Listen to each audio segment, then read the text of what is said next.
Hello, Chatterinos.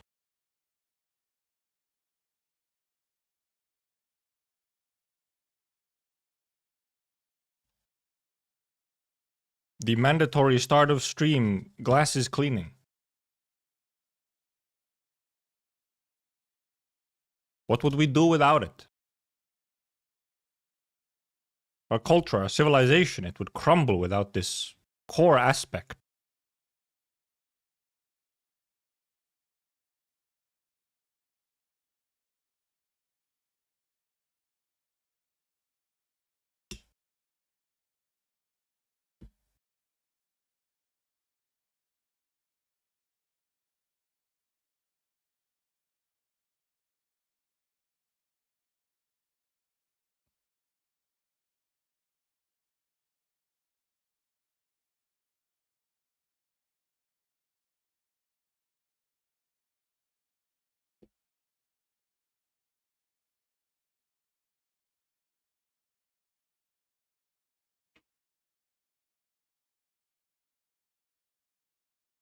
Ah, wah, wah, wah, wah, wah.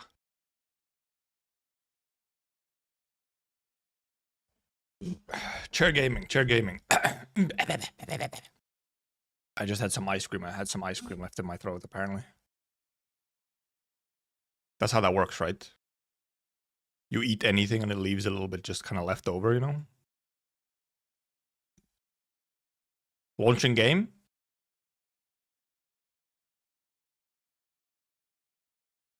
Still no chair amount. Look, it'll happen one day. One day, surely. Capture Endfield. Whoa! Arknights. Interrupts Chair's stream. Look, we have a deal, okay? Chair gets the beginning, and then I get the rest of it. It's a very even, balanced deal. No problems whatsoever.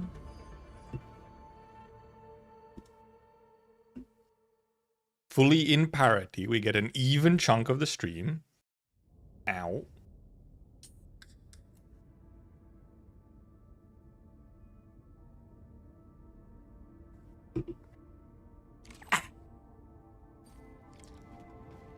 It was supposed to be like a refreshing, but it turned into more like a cough. Fuck. Any order? Hello, Camille. Fond of puzzles. Let me give you gifts. It is not a parting gift, I hope. Well, we don't know. It could be. It could be a parting gift. Also, he likes muffins, apparently. His #1 gift is, like, muffins. He has a sweet tooth. Oh, yeah, okay. Version is up. Is it actually in our... No way. Actual survey center. Whoa. We can do that for the second half of the stream, because it will be like a half of the stream. The classic survey take 2 hours. Except it shouldn't, in theory, it should not take as long, because I have my notepad. I'm filling out notepads across every patch, and in theory, I can just copy paste the notepad into the final text box, and then just like add stuff a little bit. If needed.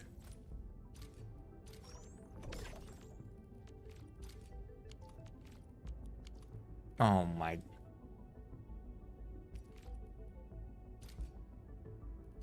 Okay, never mind, it wasn't that. It was like all clue 7s, but it wasn't that many. Okay.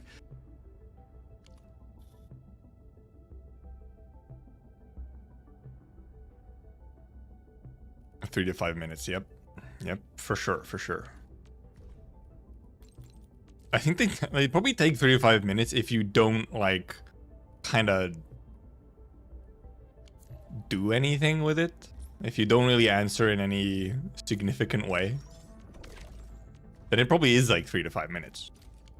But also it is a scam. It's like a trap to get you into it, and then it's an hour later.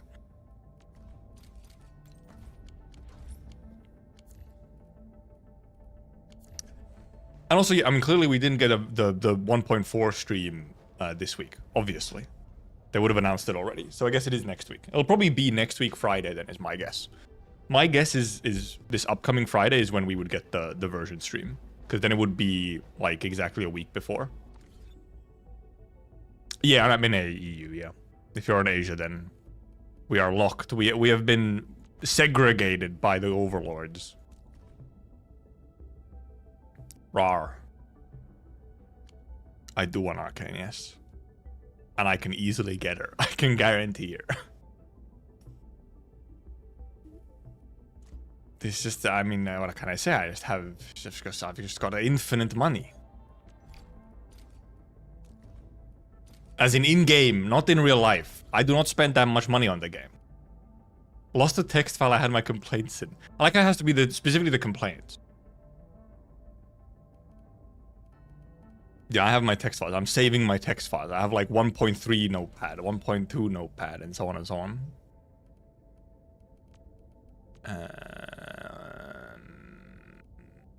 What is this here? Well, okay. Oh, right, there's also a new contingency, is there? Oh, I haven't done the previous contract mission either. I have these to do as well. I don't have the thingy yet. I don't even have this yet. Shaking my head. Well, okay, I get it if I just do the contracts. Of course, then she's in a very Chinese time of her life. 12 contract missions. No, the 12 contract missions is specifically these. It's these. It's all of this stuff. So this and these. And this I think, maybe. No. Yeah, this should also count for it, yeah. It's all of these is the contract missions. So, like, you can't get it until we get more missions. Also, well, okay, weekly, I'll get weekly whatever, because we do Umbral stages and contingency contract and whatnot, so. I'll get it from there. Monitoring? No, nothing today. It was yesterday that we got new ones. Good sale? Is it sellable? Yes, it is.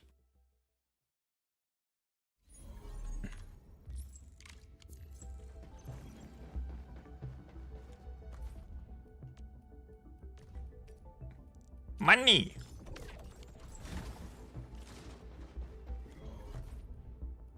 No. I can just visit. Don't return. Just visit everyone. Also, yeah, indeed. It probably is because it's a beta that we don't actually have trimmed metal yet.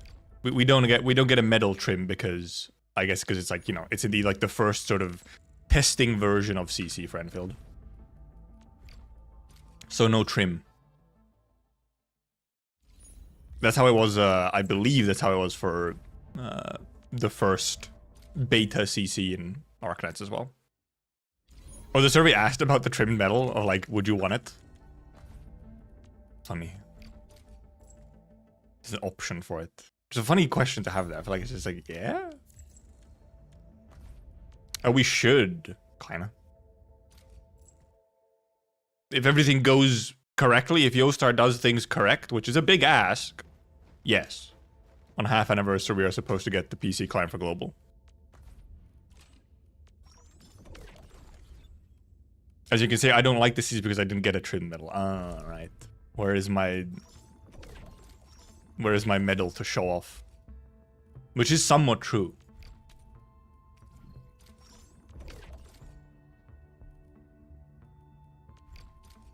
Well, we have many signs. Even though no one trusts Yostar, we do actually have many signs that it is supposed to be coming. It's more so, will it launch in a functional state is the question more so. Because we are, there is indeed, like, there's like files and whatnot. Like, the existence of it has been proven. The Steam binding doesn't actually mean anything. That was like a false flag. That was a red herring. But we have more now. Like, in the recent updates to the game, they added stuff in there which was like, oh, this is the PC client. But it's more so down to, will it be in a functional state or a fucking disaster? Which, you know, I know which one I'm betting on.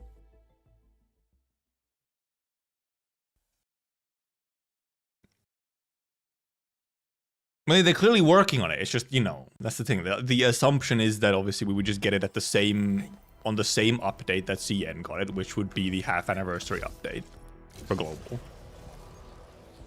Because the stuff is clearly being worked on. And obviously, I mean, it's been worked on in the background. It's just that they started adding some of the stuff to the game files now with the recent big update.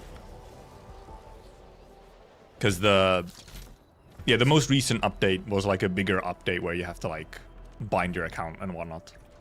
It was like a full download update.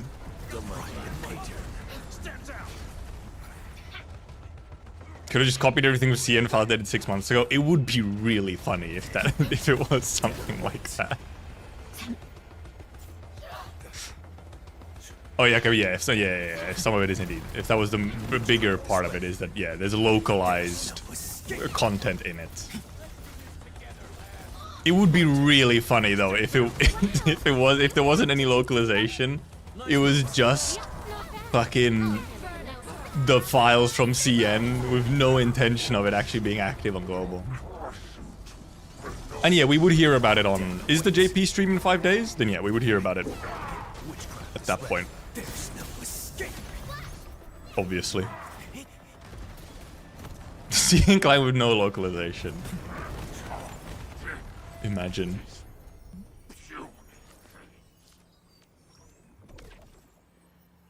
Steam Link Yosha can also suggest on Steam too. No, I believe we have decided or figured out that that is a false flag.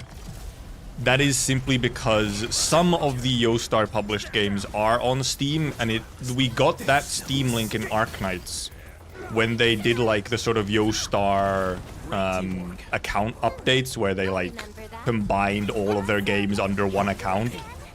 So that's probably just like a default Yostar account binding UI that went to all of the games. And since some of them are on Steam, it also included Steam. But Arknight's probably not on Steam. It's just because, you know, we suddenly saw Steam in the account binding, and it's like, what the fuck? But then we realized, oh, it's because the other games. It came along with the overall Yostar account update, and some of them are on... There is Yostar games on Steam, so...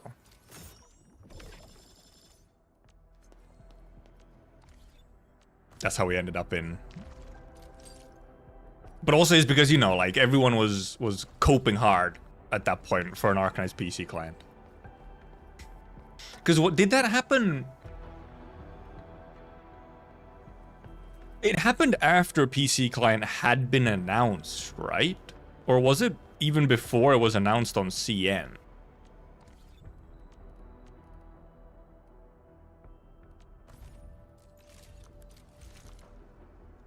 What about binding grinder accounts? Did imagine?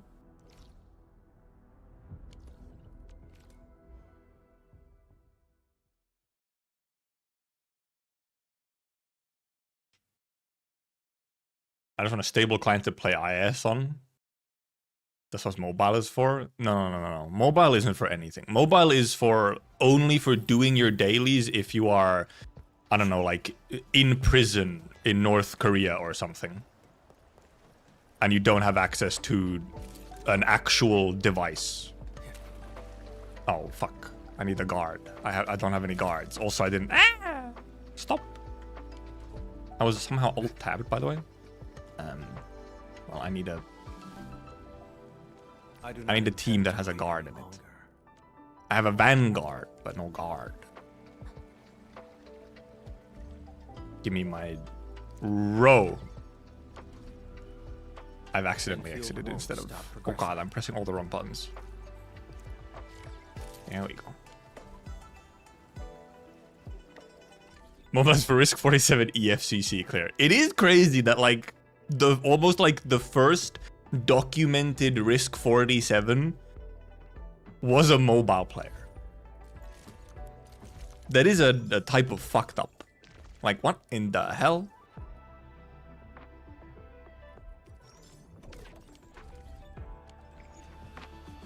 Actual sycophant. An assignment for me? Give them a try. Don't understand how, neither do I. And I probably never will, because it's like actual lunacy.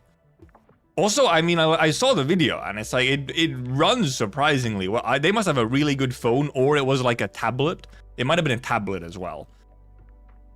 In which case, it would have like better performance than not a tiny phone. Because especially on a phone, I'm like, holy fuck, how do you do anything? Everything is so small. Half the screen is covered by your thumbs. It's tiny. All the buttons are really small and really bunched together, even if you move them around, because it's just like a small screen. At least on a tablet, it's, you know, like, okay, well, you have a bit of size to it or something. Or then if you're like phone, but you have like a controller attachment or something to it, which is a thing.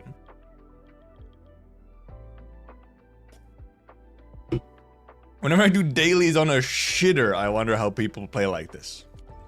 That's the other place where it's okay to play games on mobile. It's when you're taking a huge dump. It's either taking a huge dump or you're in prison in North Korea, but you somehow still have a phone and internet connection. Those are the accepted stations to play on a phone.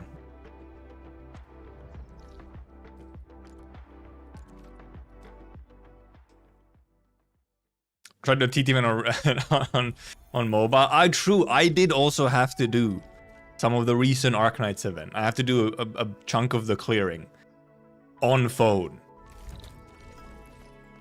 Because indeed, Google Play Games was just down and didn't function for like 5 days. My North Korea's emulator crashing during good IS run. I don't know, just like don't crash or something, I believe. Smartwatch or fridge, real.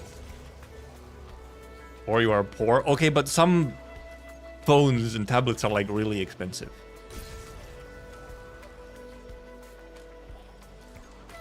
So at some point it's just a pure decision of I don't know, insanity.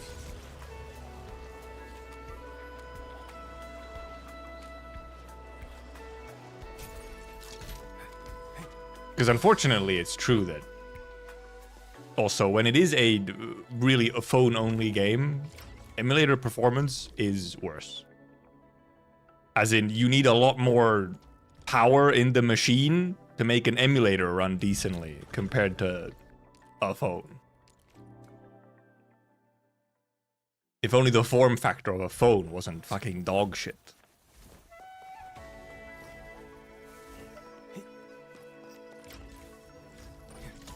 Boop, boop, boop.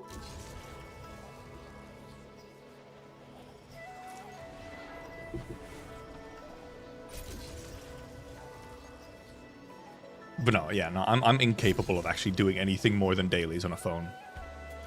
For like any game. Almost. It is like, I play games on a phone under duress. You should be worried for me if I'm playing on a phone. Because clearly something is out of the ordinary. And I am torturing myself. For an addiction of doing dailies or something. I say as I recently did, however, get Balatro on phone because I had a flight to be on. And I was like, well, I need something to do on a flight. By the way, fastest non-sleeping plane fight of my life. Never has a flight gone faster unless I've been sleeping the entire flight.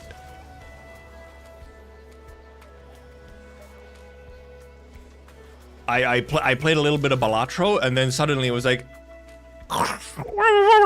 we're landing, please take your places. It's like, what the fuck? The hell?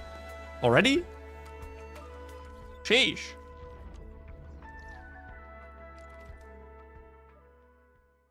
Nick gets fine on phone, everything's auto. Yeah, but playing Nikkei is not fine. That's the problem. Like, there's a further fundamental issue with Nikkei, which is like you're playing Nikkei. Play Endfield, then you sleep soundly for 22 hours. It's a little tough to play Endfield on a plane where you don't have internet. Fuck, I forgot I can only do it on one. We only have 2 bonuses anyway.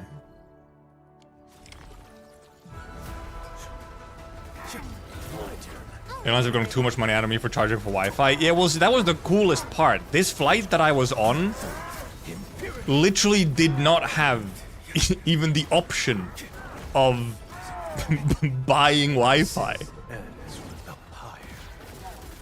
Like, I couldn't. That was actually my plan. I was be like, whatever, I'll just pay for the Wi-Fi this time. I almost never do. I literally couldn't, even if I wanted. Like, I wanted to, I couldn't. So I was like, oh, never mind. It's a good thing I checked before I got on the flight. And I was like, well, I guess I'm getting bilateral or something. And then I started having to think of like, okay, what can I do to do something on the flight that I'm deadly bored? Because it was also not at a time of day where I really wanted to sleep. We'll take it. Ready for a really long...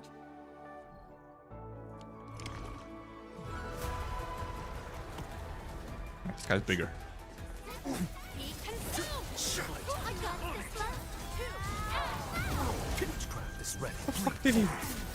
Oh, combustion. Okay, I triggered. How the fuck did I trigger combustion?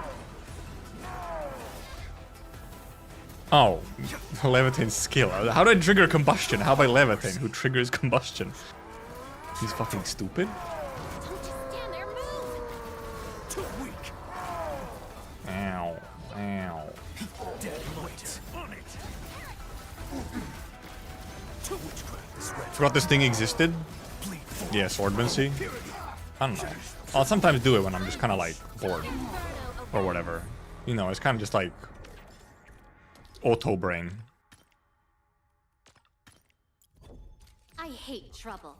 Me who just like, oh, I have a thing I can do every day. I guess I'll just do it. I am the ideal player. I'm just doing all the random dailies for like no fucking reason. They've fucking got me, man. They've downloaded me. Life returns to the line. Witchcraft is ready.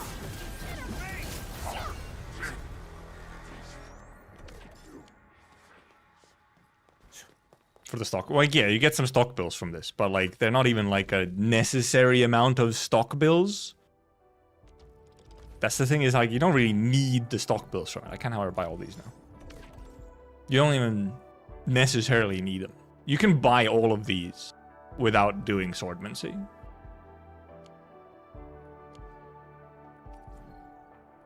I think you can probably can do all of these as well. You can leave at the very least, you can get the first set of these, I think. But also at some point you don't even need I don't currently actually even need these. I have every essence in the game. I don't need to use these.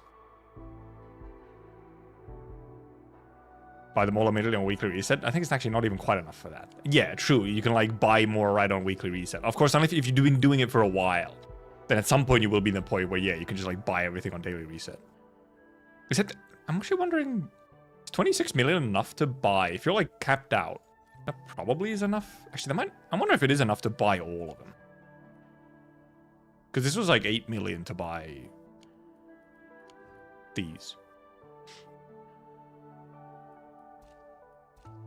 Current outpost cannot keep with the optimized factory. Actually, well, for me, well, actually, not fully. No. Yeah, no, yeah. If you have like if you're only producing tradables, then yes, you actually produce more tradables than your outposts give bills. Which is why you can, however, also make some other stuff. You can make some extra components for gear so that you can upgrade gear and stuff. That's what I've been doing. Is the YouTube tree lagging? That could be your connection, because sometimes mine should be fine. Well, let me check on my end. Might just be YouTube being weird. What are you doing, YouTube?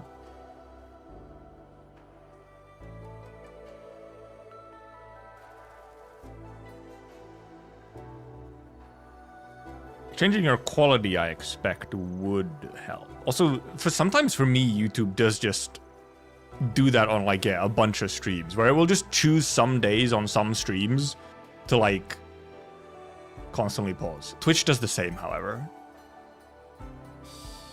I think the Endman's catching which is, you know, always really cool when they do that. Long-distance hauls can get really tiring.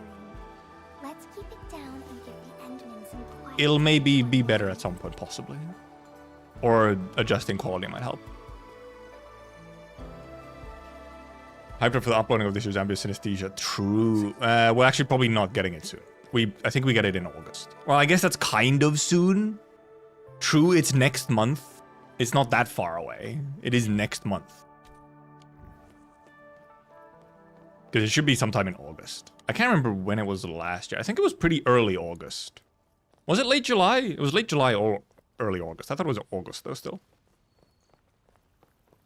Now I have to go check. Now I have to go check. When was it uploaded last year? And of course it does just get uploaded fucking randomly. They just shadow drop it with like no announcement, which is always an interesting choice. There it is. There's the full VOD. This was uploaded on... Oh, July 21st? Whoa! That was like mid-July. That was like mid-July. The 21st.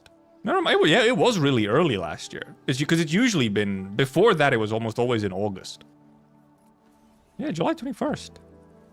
So never mind, we could be a couple weeks away. Huh. Interesting. I can stream on 9th and most probably Endfield stream on 10th. Yep. Yeah, I would expect for sure the Endfield stream to be on the Friday. Which maybe... That might be why the Arknights, the JP stream at least for Arknights, is on Thursday instead, on the 9th. They didn't want to overlap them. Very, very possible. Quite sure Somniomancer will be on this year. I mean, it's pretty much confirmed. Yeah, like... Also, now we do know the song list, actually. But also, it was... Even before the concert actually happened in China, in person, it was kind of guaranteed Somniomancer was going to be there because they brought in Crywolf. And Crywolf had not done anything else other than Somniomancer at that point. We don't even know when the EN stream will be. I don't think they've announced it, have they? So who knows when the EN stream... It will, however, the EN stream will probably be, depending on your time zone, will be at a fucked up time.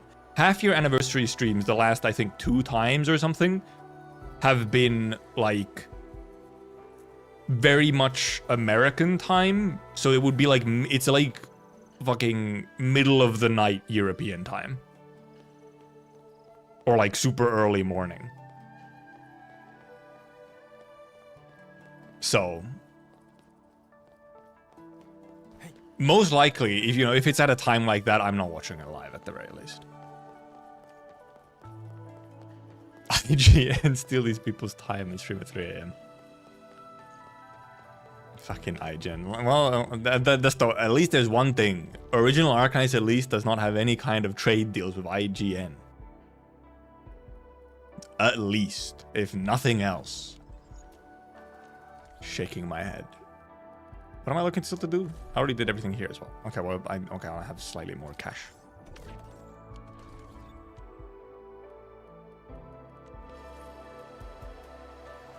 Yeah, and that's why also, by the way, that's why I was doing that particular essence farm. It's because it has the ballista guy, and I'm just trying to get my final ballista ones. And then I still have Hill Smasher and the monkey one as well. Monkey one is easy. That's obviously there's only... Why the fuck is the Hill Smasher? In which one is the Hill Smasher? Oh, this one, clearly. Qingbo Stockade. Okay, well, I've never done that one, I think. Check clues, Talos. I literally already got like 5 7s today. Times has always confused me. GMT, UTC, EST, and whatnot. Well, GMT and UTC are the same. And like the most easily understood because it's just plus or minus hours from 0. You just need to know where 0 is. which is by the UK, by the way.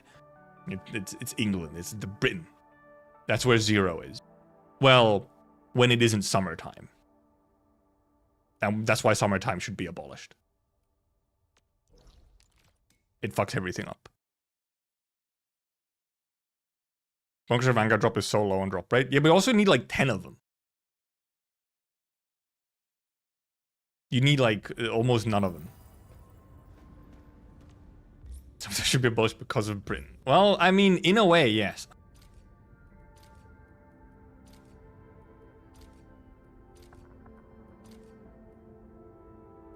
Hey, look, someone was nice and sent a 3, okay? And whatever, the 4? Is that a 4? The weirdest looking 4. Notice that the 4 on the clue looks so fucked up. The hell? This just looks like a 0.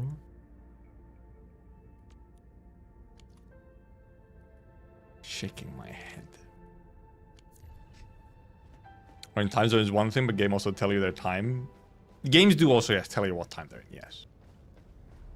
But then you have to do, like, some time zone conversion to be like...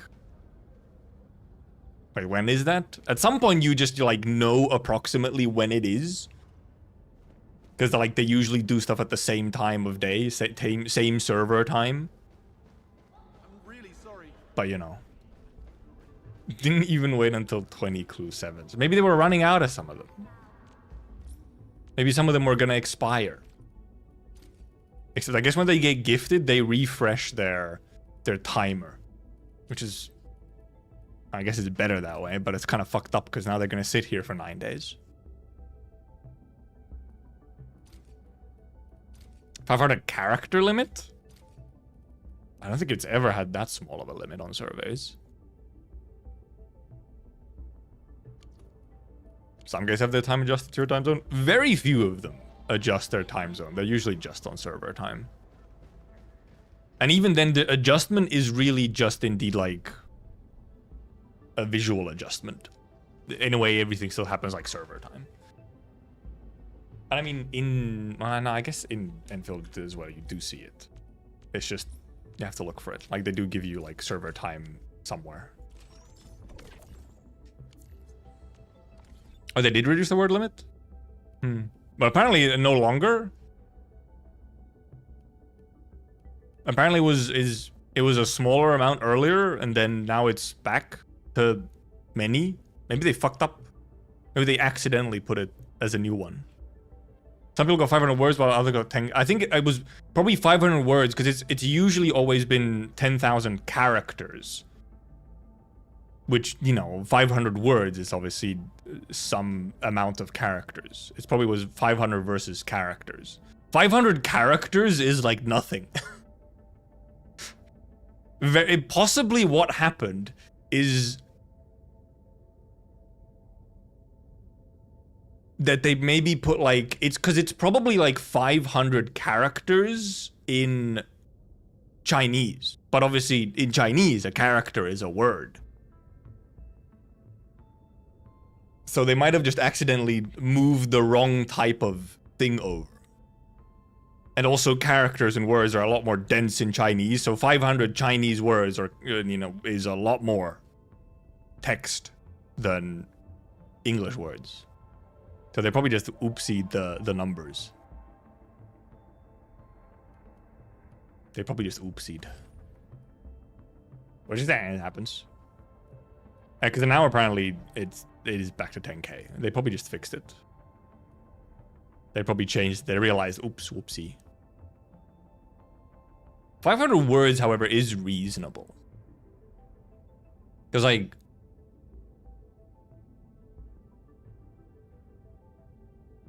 how many characters would that maybe on average be? At least 3 to 4. Maybe even 5 characters per word. Like 500 times 5. Okay, well, that's not that much. 2,500 characters. So it's like less. But like 500 words is a reasonable amount for a little survey thingy. It does make you actually like put the reasonable. Like, it makes you, you know, it's like when you get an essay in school, okay? And they're like, do it in 500 words because we want you to be like focused and concise. Don't just put in useless words. But my guess is that it was an accident. It wasn't supposed to be 500 words. Help on section 4 of RR6. This shit is impossible for you. It might just be that you have to level up your units if they're not 60 and with some decent egos. RR6 is, you know, it's the hard stuff, Renegade. It's the end game of the end game. It's also around for a really, really long time, so you can wait until you get some new units and more levels.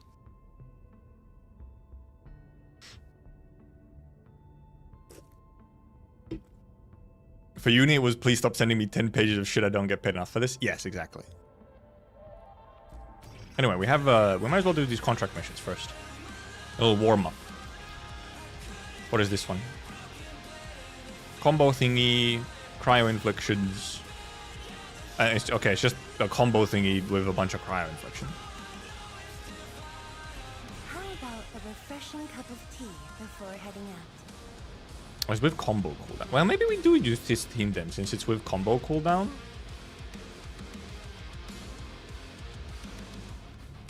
Or, you know what? What if we actually just go for Estella DPS? What if we do actual Estella DPS? By the way, I've never still done an Estella clear. I've never actually done one. What's my shatter team again? The fuck does that look like? It's him? Oh, it's for Snowshine probably. Like this. I don't even remember what the order is. I kind of wish I could select it from my save teams.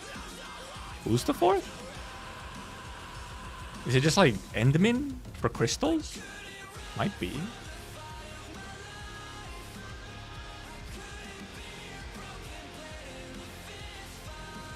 Sure.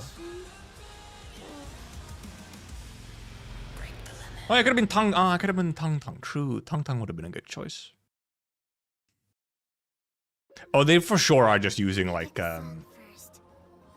AI or something, yes, to summarize the survey answers. It's way too much text to fucking go through otherwise, man.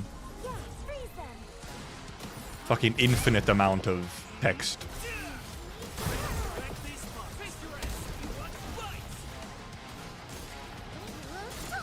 So much text otherwise. Ow. Hit me. Hit me. He doesn't want to hit me. Hit me.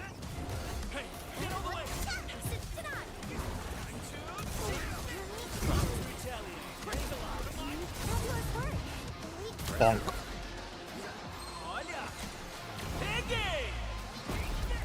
5 character per 50k player. Yeah, it would just be a little silly.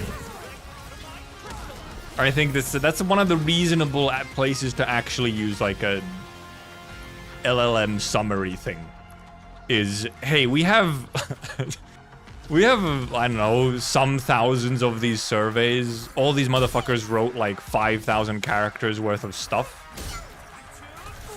Could you help us summarize the main points from this? Because those summary things even existed before like the current iteration of LLMs, or what we're calling AI. So, like you could, there was even like free versions of it already where you could get these like summaries for text before our current iterations of neural networks and whatnot. Back in my really unpaid interns. I mean, that is true. It is true.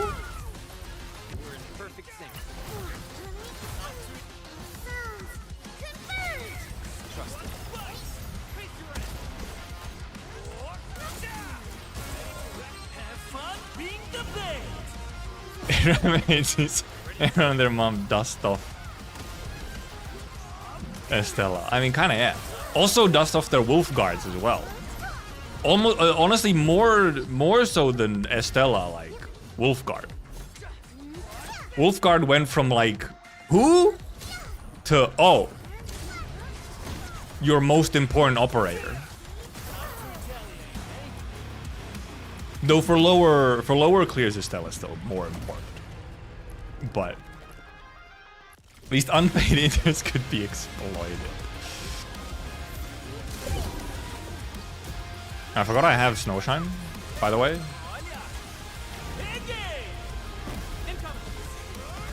Don't have Wolfguard for Lev. And that is true, Wolfguard was at least used in Levitate teams. Estella was really only if you were running like an Estella specific team.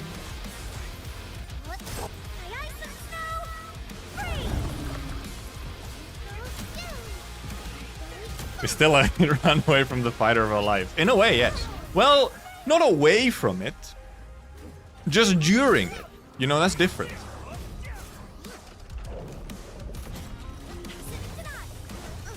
Ow. She just ran away during the fight of her life. Okay, that's different.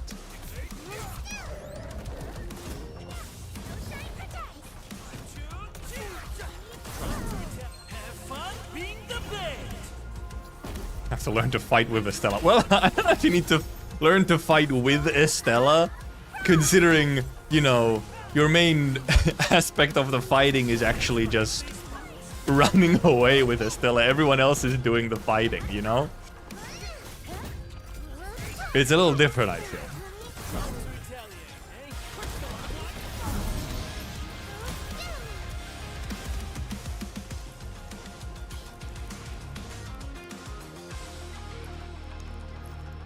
Cave into the cheese when Caesar is about to expire. I wonder if I will. Or if I'm happy with what I have currently.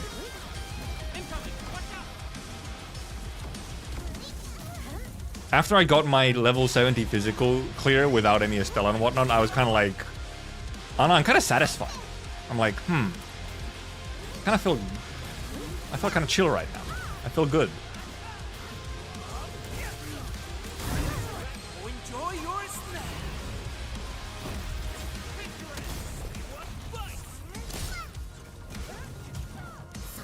I should have used that after combo. 5-7 today, right? Yeah, for sure. My team, my account is totally capable of doing 57 right now. With my level 70s. Did I pull on Camille? Yes, I have Camille. Did you not see him earlier? Maybe you weren't here. Or, you know, when I actually pulled him, on previous stream. Of course I did. I was more excited for Camille than I was like Pifu or someone.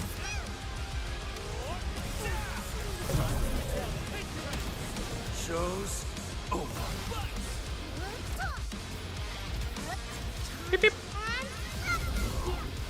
Add skins to Endfield on first anniversary? I wouldn't think so.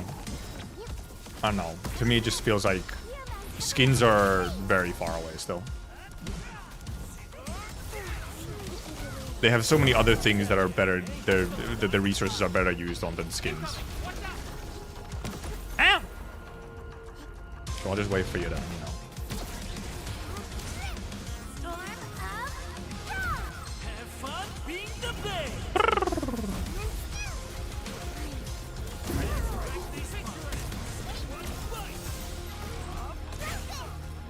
No, I didn't have combo off cooldown. Alright, I forgot I could be also crushing. I forgot. It actually has, you know, a bunch of vulnerable on them. I could actually crush. That's why Endmin was here. I forgot. Endmin's supposed to be there for the slow buildup of vulns that you can then crush. I forgot. Still waiting for Chen with a gun. Look, Chen with an actual gun? Okay, that's fine. Chen with a water gun? No, no, no. No, no, no. No, no, no.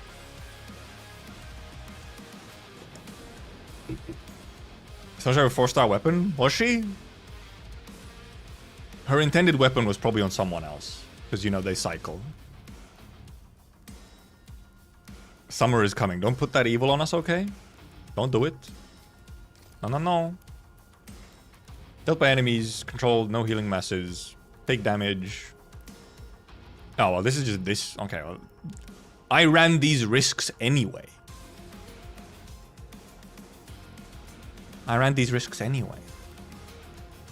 Waiting for your orders, Administrator. Should we run a combustion shenanigan? We could just run like the Levitain team. In which Camille actually doesn't do that much. I mean, first of all, that's not fucking Wolfguard. What the hell? That's Wolfguard. Wolfguard has the wrong weapon, I think. Yeah, he does. Wait, you should have Rational Farewell. Frankly, you should just have Rational Farewell in general. This is only if you're running him as like a main DPS. Using his skill. Damn, this thing has no upgrades on it. Well, you'll live with it. Attention, Altchen, Altchen. Yep. The keepers. It's true. In charge. Now it's time to bring the tank. And I was hoping you'd say that. This is indeed just gonna be, you know, this gaming. With some Levitain combos every now and then.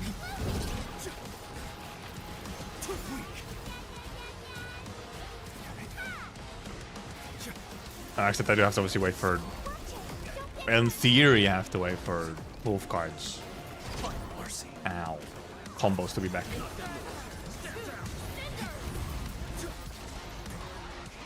Alright, I forgot I'm taking loads of damage. And I don't have a healer in here. Well, I guess I do. It's just not the most effective healer.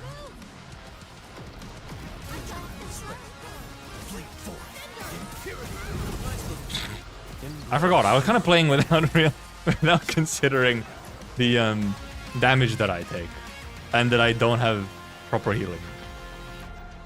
Whoopsie. Minor issue. At least I get some healing from this.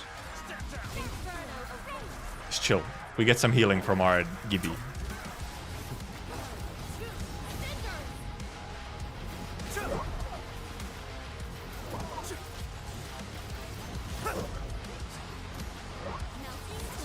You hit both? No, not quite.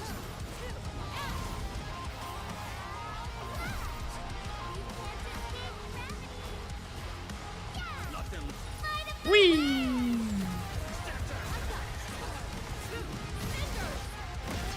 Whoa! I thought, where did Camille go for a moment? I said, oh, right. He does have a disappearing act. I could have just ulted, maybe. I didn't read Camille's weapon, but I did see the... wow, you are casting that from far away. I saw the excerpt, yes, where Camille's weapon lore mentions the leader of Kazdel being really into explosions. Gee, I wonder who that could be. But obviously that was, you know, back in the day. Because I wondered... What? Would that suspicious woman be alive still? Man, that didn't get fucking pulled. Can you... I was like, can we not come so close? Might as well. A rain of crimson red. Sarkar's lifespans are very fuzzy. That is indeed the main thing. They're very fuzzy. Whoa, Jesus. Oh, well, this is just gonna corrode, but I mean, I guess that's fine. Oh, we fucking triggered everything. Why not?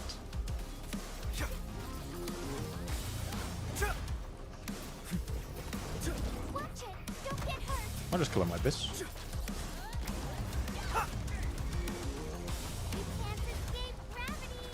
So true, Gibby.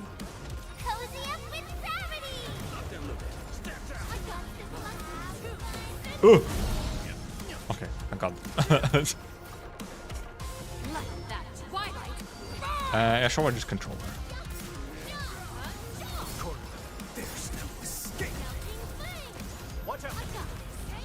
I should wait for Camille's combo to actually finish there, obviously.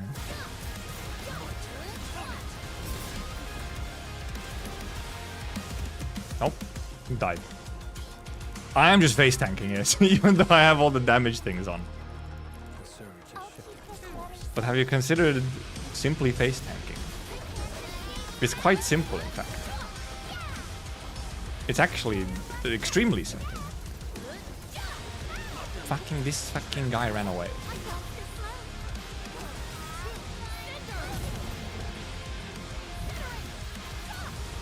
The combusted, stupid.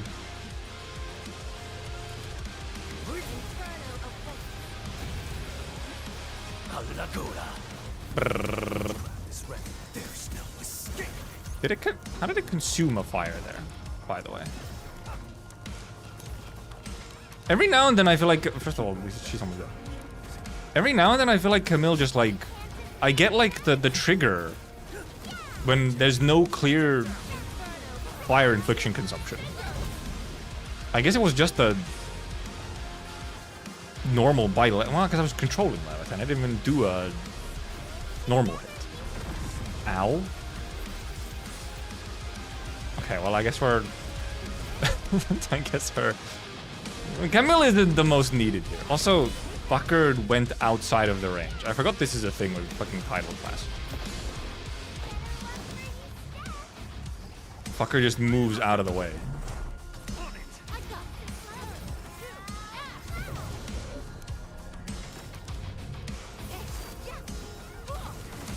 Ow! I should probably control Wolfguard so that I'm not locked into Iggy B. Well, that's a good chance to do this. Ah, this is gaming. Ah, this is gaming.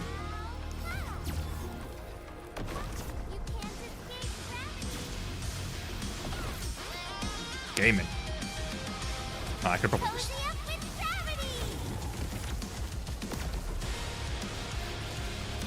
I could also just ult. That's the other option. It was harder than I thought. Look, I wasn't exactly focusing too much on the gameplay. It was like I was 70% yapping.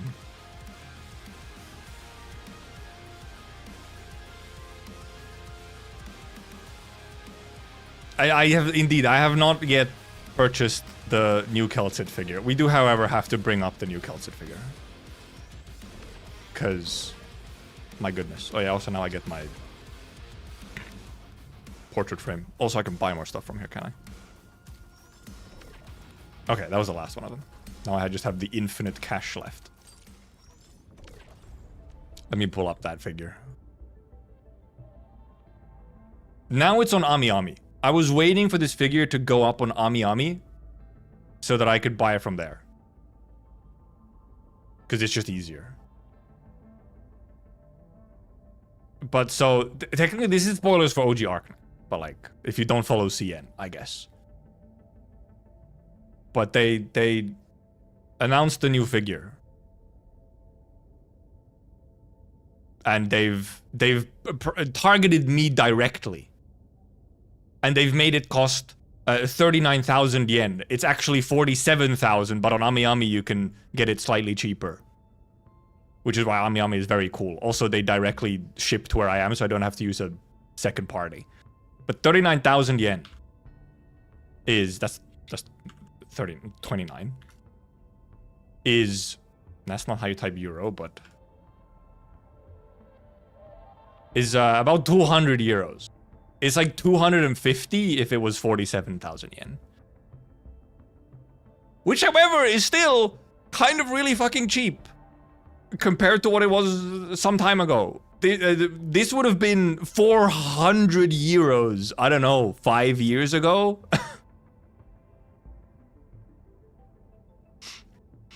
So... Oh yeah, okay, I forgot that this does actually show. And actually, it's slightly cheaper here than it is here. I forgot that Ami Ami just shows this. I'm dumb. I always forget that they just have it here. It's so small. But yeah, in dollars, it's 240. But they have fucking pinpoint direct, like, hit me. Because otherwise, there isn't that many, in my opinion, great Keltsid figures. I don't really like the... First of all, I like my figures. I pretty much always only buy like the bigger ones that are more fancy and have more stuff to them, rather than just like a sort of basic standing around figure. Though this one is also a little tempting. This one's a little tempting as well. This one's a little tempting. And actually, the pre-order release date is July 2026. Apparently I could still pre-order this. So it releases this month.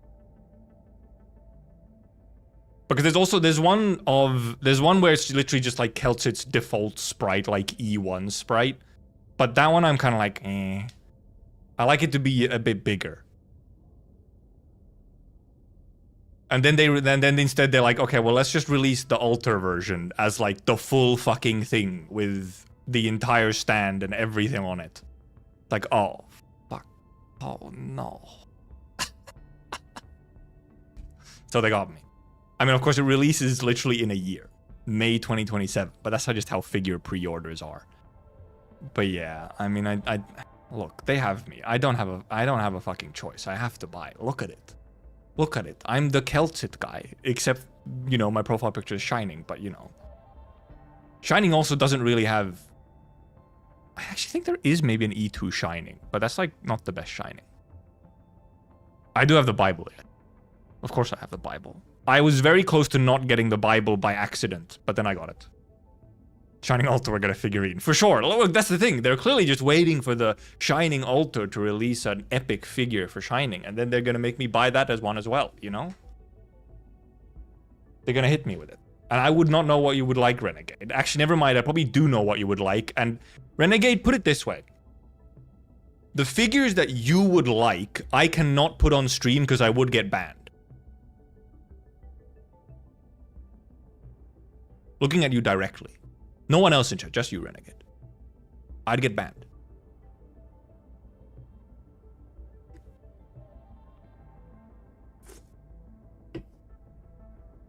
But yeah, anyway, so I'm gonna be 200 euros. Also, indeed, this still will have shipping and taxes on top of it as well. So this 200 will turn into like closer to 300, I think. DM me the examples. Look, you can simply, you can go onto AmiAmi and you just click on Bishojo figures, okay? And, you know, look, just you know, you see what's in there. You see what's in there. Motherfucker, I'm not in the US. I don't have Trump tariffs. I just have normal shipping and taxes. I'm just getting fucked in the normal way, okay? Thank you for the 9 months, Unix. I'm just getting fucked the normal way. I just get like 25% sales tax on top of this, plus shipping.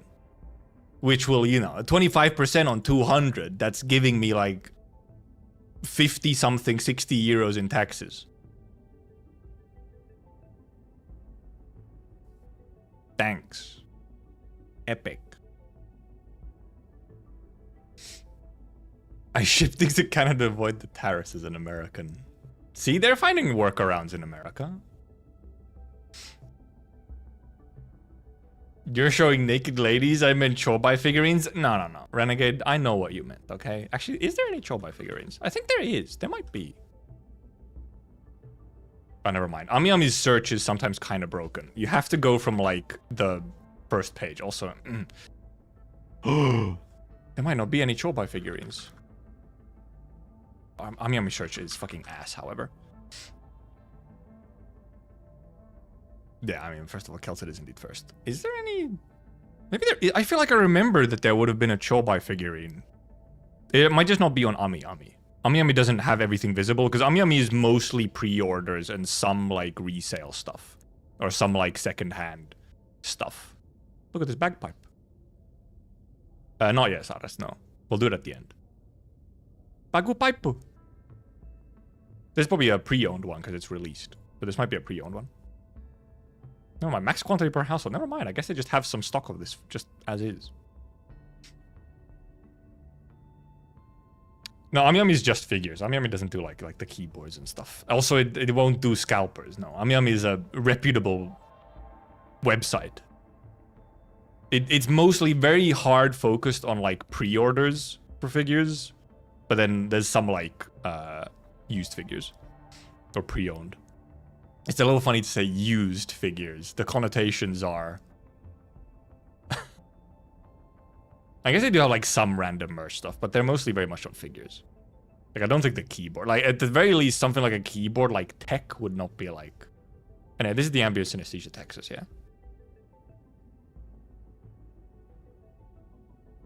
The Ambient Synesthesia Texas.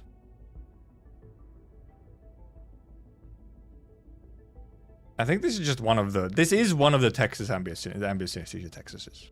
It was just this style. This was one of the themes. This was the same theme as Vino was in. Simply the same theme. Also, I mean, they have cat, by the way. They have cat.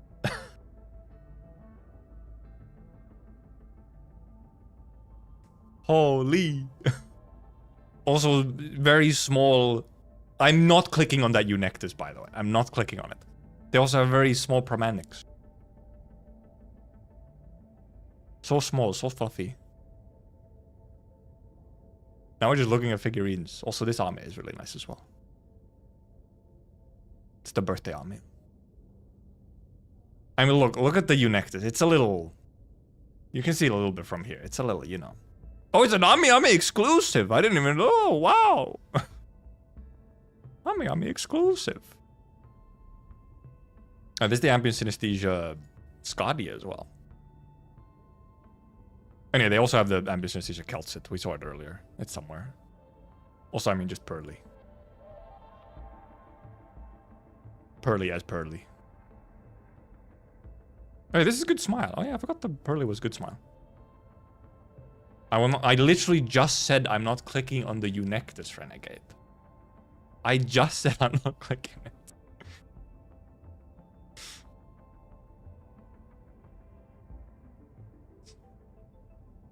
I'm not so figuring on the corner. You mean Eunectus or someone else? Look, Ami, they don't discriminate about what kind of figures they sell, okay? That's why Ami is a dangerous thing to browse on stream. That's why I didn't want to show like the main page a whole lot. I really wanted to only be on like specific figure pages. Cause it quickly gets out of hand. Also, I just realized I didn't do this. I didn't sell stuff here. I forgot to.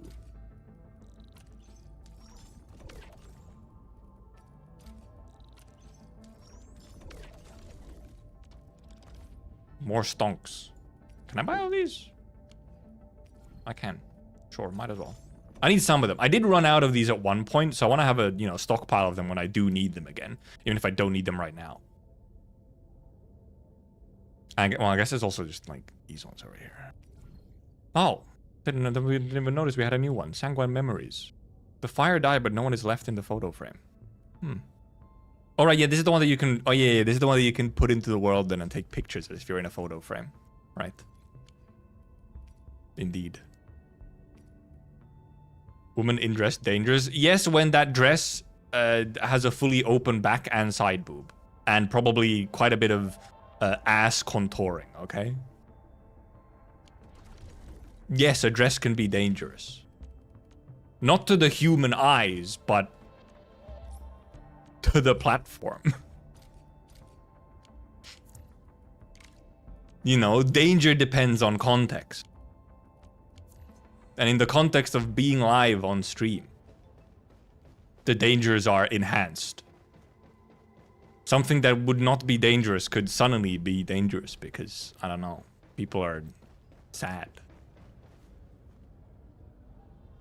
When are they putting discounts on those ornamentals? It is a little funny. It's just, they're just kind of permanently discounted, yes. It's like...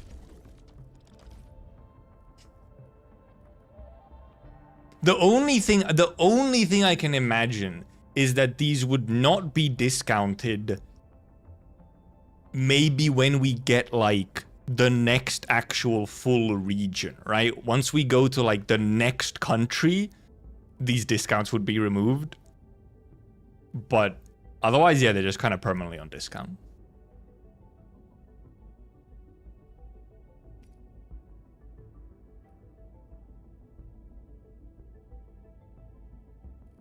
These ones are also a little funny because they're like on discount, you know, the sanity usage permits and whatnot. But it's not like there's an infinite version of them to buy, which is just at the normal price. Unless they'll add it at some point, but... What's the point of perma discounts? I don't know, it just makes it look... It's mental manipulation. It looks like, oh, it's cheaper. Oh, I should buy it now. Oh, even though it really doesn't matter here because this is all fake money. This is just in-game money. It's trying to, you know, marketing manipulate you into buying a thing that's free. It's fake. It's internet money. So like, oh, it's just there. Because if we go to Valley 4... Obviously, these are like... Well, because, okay, yeah, in Valley 4, for example, like, you have these engraving permits. These have no discount on them. And then you have some which are discounted. Actually, I guess it might be the same for Wooling as well. There might be one set that's not discounted. These aren't discounted. They reset, whatever, every week. These are because they're, like, limited. Well, actually, no. They have the discounted set of these and then the normal set. Yeah, here, in Wooling, for example... No, Wooling. In Valley 4, first of all, I haven't bought them. In Valley 4, for example, these ornamentals aren't discounted. Probably because Valley 4 is, like, complete. It's not in active factory development, so they're instead at normal price. So probably the Wooling stuff that currently is on permanent discount won't have a discount once Wooling is, like, finished and we go on to the next area. You obviously still have discounts on stuff that resets every week. Because then you also have, like, the somewhat... Well, not infinite versions, but the bigger stock versions. Also, it's fucking laggy. Yeah, but they're fake discounts, but also indeed fake discounts on fake money. It's it's not like that's pull currency or something. It's just it's in-game currency for a cosmetic thing. It's like, yeah, man, sure. I guess I can sell some of these. I'm not even at 30 million. Checking my head. Well, I'm back to 24 million. No way, my Valley 4 factory is gonna actually be active for the first time in months? I haven't sold anything here in fucking ages. It'll actually be active? No way. I can dump all my stuff. Also switch to Wooling. I kind of wish I could choose my fucking default. Or whatever. Because it's a little funny how sometimes this resets itself. To Valley 4. Obviously, if you visit Valley 4, it makes sense, but I wish I could choose the default depot that I have in Dijon. Like, if I'm in Dijon, I would just kind of want the newest depot to always be the active one. Because if I need, like, Valley 4, I need Valley 4 a whole lot less. And if I need it, I'm probably already in Valley 4, in which case it's going to be active. But most of the time, if I'm in Dijon, I want to access Wooling Depot, because that's where everything else is. Because obviously, when you're in the region, it makes sense for it to the active be the one you're in. But in Dijon specifically, there's this thing of switching depots, and Valley 4 is still the default. So for example, the silliest thing is when you visit friends. When you visit friends... and then you come back to Dijon, it resets to Valley 4. Alright, I guess I got this. I can put this on for a while. Sure. I actually wonder if that is in my survey notes. It might not be. Let me pull up my notepad.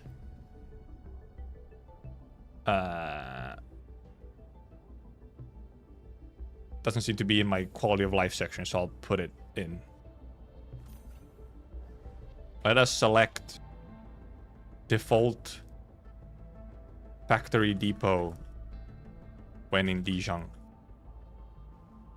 instead of defaulting Napa Valley 4 in certain cases.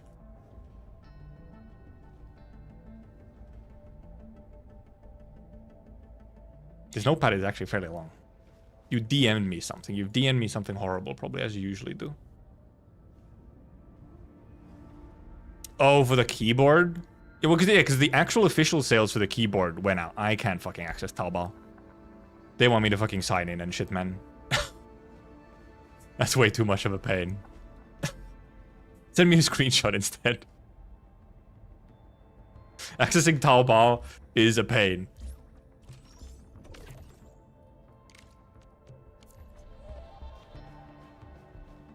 I hope if they introduce bad guys as playable, they're lazy workers in Dijon. Imagine, no, imagine they give you debuffs in Dijon if you make them work. Selling for $200? Okay, but... fucked up thing is... $200 for a good keyboard, a mechanical keyboard, isn't even the most outrageous thing. Like... but that's maybe, you know, rich country speaking. Like a good brand, good quality mechanical keyboard is very easily, is like minimum $100, very easily up to 200.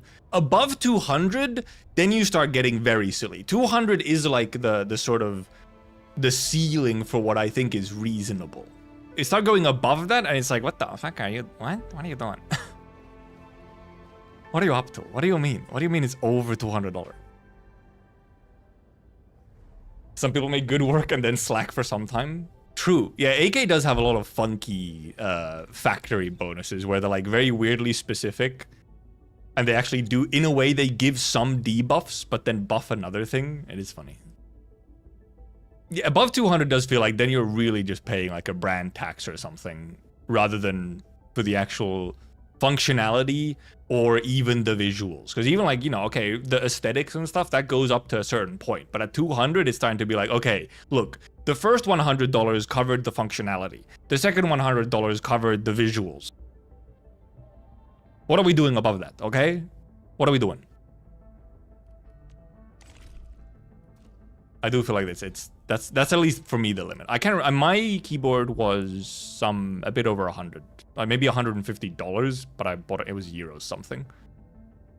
But I've also changed the keycaps and stuff on it at one point. I actually I have an entire VOD of me putting the new keycaps and everything on my keyboard. Though part of the reason that I updated or like changed out all the switches and the keycaps on my keyboard, part of the reason was because I spilled beer on it. So that was maybe on me. That might have been on me. You know? Wasn't the fault of the keyboard at the very least.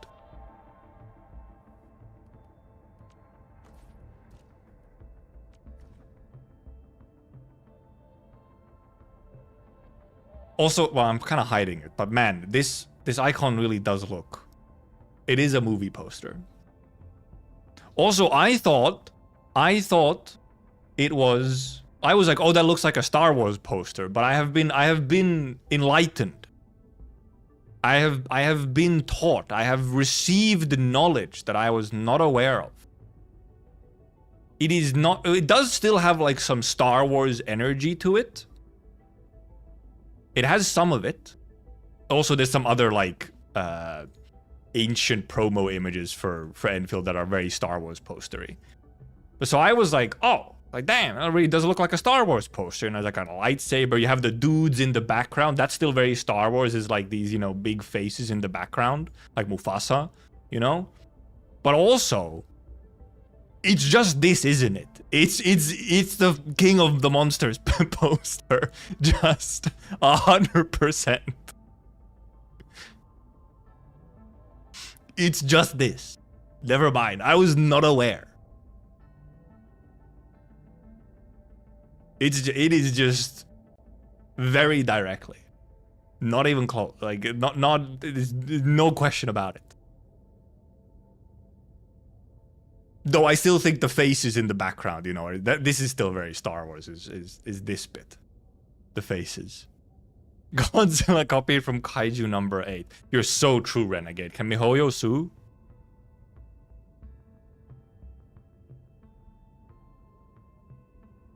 I do love that meme. Can MiHoYo sue? Also, yeah, 6 stages again. I would also be... I think it would be a good idea for Umbrals to pretty much always just be 6 stages. 3 stages is not that much. So this seems to be that they're now switching to doing Umbrals as 6-stage updates, which I think is better. Latest one is can HG sue? Well, because no, that's the point, Sami. It doesn't actually matter who the entities in the meme are. It's always just can MiHoYo sue. It's like MiHoYo copied someone else. Can MiHoYo sue? Hypergriff copied, I don't know, Wuwa. Can MiHoYo sue? Wuwa copied Hypergriff. Can MiHoYo sue? It's always just can MiHoYo sue. No matter what. Though the recent HSR Aventurine one is it's a good addition of the meme. Also, yeah, I still don't have the trim for this, by the way. Because of the slug stage. It is unfortunately just, you know... You need a certain amount of damage. And my current teams really struggle with getting enough damage. I'm wondering if maybe now, with Camille, I could try with the Levitain team. I think my Levitain team was the one that was closest. Maybe? Actually, it might have been the Tung Tung team that was the closest. But yeah, I mean... I'll get it maybe when I level to 80. You can parry the Blast of Snowshine? Oh, shit, never mind. We gotta start parrying. Just clear level 40 Snowshine solo. Oh, shit. Wait. Epic. I forgot that was a thing. I feel like at some point I also learned that you can parry the explosion. And then I immediately forgot it. And obviously with Snowshine then you can also heal, so... We need more glitter video. I'm not even aware of this video. Is true damage? I thought you could block it. Yeah, I thought you could still parry it. Can you not? Okay, well, let's just... Hi, Endman. Where's Snowshine? Oh, Fire explosions, what is this, ultra kill? Maybe. Maybe they took inspiration, you know?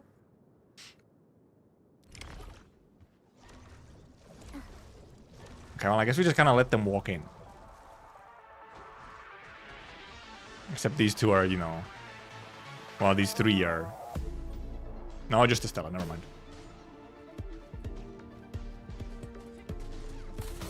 Well, they got blocked before they got to explode.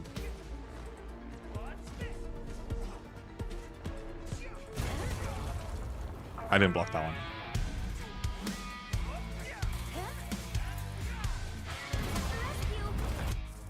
Well, problematic was that all my guys were constantly fucking up the timing.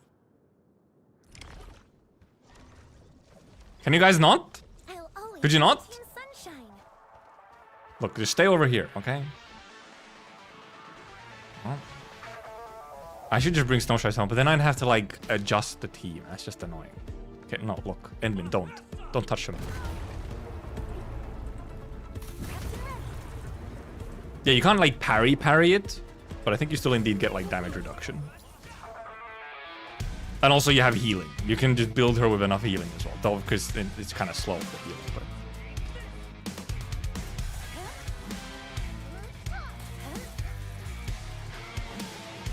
I'm getting just barely. They're inside, I swear. Okay, I'm pretty sure you take less damage, at least. You can reduce it? Never mind. I guess it's just... Snowshine is just built different. I feel like they're supposed to do more damage. Maybe Snowstorm is just tanky normally. Damage reduction doesn't do anything to it. Is it based on... It just says deal massive damage. It doesn't technically say if it's true or what, or HP percentage or what. Is it just 33% as true damage? Oh. Snowstorm curve where they parry... I don't know, they probably don't parry the explosion. At least not on this one. Maybe on a previous one they could. Maybe on a previous one they could. Also, by the way, if you linked something to chat, it's not gonna pop up. Oh, why low-level Snowshine can just overheal herself. Right. Yeah, because it's based on max HP, so if you could just constantly overheal yourself, then... If indeed, you can max heal multiple times with one, combo skill. You still have to like wait for a combo skill to be like, you know, off cooldown in a reasonable way, but also what the fuck? Oh. I was like, what the hell? What do you mean? I guess, well, yeah, I mean, fair enough. It counted the previous one. Take part in Umbral Monument. I did, indeed. Indeed, I did.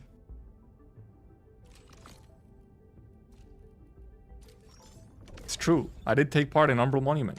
You're not wrong. You're not wrong. You're not wrong. Anyway, so we're going to the actual new Umbral one.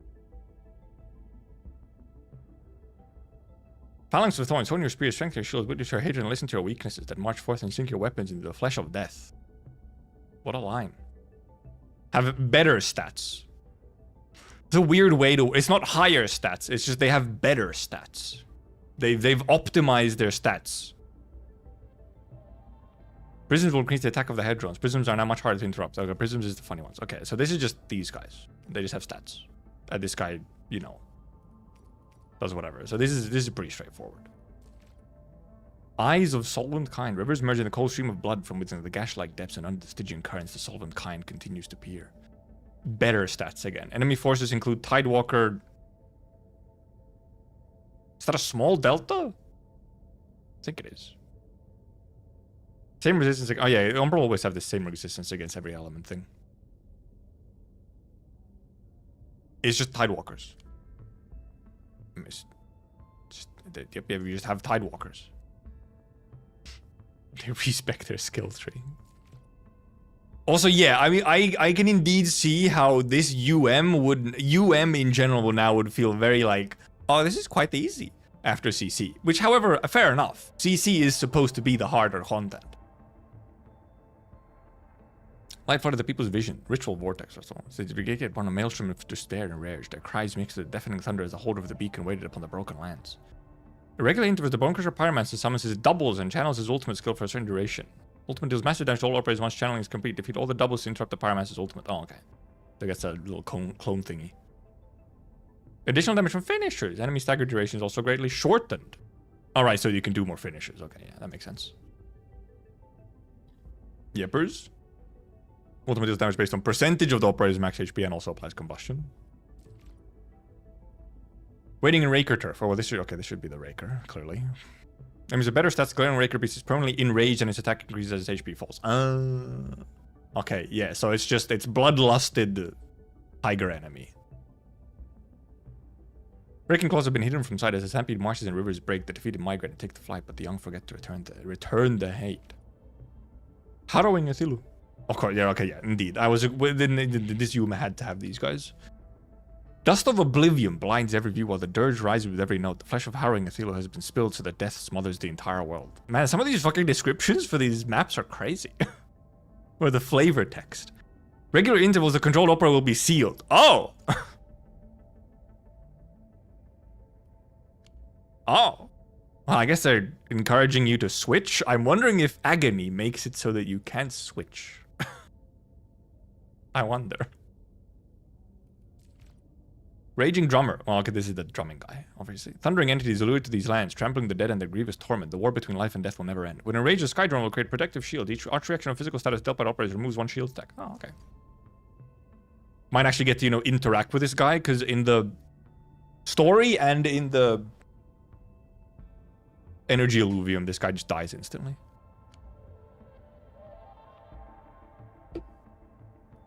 Well, let's just go into it.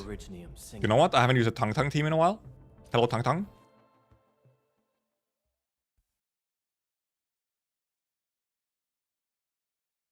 If you don't know, you know what? Well, none of them really seem to be... Okay, well, the last one was clearly, okay, you specifically want arts reactions, which is like, okay, fair enough.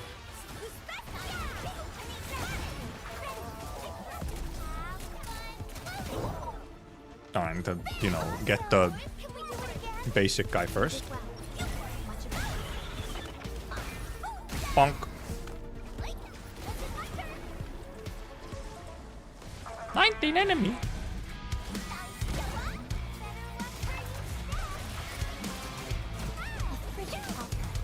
Ow, I got hit. Alright, maybe focus on the... I'm stuck between them.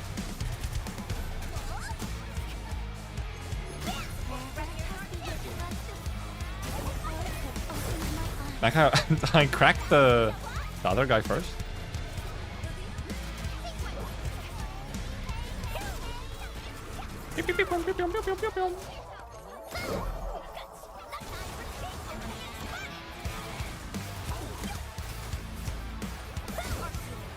No, I want to finish it.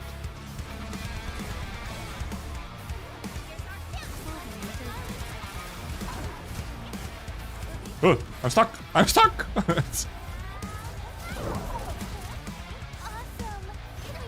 Ow. You're fucking sniping me from the other side, man. Stop. Snipers! Stop sniping! Bonk. Speed! Where? I thought I clicked Gilbert. I did not click Gilbert. I clicked.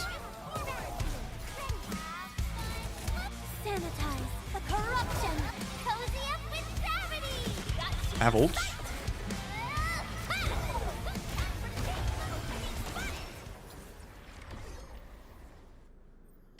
When's Digimon X Arknights? That depends on how much Lowlight likes Digimon, okay? It's all dependent on what he likes. Okay, what is agony on this? Prisms are now much harder to interrupt. Is that the only change? No, there's already a thing. Tactical enemies have the same resistance as I think it's literally just their higher level. Okay, it's just their higher level. Fair enough. Ready for a really long trip? Includes Tidewalker, sure. We'll do normals first. Still molding over no Minar MLP. Look, did you see what they named him? And of course he didn't want to be. He was called Stoic Knight. Or whatever he was called. You do get the icon here. I'm still so confused about the entire thing, to be honest.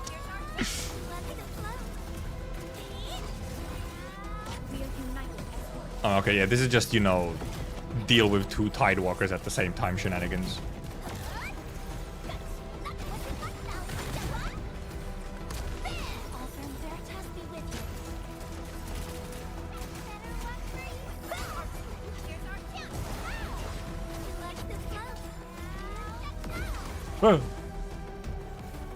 Also, Pearly is not on the correct weapon for this team, but that's because she was in a Fungi team.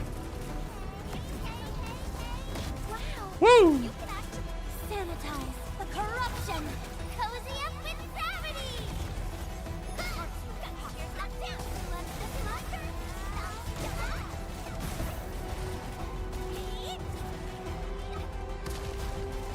Brrr.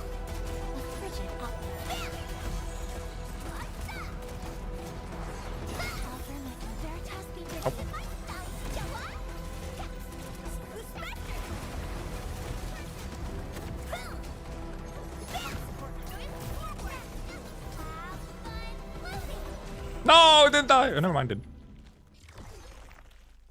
Is this your observation station energy alluvium? True. But on that one, you see, you obviously have loads of towers and you just kind of sit there and they die.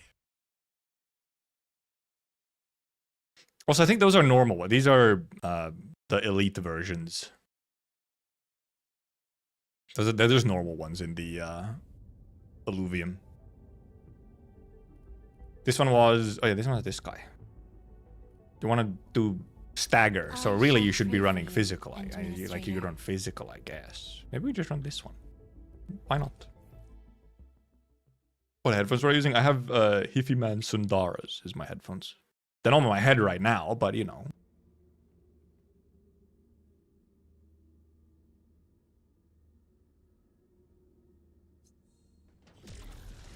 Looking.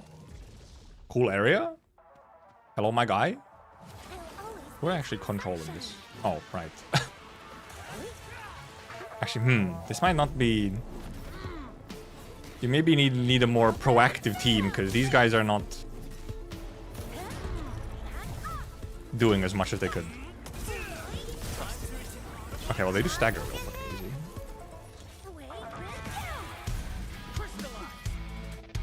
I guess this guy does attack you at least, so you can just trigger off of him. What the fuck? What suddenly exploded? Oh, I guess he ulted. Oh, was the ult just like global? I guess so. I guess the ult was just fucking global. Much better now. Enjoy your snack. Ow! Okay, the combustion is doing a lot. There's a really long combustion. This is like max level combustion.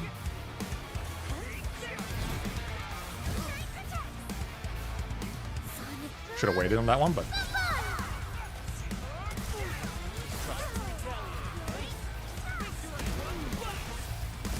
Yeah, this is maybe not the ideal team for this. You need a more aggressive team. No, fuck you. Enjoy your snack.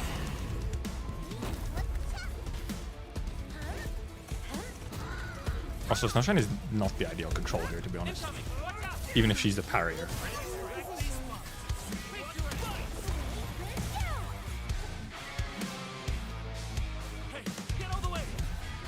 I could just ult? Oh, except we don't have her combo ready to go anyway. Why are you targeting over there?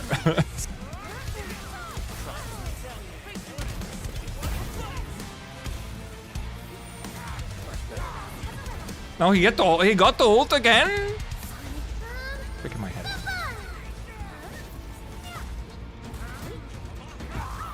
We're in perfect sync. Have fun being the best. Shows over. Bonk. Bonk. Not dead. Yeah, what is... Oh yeah, Snowshot is running a 4-star weapon. I guess all of her weapon... I was using all the other greatswords somewhere. Okay, that was not the ideal team for that.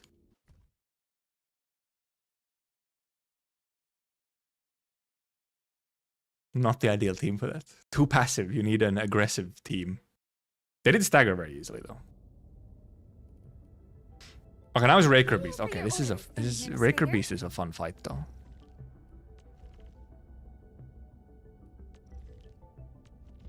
But which team? This is an option. Or we could just run this. But also, actually, I think I haven't actually tried with her. What you must, Professor. I'll do. Catcher solo. True. Raker Beast is like ideal catcher solo gaming, though.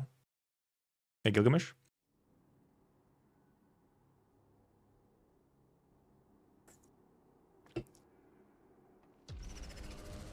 Like truly Dark Souls gaming. Not, well, I'm more like Sekiro gaming, but you know. Also, honestly, I should be just controlling him.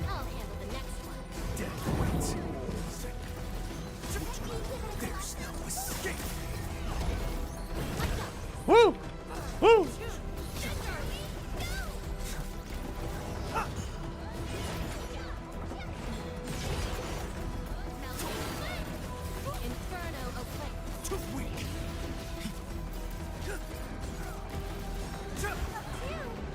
Oh, the fuck? I guess it's level 60. You died. I was like setting up for, you know, more there, but I just... Okay, right. He died. I did kill him. Okay, here indeed I truly wonder.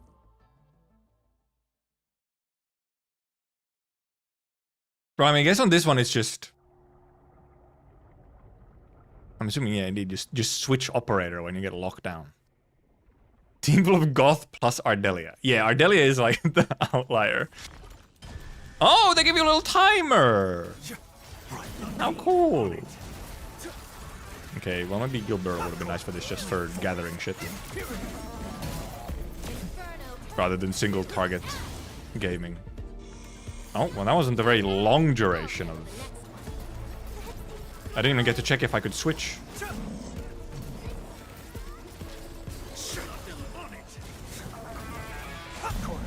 Also... Oh, okay, you don't get to switch. Ah, I see. They thought of it. You don't get to switch. So really, we don't need... We killed like none of... Ah! Stop! Okay, right, because they have to fucking... Kind of a slow one, huh? You gotta wait for these guys to... You know, revive. Also, yeah, healing actually would be kind of epic on this one. Or not healing, grouping. Gibby grouping would be kind of epic on this one.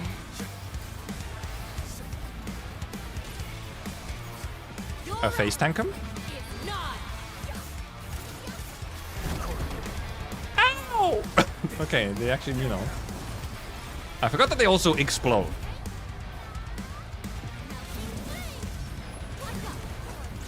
They also explode. It's not just that they, you know, run at you and do damage. And can be interrupted.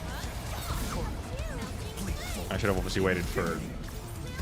I've been interrupted during my skill. I'm stuck on something? How? What was I stuck in? I was stuck in like the enemy reviving? I mean, sorry, let me just grab some healing real quick. Probably next Friday, Gilgamesh. At least that's my guess. That makes the most sense. No, they didn't arrive. They didn't revive early enough. Actually, I wonder if you can even Gibby pull them when they're doing this funny mode. Maybe. I'm better now. The timer visual was interesting though. Actually having a little thing below you. Because they could also use that for like some kind of lock-on mechanic if a boss gets like a lock-on attack or something, and then, you know, you have like a timer ticking on when it will actually activate. Are we setting up? Okay, you can CC them. Okay, Gibby would be nice. Not necessary, but nice to have done that one. Kind of just any CC, I guess. Actually, I wonder if you can also just like solidify them. Like Snowshrine ult, AO solidify all of them. Nice, Hey, it's the map where they showed off Camille's kit. No way. Woo!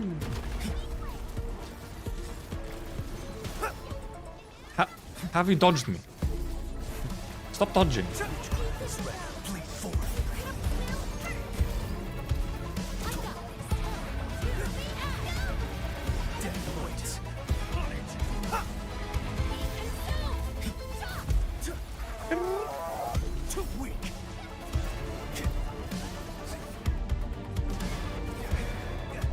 Oh, I forgot it has multi-hit.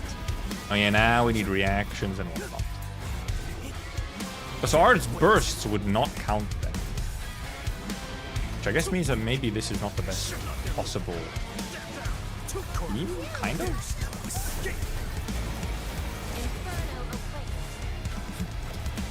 You fucking dodged! Bastard!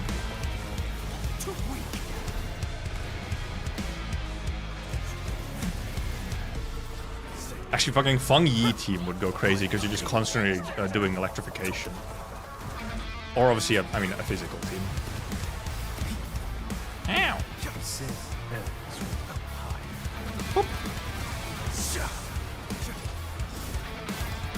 This counts as a reaction. I have taken off like none of the shields.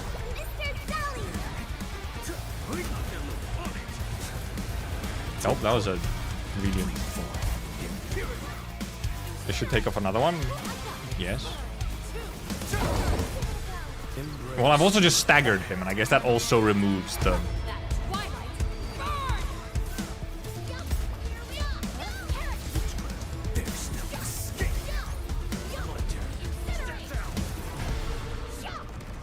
contention of deathly silences. I feel like a Fungi team could be fun for that. Well, mainly you very quickly, or just frankly, electric team in general. Electric team usually end up getting a bunch of electrifications and stuff.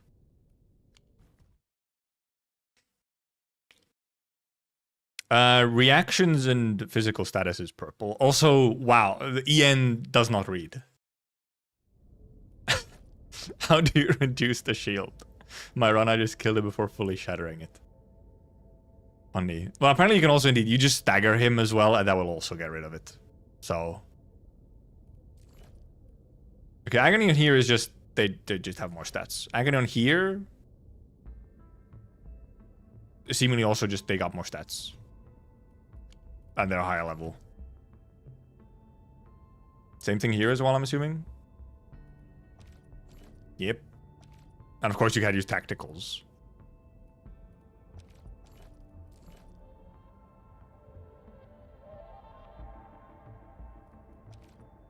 So there doesn't seem to be many differences in between Agony and... Okay, here it is. They still last much longer. Okay, yeah, indeed.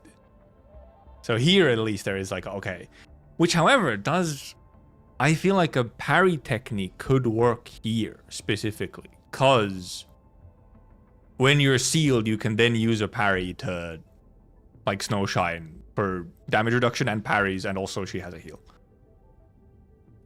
So I kind of want to try maybe that. And here, okay, here there's a bunch more. When enraged, Skydrummer absorb or vortices on the battlefield to create protective shields. Each vortex absorbed increases the number of shield stacks. Each arch reaction of physical status dealt by over. Okay, so he just managed. He can like stack the shields. Fair enough. Yeah, that makes sense. He can stack them instead of just getting 4 of them and then they run out.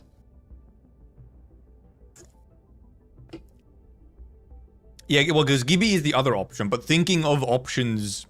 How to deal with it that isn't like, yeah, Gibby, who's a limited operator. I feel like something like Snowshine, because also, obviously Snowshine ult as well will let you also just solidify for a while.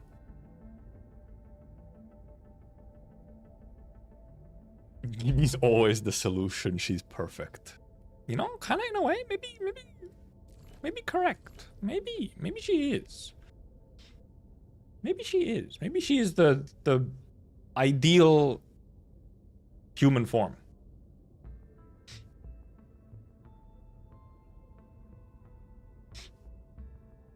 Oh yeah, Ember probably is just indeed. Ember can also just like be like fucking tanky enough.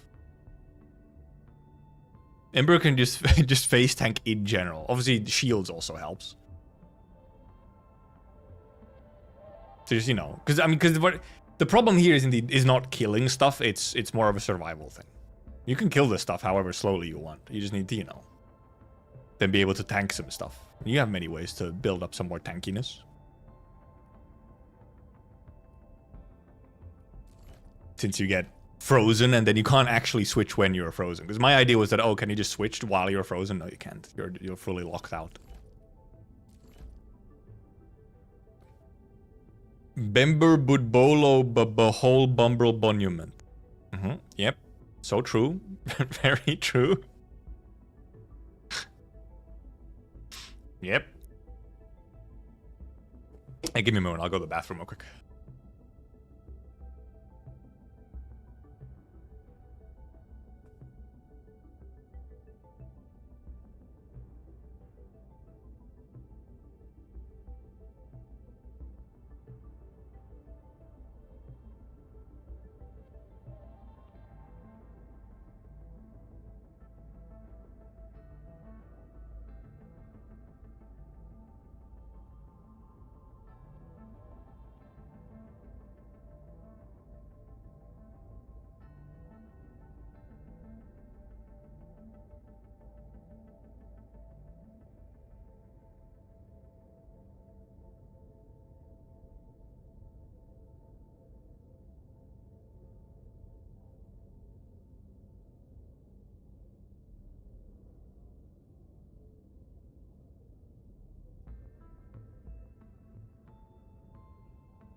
Okay, I can finally open my door. I couldn't have my door open earlier because someone was like doing some kind of construction work on a fucking Saturday.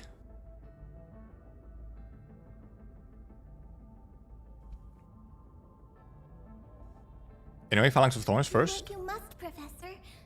It's do everything I can to help. just a bunch of those guys, huh? What if we just... What if? Or...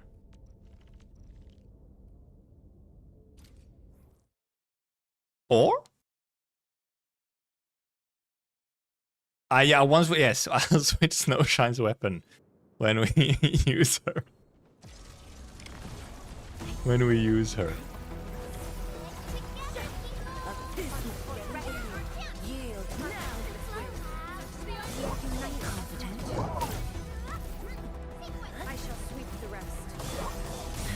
I kind of staggered these guys, but you know, I'm trying to hit the... Trying to hit the buffer.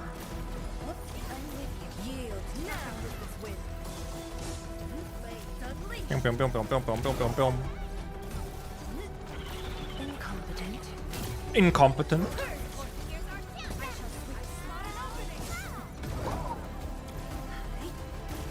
Actually, only just trigger her. I feel that's the first time I saw the combo. Maybe I'm just blind. I probably am.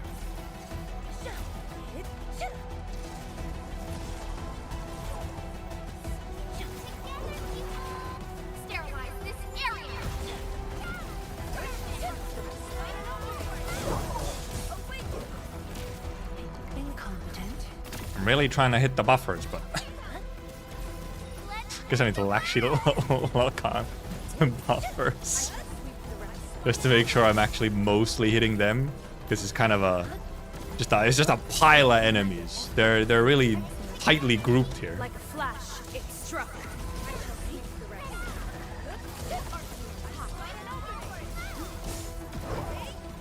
Because I have ult, but I think I'll save ult for the next round of enemies.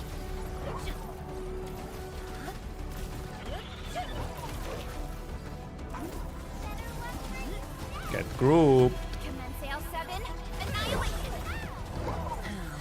Bonk. Bonk. Bonk.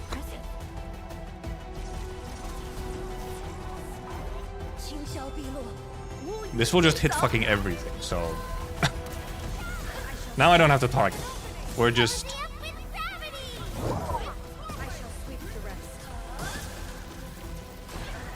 There's just enough AoE to ignore everything.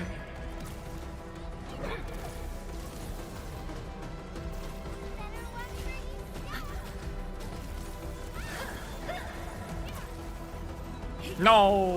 Okay, I didn't really get that. I only got to lead one side of him with one ult. Well, I got one off right before it ended.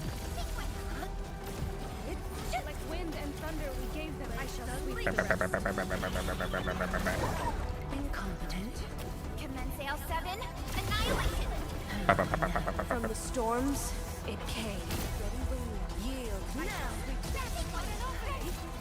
Incompetent. Incompetent indeed. Talking about me, that is.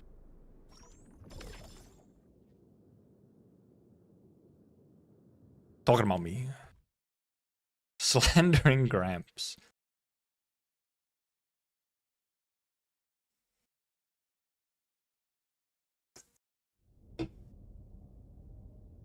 I didn't want to see you later. You're gonna catch the cookie stream before his old age makes him take another week off.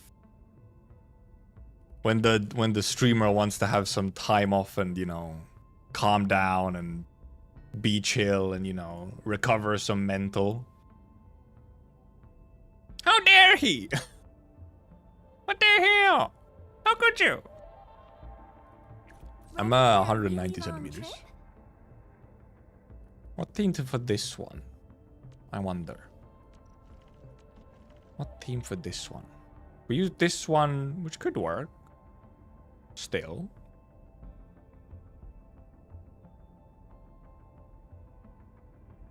Sure. Sure. What is Cookie even up to today? What's his plan? What's his agenda? His docket? Gathering data.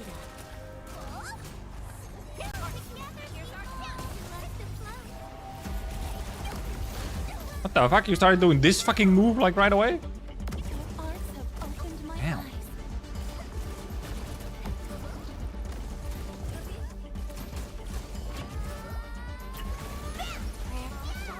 Bam! She says.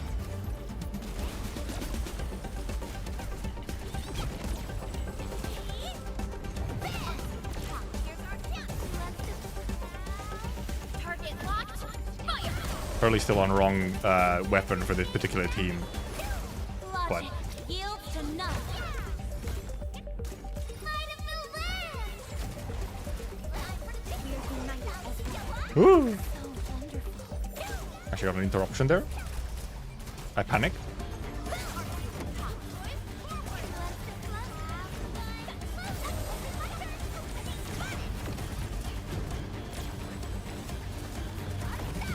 Whoa! Whoa! Staggers soon.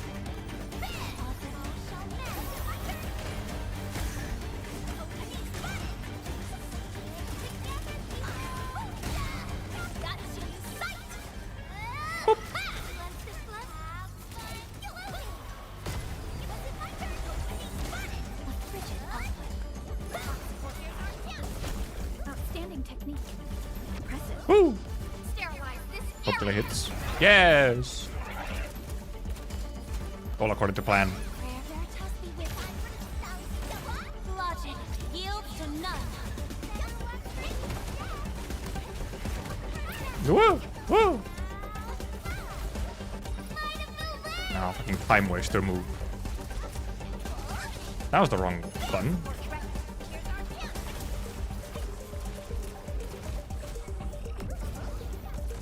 Stop. Ow! He didn't listen! We are united beyond the need for Another time waster move.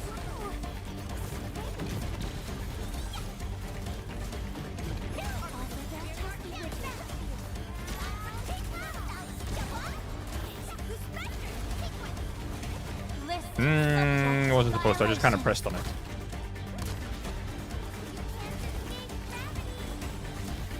Kind of just pressed that ult for no reason.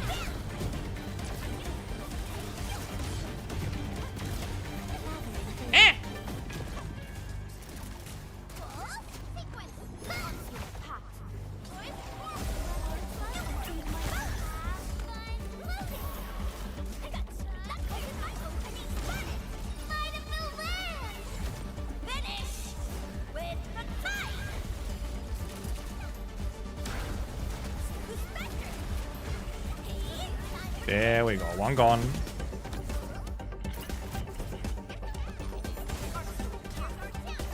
Ping pong.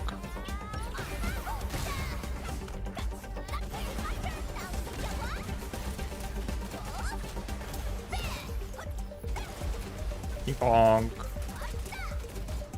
Finisher. Boop. Oh, never mind. It's like, why did Tang Tang just target nothing? It's because he died. Huh? Huh?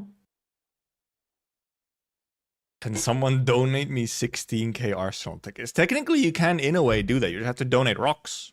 You have to buy someone rocks.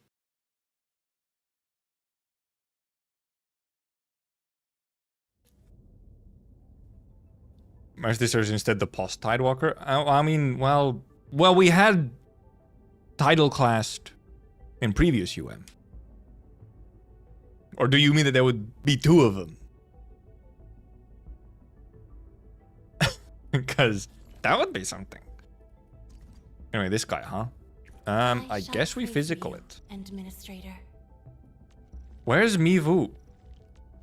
Mivu? Endfield won't stop progressing. I did not have a Mifu team saved? I guess not. I guess I've just been using Mifu in CC. Sure.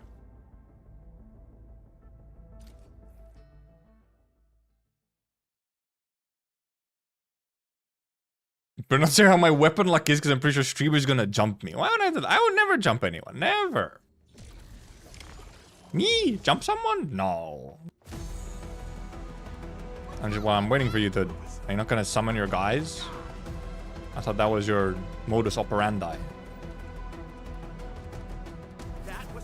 Oh, I mean... Okay. Last time on the normal mode, you just kind of summoned them right away. So I'm a little confused, I'm not gonna lie. Okay, there we go. How much does this do? Like nothing. Fair enough.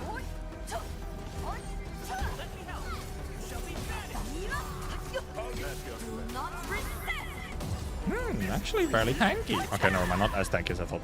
Okay, right, the finishers just do a huge amount of damage. That was the whole thing. I was like, my crush, it didn't do that much damage. Just because the finishers are your main damage source. Yeah, finishers. Ow. Really? I was just barely too slow because I didn't go a bit harder in. I have no... Okay, I'm dying, first of all. Wow, okay. Oh, the combustion does a lot. Oh, I see. Combustion does a lot. I see. Well, first of all, I'm not going to use skill points here at the start until you summon your shit so that I can just focus on those guys.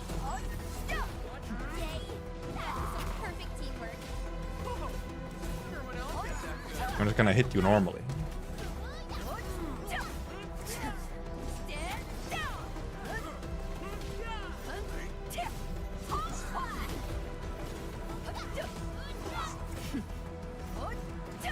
There we go.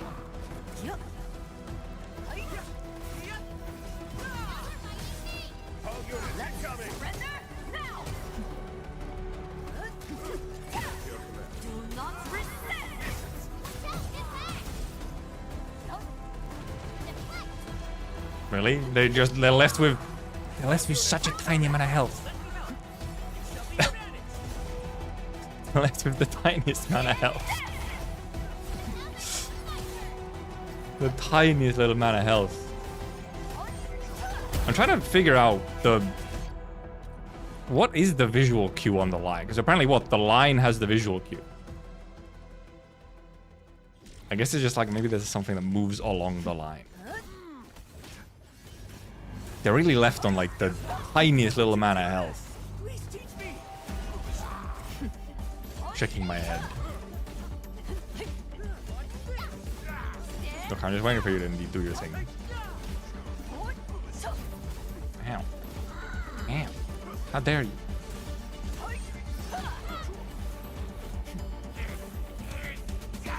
Okay, yeah, it's just a big old blob on the thingy.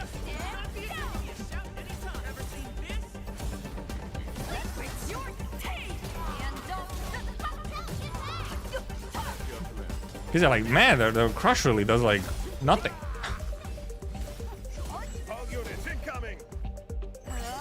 And now the line is already very close.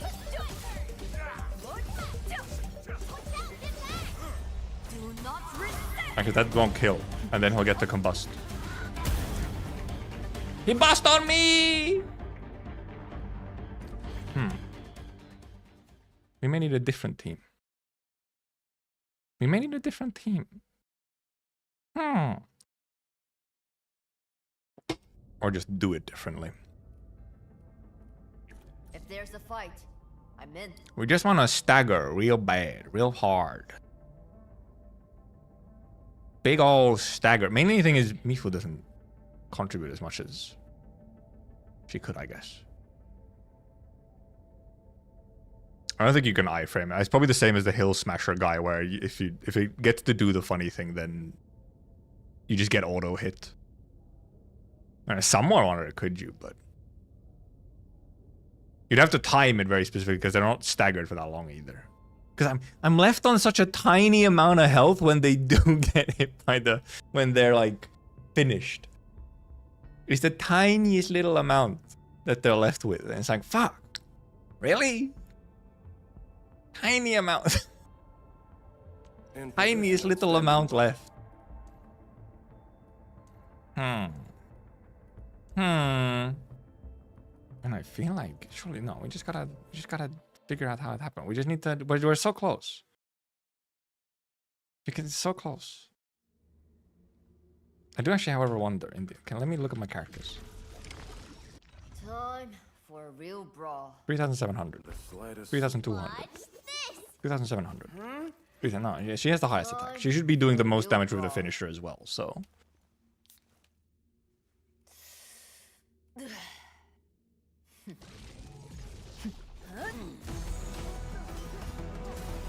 They need to figure out the... I'm almost wondering if you could here at the start even just get like a... You know what? Can we possibly just get an instant stagger here as well?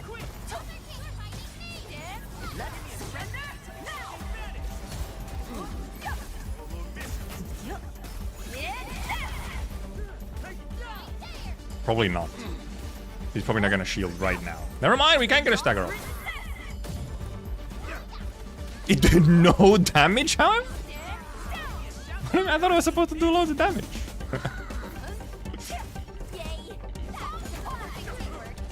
What do you mean? It didn't really do that much. It could be that maybe everyone should just have extra... yes, like extra stagger gear.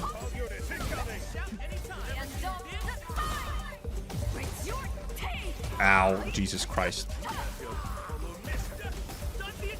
I got hit by the time. Also, you know, also this time waster. Maybe you could, if you could parry that, obviously, then you would have to, you could be more aggressive. Because indeed, the problem is now that this guy's, you know, just kind of here already.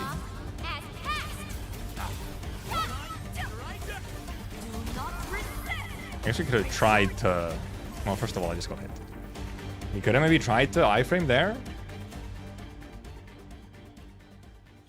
So obviously, you know, time waster when he does the funny thing, and then you have to. Well, I guess you can just, you know, you just dodge it. But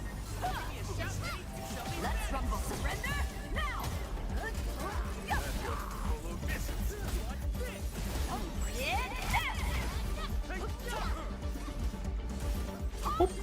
Bonk. Look how low that finisher did still.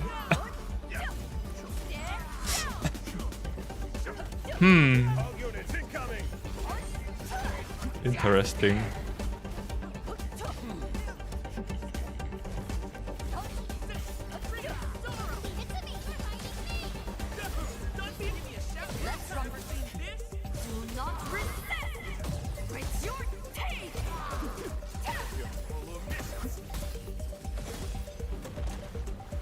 Well, I kind of barely left them alive now, which is not really intended.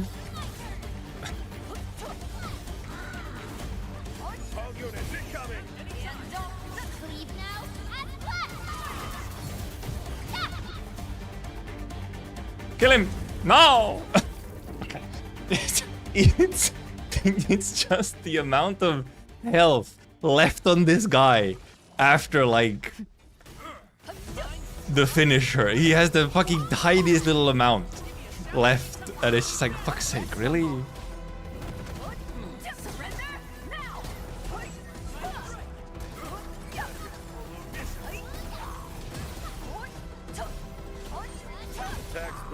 My goddamn. Bastard. Need just like a tiny bit more to get it in one cycle or whatever.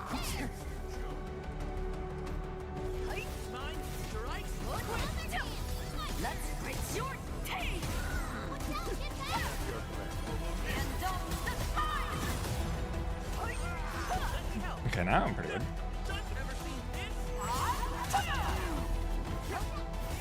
See, that one takes that reasonably.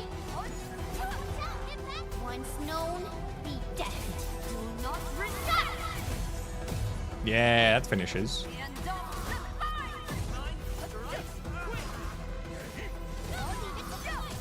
Shield guards, formation.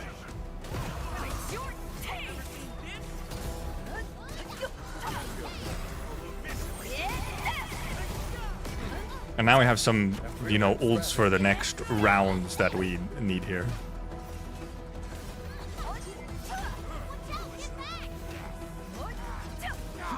I'll just take that kind of safe dodge. Okay, well, you can indeed get a secondary stagger here as well. So I could have done like a full second rotation on this one, actually. Because I'm assuming he's gonna do some fucking shenanigans soon again. But we have ults ready to go.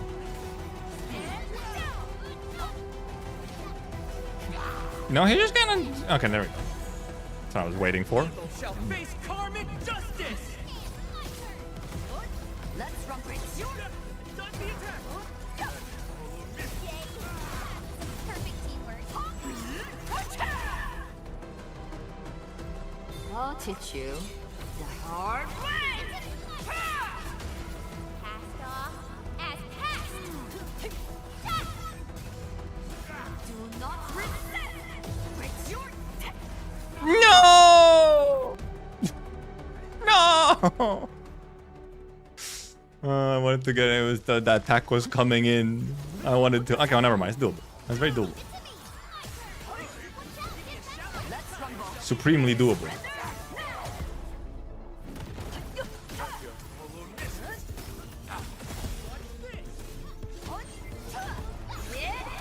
Brilliant strategy. I think here we just kind of wait for SP, because he'll do it very quickly after this. But on the second, when we get the second one, or the first stagger here, we can actually just... We can do it, we can do a whole, like, secondary rotation. Let's run breaks your teeth. Do not resist.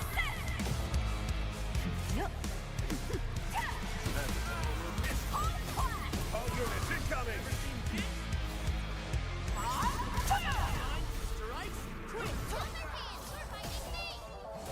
Cleave now as cut.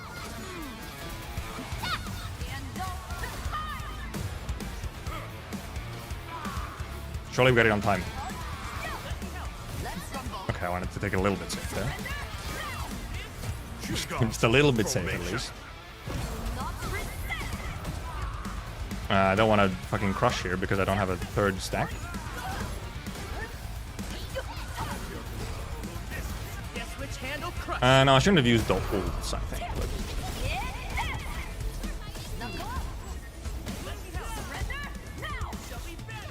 I guess it worked out. In theory, could have saved that world splitter, I guess, for... World splitter could have maybe saved for this summon here, but... Maybe that combo should have also just been saved, but... I mean, those kind of just... Maybe if I just... I could have done the whole fucking other rotation. He would have been staggered. I mean, fucking we take it.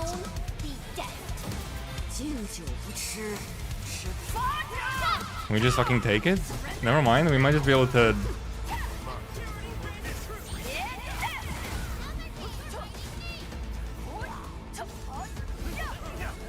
Oh, I've interrupted him. That was dumb. Okay, well now he went. Now we're not in a great situation.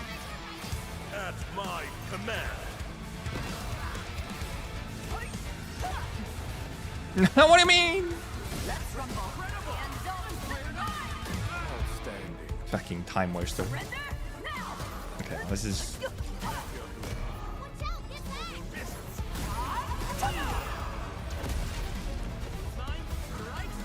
Surely we're fine. We're chill.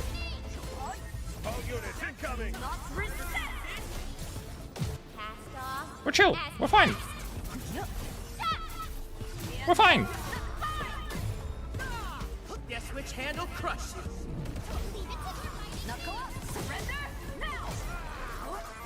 Yeah, we're good. We're chill.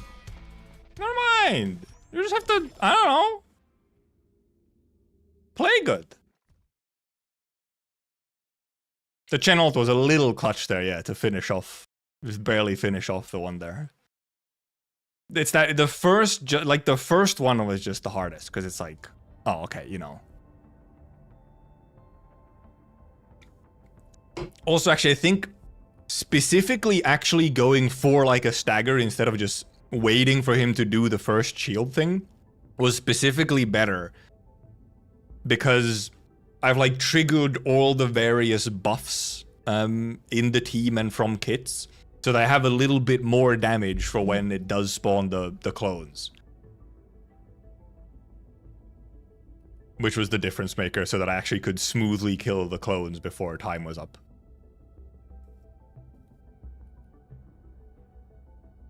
Anyway, now it's... Oh yeah, now it's Raker guy.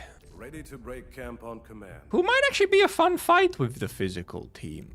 But also we could use this team since we haven't used it much elsewhere. You have blindfolds, you have to do it again. True. Wait 5 years when ignoring shields operator is released.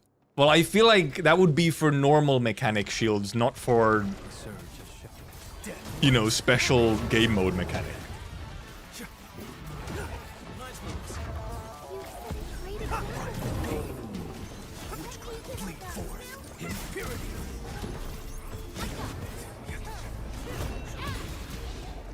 Ow. Ow.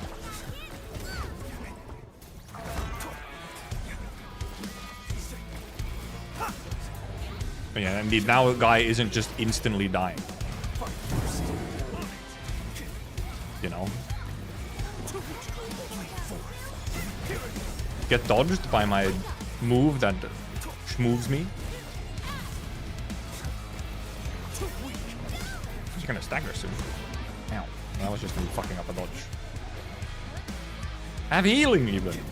How OP?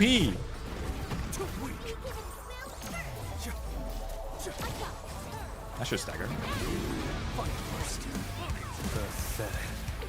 I don't actually need to do this.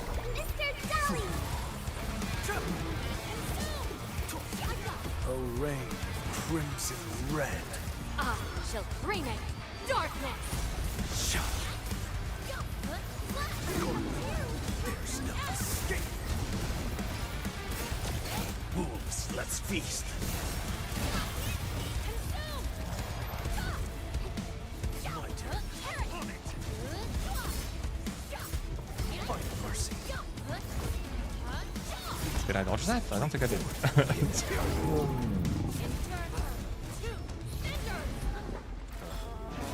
Ow!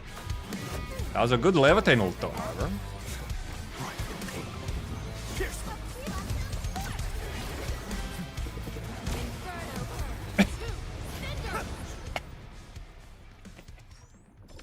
Interrupted by delayed Ardelia combo? Easy. I mean, Levitate almost died because I face tanked a shit ton of stuff during ult, but this is literally how she's supposed to work. Just face tank.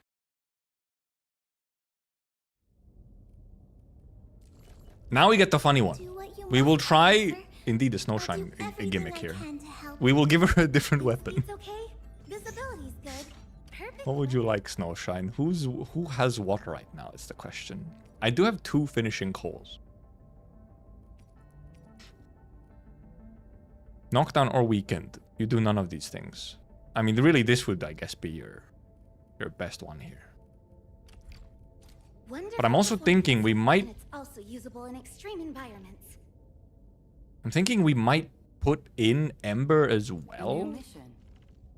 But then she also needs maybe a weapon. My crusade is far from over.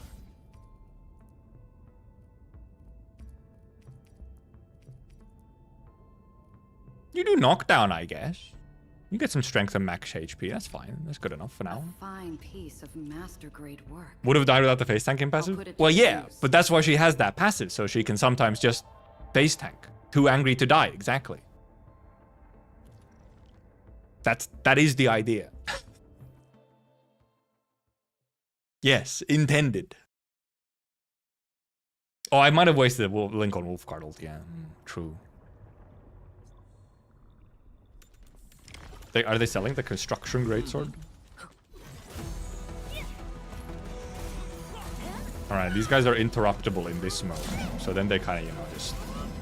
That was the wrong skill, but, you know. Okay, it is real long. It is pretty long. Also damage slightly low, maybe. I gotta get these, you know, first kills here first. Also, I guess maybe I shouldn't be controlling Ember in theory, but she's tanky, is the thing. She tanky. That was my idea, that she can just tank. And sometimes trigger combo, I guess. It's, you know, a little funny, getting hit by...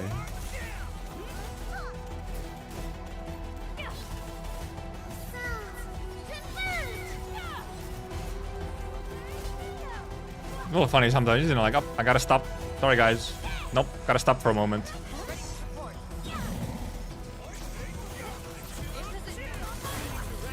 Gotta take a little break. Hit the damage reduction? You should.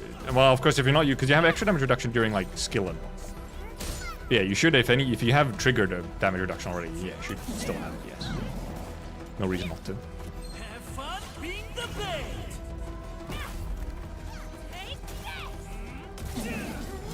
Damage, however, is a little low, because actually this team has not been updated in a while to, like, improve their gear and weapons.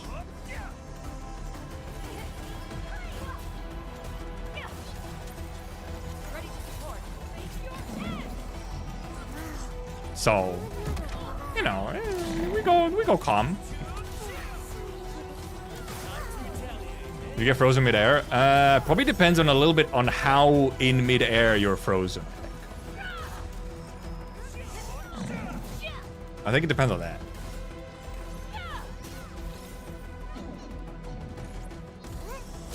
Then probably in most cases, yeah, your hitbox is still like down. It's on the ground and not in the air. Running enemy better here, yeah, but I kind of just want to have like this, you know. No thinking. I simply damage reduction and heal.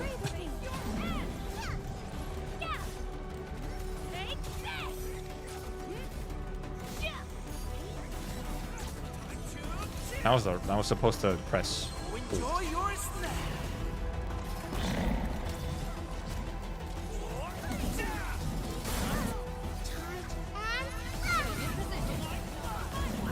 You can also just shield as well. The hell, I actually not got knocked back? How does this be? Also, this ult is actually mainly supposed to be used when they're in the funny mode.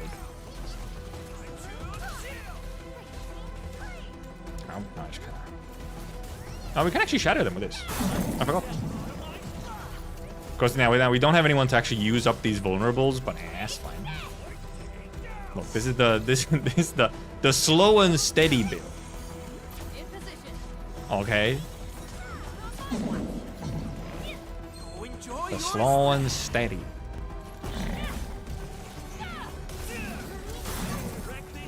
And also, I mean, this is fairly tanky. But I guess I'm not indeed doing that much damage right now. This team is currently not up to date on damage dealing.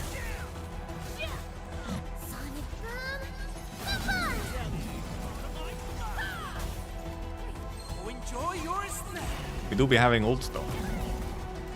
Unless does get ult real quick.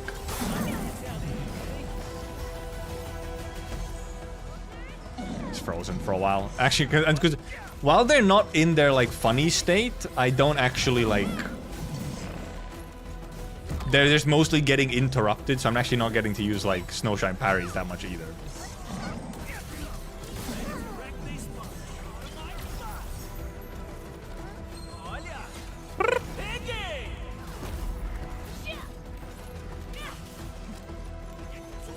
But as you can see, I sure as hell ain't dying. You can still, yeah, you can still CC them, so yeah, like even knockdowns, you know.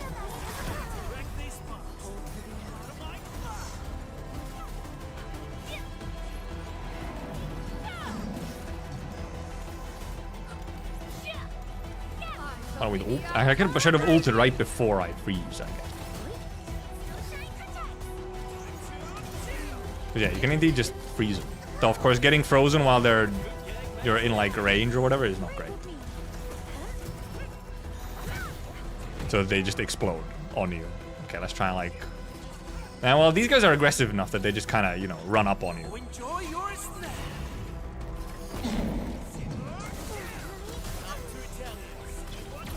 You can freeze him for a moment. I mean, hopefully we have enough time, I guess. Kinda.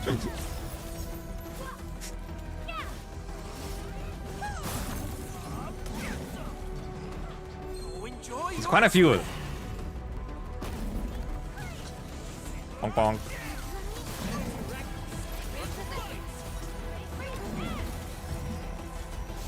Well, okay, that probably didn't really do anything there, but that's a lot of frozens. So am I, but you know.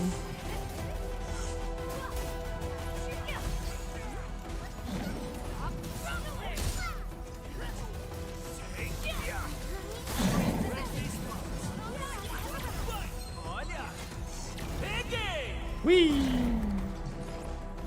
Wee! Wee! I should have waited for combo to be back, but actually see. we might be just low on time. I've been frozen! How many intellectuals were cast? You know, a couple. A few. Also, it's funny, these guys don't have stagger bars. I didn't really even realize that they don't have stagger bars. Enjoy your snack. I'm also like back up to full health. Okay, at least some of them are actually dead again.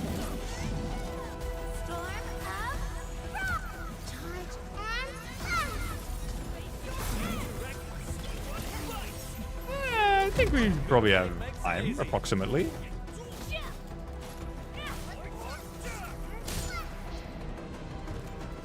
Yeah, we should.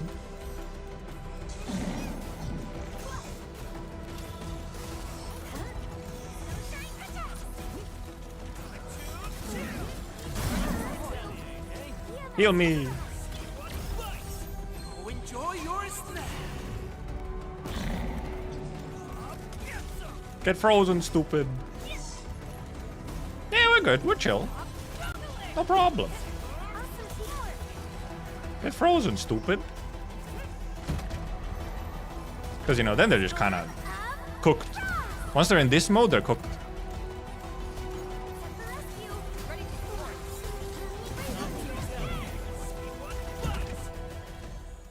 Easy.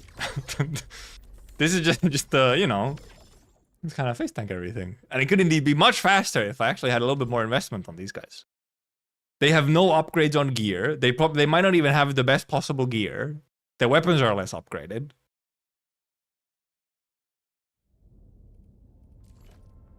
Chill.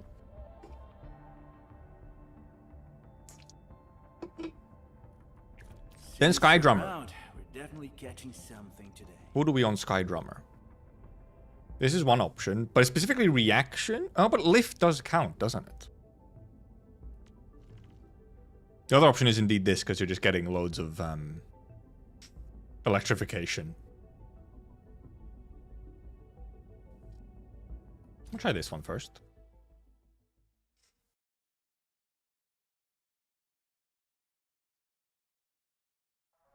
Mini and electrification.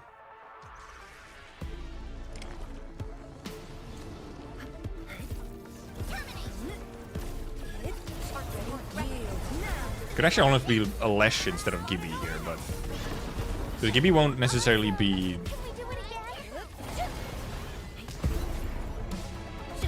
contributing to the reaction amounts.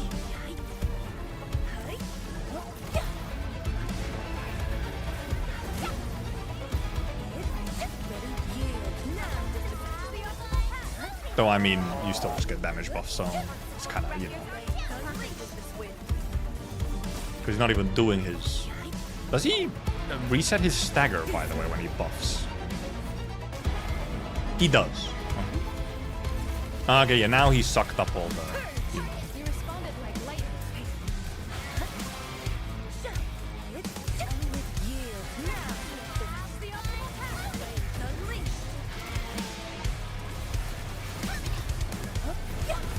Ooh, oh, I shall sweep the rest. ouchie.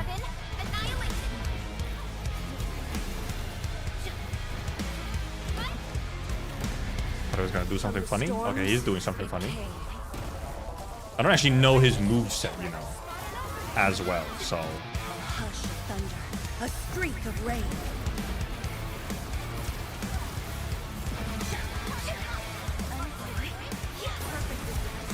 Oh, there he goes.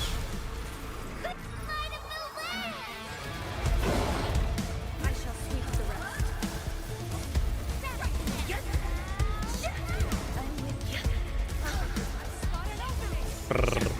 I'm a little low health, but with no healing available. Indeed. I thought I was gonna get an interrupt there. I did not get an interrupt in time. Owie. Owie.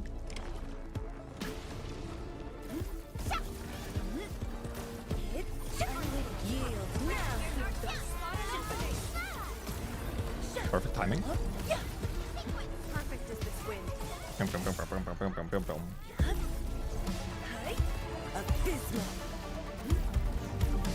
Yeah, because I'm kind of just learning the actual moveset at the same time here, because you didn't really have to learn it at any other point.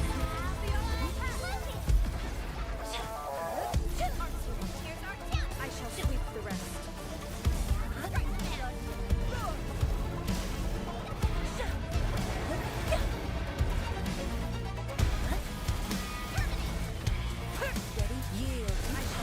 Thank you. Almost got hit there. It was a little like a little close. I think I'll actually kind of wait to get a couple more reactions off before. Rain of blue, a lance of sun.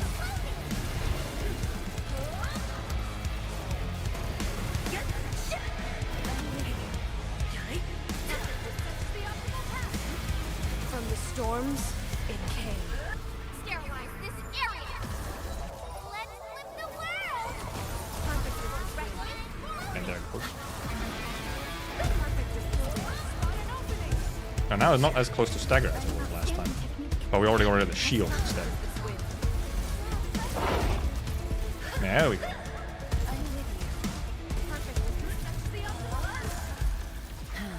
At least we get the finisher this time. Last time we didn't get the finisher because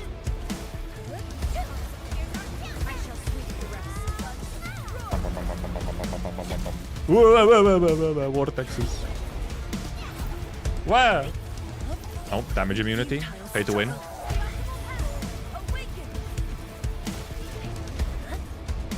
Okay. I went in a little too early. Okay, it was maybe on me, a little greedy. Okay, that was still interruptible distance. I shall sweep the rest. From the storms, We will use this because it gives us electrification. yield. Now sweep the rest. Sterilize this area. Perfect as this雷并作，化育万物。 Where the fuck did he go? Where did guy go?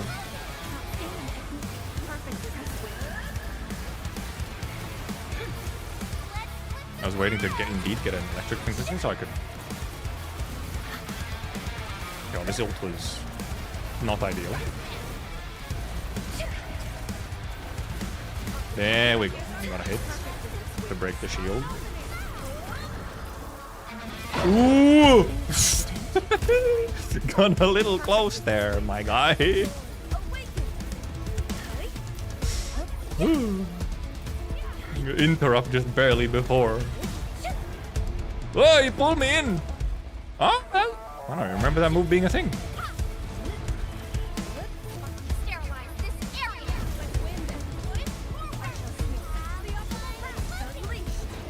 You can't escape this. Light up the way.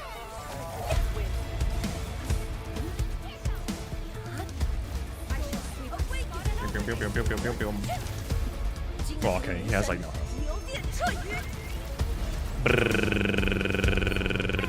Does have like damage reduction during that move?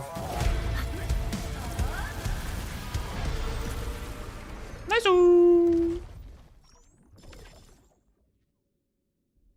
Blasted. Heckin' blasted. I only got hit by that one move at one point where I was a bit too close and he spit balls at me. Yep. Decent UM. It's a little funny that indeed I don't have this one. I don't have this one trimmed just because of the fucking slime map. Because unfortunately the slime map is just it's a little DPS check-in. On level 70s, it's pretty sweaty to get enough damage. I possibly could now because I've upgraded some gear more. I also had like barely any gear upgrades when I first tried it, but don't worry, I have none of them trimmed. Okay, but Cubic, you play on E2 or E1 max or whatever. Give me some insight to people who not care much for income data for gachas and just live our own way. I just want to play or not play, simple as. What do you mean, give some insight to people? Give some insight how to not care much for income data. No, I can't give them anything. It's, you know, the whole thing where, like, you can lead a horse to water, but you can't make it drink. It's the same thing. If someone is degenerate enough to put actual, genuine, personal value into the income data graphs, into the PvP monthly data graphs, it's a problem they can only solve on their own. By, I don't know, like, looking deep inside and realizing that it's a little silly. And also that the graphs are, like, extremely inaccurate and are only good for one specific thing. And the way that they're... because they're in a graph of rankings from 1 to whatever, is very misleading on what the graph is useful for, because it's not useful for actually comparing other games to each other.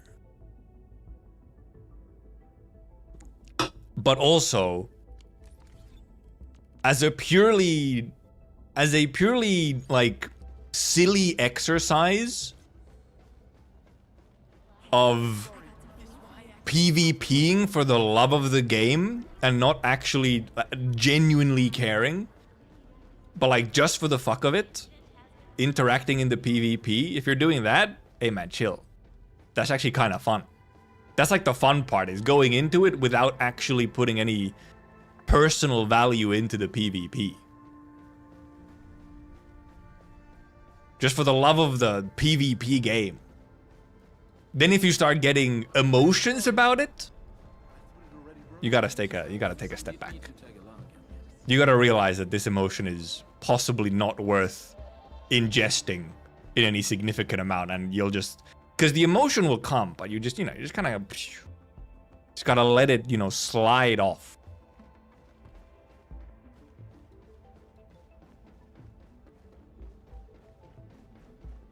The healthiest way to interact with it. Fine, I'll take your gift, Abby, since I happened to bump into you. Thank you. Yazen powder. Wow, okay, cool. Extremely valuable gift. You're a 200% trust, Abby. You give me fucking Yazen powder. I see how it is. What the hell? Also, I'm back at 60k barrels. But I also only need 50k to guarantee Arcane.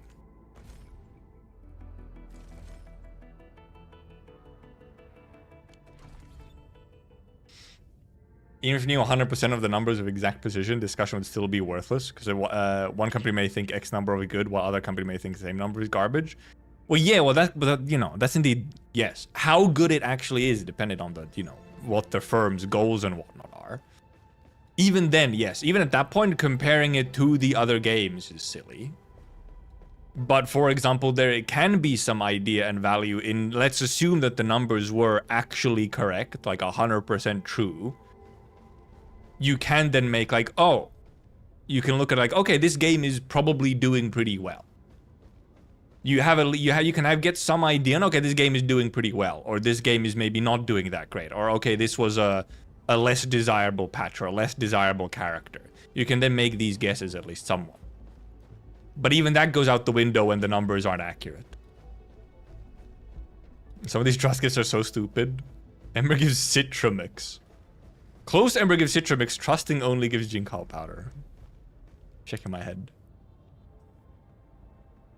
Every game in the top 50 I say from EOS regardless. Yeah, kinda, yeah. Yeah, if you're in the list of the earners, you're probably fine.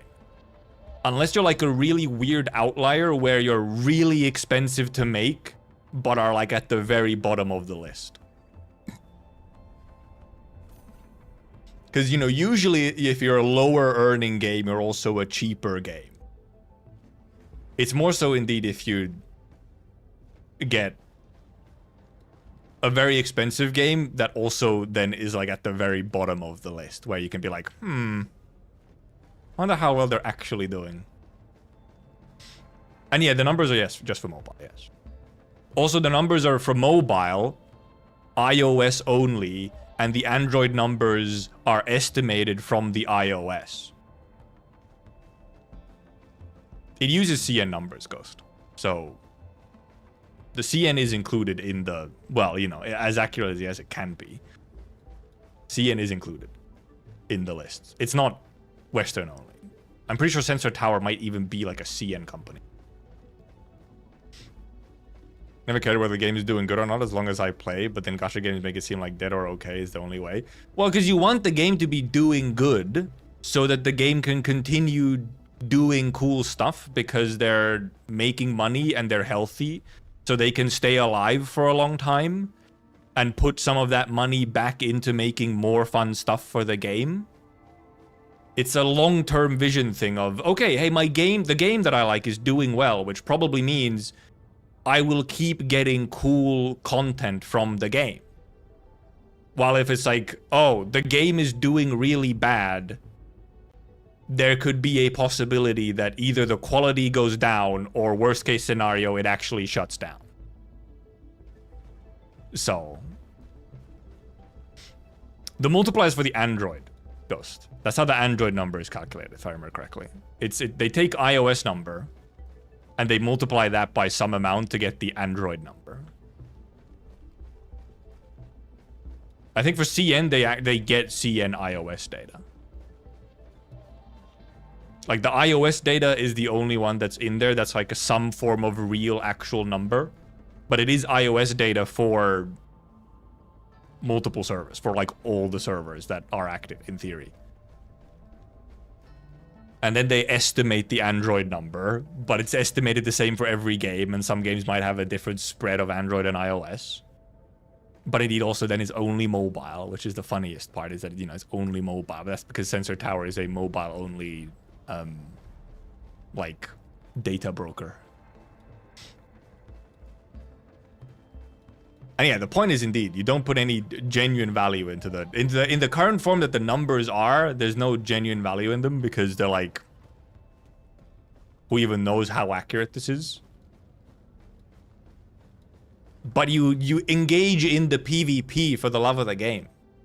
Just because it's mildly entertaining to pull out all of your mantras every month of, okay, this game did well because it's actually good, and this game did well because it's predatory, etc., etc. And yeah, we know HG has other games in development, at least should have. Obviously, I haven't heard any about them for a while, and they were indeed just leaks. But they are happening, maybe. If one is concerned about money going to the game, extra parts are more likely going to other games they're developing. Well, no, we clearly know that often it does go back also into the game. Yes, some of them are going into funding other projects, clearly. Obvious, that's how business works. But some of it also just goes back into the game. Look at all the extra stuff we get from Arknights. We get so much just like free random bonus content from Arknights that they fund with just what the game does. Because, I mean, simultaneously works as promotion as well. And some of them are actual products like Ambient Synesthesia obviously sells out entire concert halls for 4 days in a row. But then they also eventually give out the recording for free.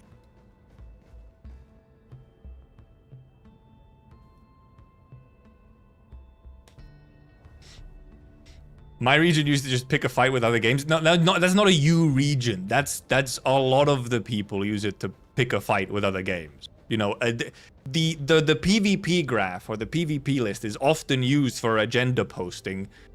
Unfortunately, too often, unironic agenda posting instead of ironic agenda posting. Ironic agenda posting, kind of funny. Unironic, sad.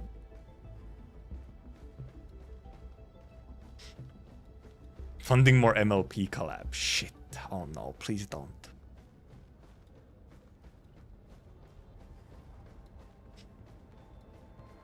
You want every other game, the niche of the game you like doing good, competition doing good? Yeah, indeed, yes, also yes. Yeah, competition is good. Right now, however, there's like...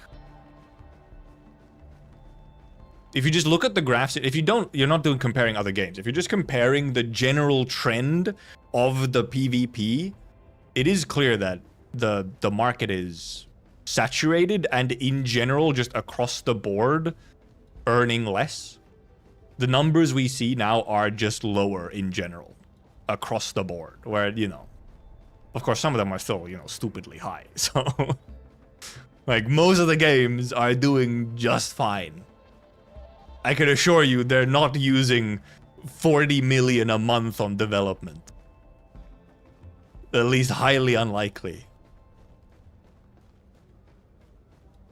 So, but like we're no longer, because there was one point where we would see some of these games, the top games, break on in sensor tower numbers. The only comparison we have, we were seeing them break 100 million for some of the big ones. That has not happened in a long time. The highest we have been seeing for months now is like 40-50 million, which is a ridiculous amount of fucking money.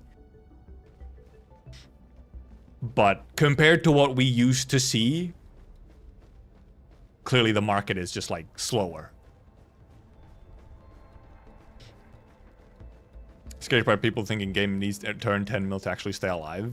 Yeah, of course that's revenue, that's like not direct profit. It's like revenue, but yeah, like most of the games will not need, because for some of, in theory, if you had like one huge fucking, because some of the games are fairly expensive to develop. If you just have quite a lot of staff. But we don't know how many staff actually work on a singular game. Like, MiHoYo has a huge amount of staff, but they have, like, 4 big games. They have 3 huge games, and then some other ones that are a bit smaller, but also still active and doing decently. And yes, also then there's merch and everything else, yeah. Which, obviously, we never see, so... Unless we start digging into and somehow get, like... you know, actual financial statements from the companies, which, I mean, maybe there are, some of them are public, possibly. I'm actually not sure if CN has, like, public financial statement disclosure. Which, actually, they wouldn't, because most of the companies are not publicly traded. I'm pretty sure MiHoYo is also still a private company, isn't it? So they probably do not have any requirement to publicly disclose financial statements. So we could see, like, okay, how much did they make in, like, a year? So how much would they make each month? From what? And, like, this thing and that thing and these things. Because we don't get to see the statements. Unless you're an investor in the company. And yeah. Number of employees is... Just employees in general is by far your biggest cost for any kind of game development. So... if we knew how many employees were working on any particular game, you could then estimate how much it costs to make that game every month. But we don't, because these are private companies and they don't, like, just... I think for some of them we have estimates, but those are estimates for the entire company rather than a particular set of devs on a game. Based on some recent news, HoYo's biggest expenditure is AI tokens nowadays. Oh yeah, was there something like that? Was there something like that where they had just an insane amount of AI token? I feel like there's probably a couple companies where indeed they're like, what the? How much did we use on tokens this month? What? I thought this was supposed to be cheap and cost cutting. What do you mean we used this much on tokens? Huh?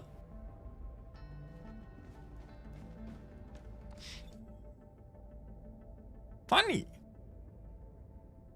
And yeah, for Enfield, we're weirdly lucky that we have a way more exact number for how much Enfield made in like launch.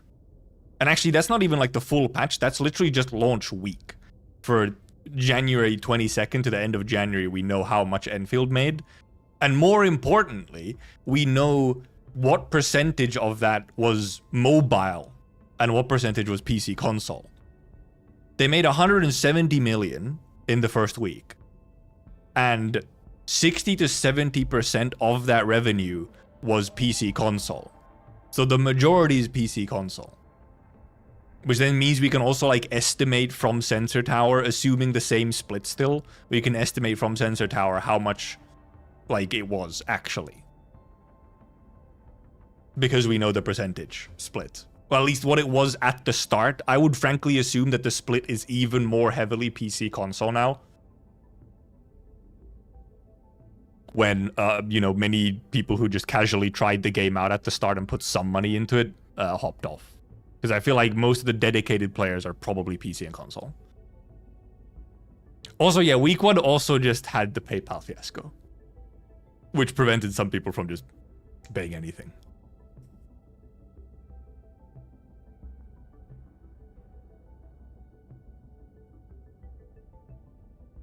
Time for me to infiltrate HT to find the real revenue numbers. Real.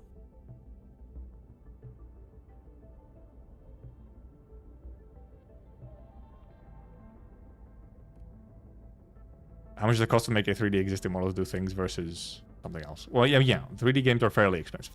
There's probably quite a bit of staff on Endfield.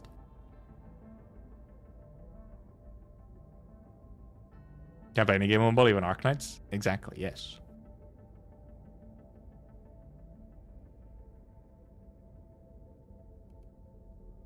But I mean, I do wonder how much Endfield does it indeed actually make. It would be fun to know. But yeah, I mean, they're still doing fine. Because even on the Sensor Tower numbers, it's like, well, it's alive. It is, however, kind of low when you think about the scale of the game and sort of how much it made at the start. It's just dropped off quite a lot.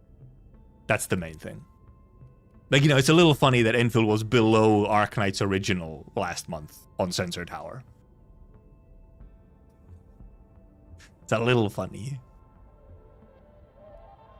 But it's just that the numbers for Enfield especially are on Sensor Tower are going to be pretty inaccurate and not indicative.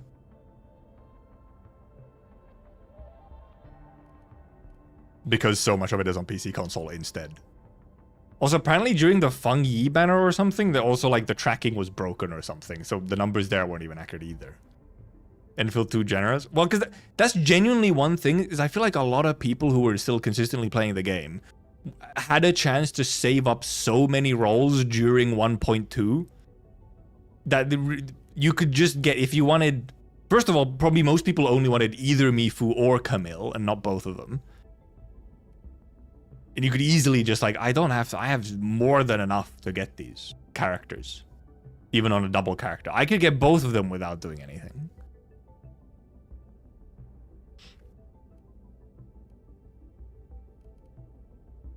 You just have currency. Because I haven't rolled on everyone. I've skipped some banners, but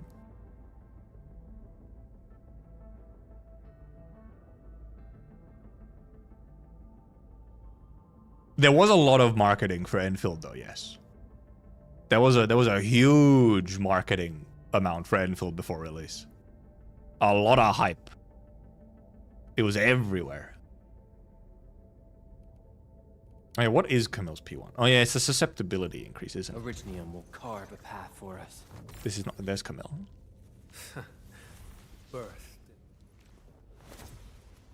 I like the plus 15. To me, this is not that tempting. Because it's just extra number. It's just more number. which is boring. More number is boring. It doesn't actually do anything interesting. It's not like a quality of life update. Except, I guess, kind of the duration of the Vesper Wings. But it's not like a cooldown reduction or something, so you get to use more combos or anything. Which, that's on 3.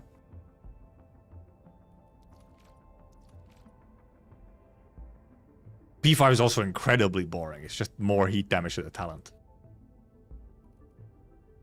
They should rip something out of the character kit and put it P1 or P2. Real. That's how you make fucking money. That's how you make money. Every potential is quality of life. No, they aren't. That's the thing. Most of these are not. This is just more number. This is kind of some quality of life because you get a lot of the combo skill cooldown. Okay, a bit of combo skill cooldown. Otherwise, it's just more number. This is pure number. This is number. Well, I mean, okay, yeah, sort of number. You just get ultimate faster. This is all number. There's like a there's half a potential of quality of life in here between all 5 of them. Otherwise, it's just more number. Which kind of is the better way. Yes, that's how it should be. And yes, potential is also far. That's the true quality of life is the art. Number slop. Yeah.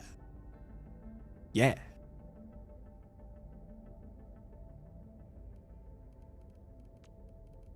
But also that's the better way. The potential should be boring, essentially. True quality of life is the glow on P5. Real. Yeah, no, potential should essentially be boring. The most exciting part of your potential should indeed be getting a new piece of art that you can display. That should be your number 1 bait.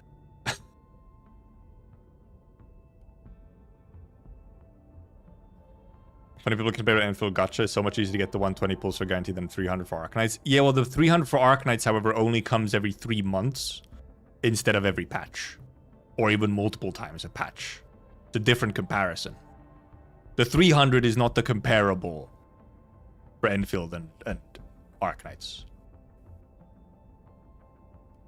It's a different time scale. I mean, still getting 300 in 3 months is indeed... No, you're not really going to get 300 in 3 months in Arknights, no.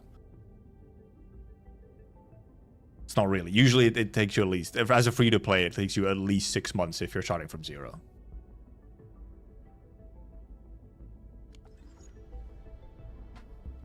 Any predictions on how Arcane will be gameplay-wise? Maybe? Maybe more like wishes? 300 in OGAK gets you 2 limited. Technically... not, I think. You could be extremely unlucky and not get a single limited in the 300 pulls. It's just very unlikely that you wouldn't. But for Arcane, first of all, Arcane Kit, simply looking at her colors and so on, I would assume nature. I would think. So I'm wondering if she would be like the nature DPS that we're like, I guess, kind of expecting at some point or waiting for. So I'm wondering if she would be like a nature DPS and possibly like some interaction with corrosion specifically. Like if we would get like a similar, I guess, kind of similar to how, you know, fungi like is electrification focused. If she would be like corrosion focused in some way. Another cryo. Because yeah, the colors could also kind of be cryo, yes. But considering we haven't had a nature since Gibby, and obviously we don't have like a damage dealer nature, fluoride doesn't count. I'm wondering if it would be our nature DPS. That would be like my first guess. Then it's more so, okay, what is her weapon? Is she sword? Because we do see her using a sword. Or is it a case of she has orb, but then uses a sword in many attack animations? We haven't, however, had a sword limited in a while we did just have, well, not just had, we recently had fungi for orb. But I feel like it's either orb or sword. With sword probably being the more likely one just because We haven't had a sword in a while, and we do see her specifically using a sword. She's heat. She doesn't have heat colors. Can't be. People saying with Tang Tang being physical, she came out cryo. Well, yeah, that's because people were looking at fucking absolute bullshit leaks. most of the leaks in Endfield have been horribly inaccurate. Or they get like one thing correct, and then everything else is wrong. And the one thing that they got correct was like the most obvious guess possible, where you don't need any kind of leaking. It's just like, look at him. It's like, yeah, they're probably that element. Oh yeah, they're probably that weapon. Endfield leaks, generally speaking, when it comes to character kits and whatnot, not reliable in the slightest. Which is good. Better that way.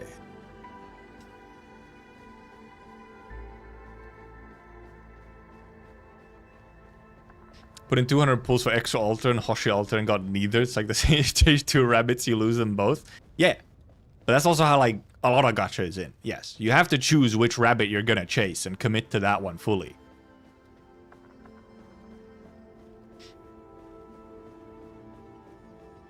They treat it as absolute truth. No, you idiot. Tang Tang's physical. Didn't you know? Well, yeah, because people are used to the people saying that are the ones used to the leaks from other games, which are not genuine leaks. They are the beta test servers that people then leak stuff from. So it's like actual active development, just testing servers that people get access to. So that's why, you know, in other games, the leaks are actually accurate because it's something genuine. It's based off a thing that people actually just have access to. You're just not supposed to post anything from the test servers.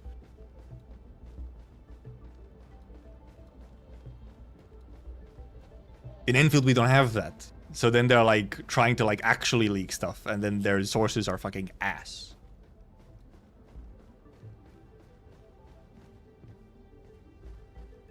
You're guaranteed that both banner units at 300 because the free limited you get at 3 and then you buy the other one. Okay, you're right. I guess it used to be that there wasn't the... You just got the, like, spark before. You didn't have, like, a guaranteed limited on the 300, I think, on the first limited banners. Or when they first introduced, like, the 300. So, okay, no, yeah. I kind of forgot. It's been a while since I've actually rolled on a limited banner. I guess I rolled on Hoshi, but I got everything quite quickly there.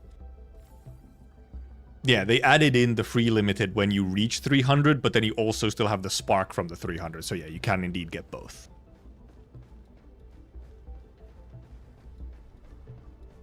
Or was it the Wishadel Logos banner where it was added?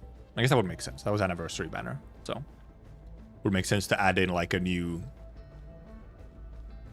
element, new quality of life to the gacha. Oh yeah, because right, because that, yeah. It was indeed, you just get the limited at 300, yeah, and then you can either spark another one or spark the non-limited if you don't get them. Yeah. Well, yeah, eventually that was also something they introduced later on, was old limiteds being a lower spark, which was selection between either rate up and not just the limited. Yeah, I do same. I do wish it was just like a selection on which one you want on the 300 guarantee. But at the same time, I see why it's just defaults to just the limited. I think, you know, it makes sense. It's a pretty niche situation where you're like, damn, I wish this 300 guarantee was not the limited and was the non-limited. Not too many situations where it's like, okay, I really want this though. Like, I actually don't want the limited anymore. I already have them. I have a max pot. I don't need another one.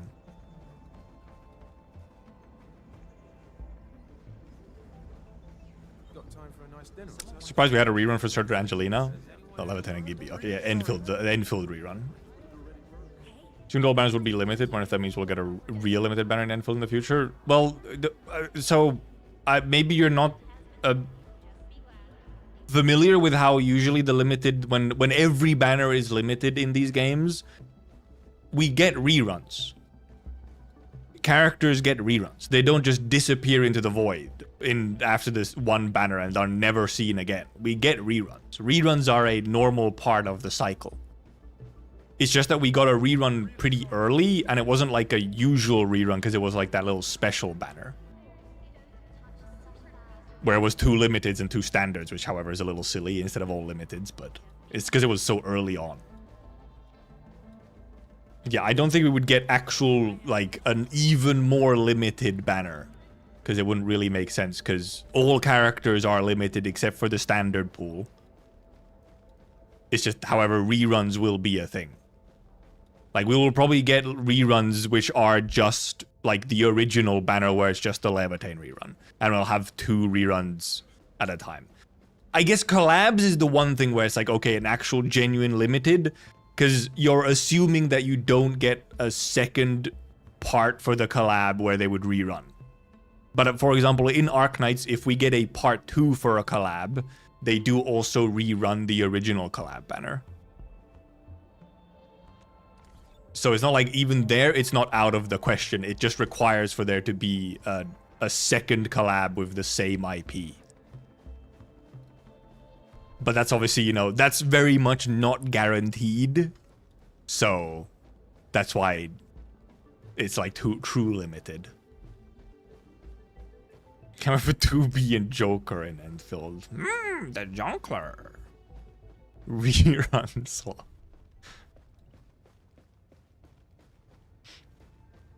Our success in Endfield. Gunmaxxing.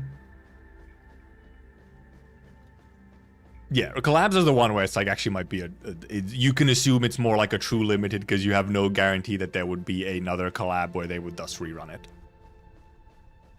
Because yeah, like Dungeon Meshi, indeed, it's unlikely that we would get a second Dungeon Meshi collab. I feel, so that's probably very much limited. But for our success, and for Monster Hunter, obviously, we have had 2. We have had secondary ones, or like part 2s. Oh yeah, Ave Mujica probably is. Well, there is still more Ave Mujica happening, but it does seem unlikely that there would be a part 2 to the Ave Mujica collab. Even though there is still more of that anime coming out, but... Oh, hi Mifu. What do you give me? As you stare at my cool void hole. Oh, pan-fried double crisp. New! My infinite void of boxes.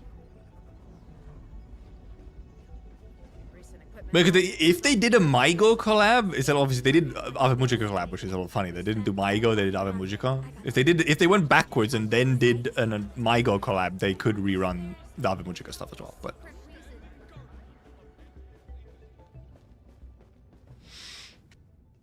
and I get, like, it's not like Dungeon Meshi is out of the question either, especially if we get like a season 2 of Dungeon Meshi or something. They could do a new one. It's not like they have more characters to release. They released all the main cast, but they could release some of the other bigger side characters or something as collab units. Or they could do a different Bang Dream, yeah.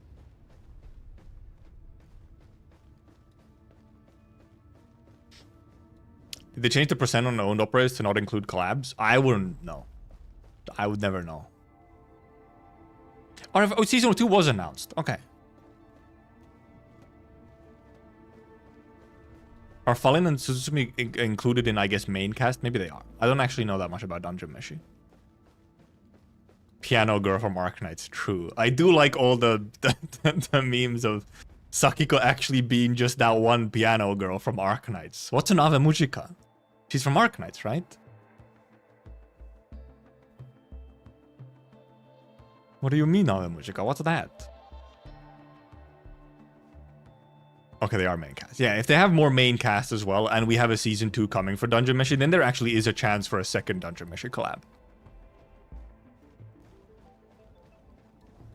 Do they have either more main cast or big side characters to release or to make as units? And then if there's a second season. Usually because it's, you know, like, you know, often it's like there has to be like another IP to promote or like a new thing to promote, right?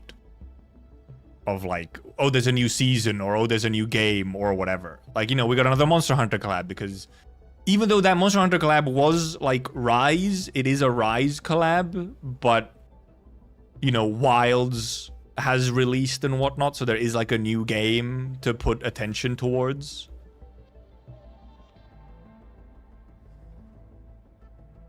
So collab character alter. We got alter Sakiko. Emotes collab AK now runs at 15 FPS. Real? Real.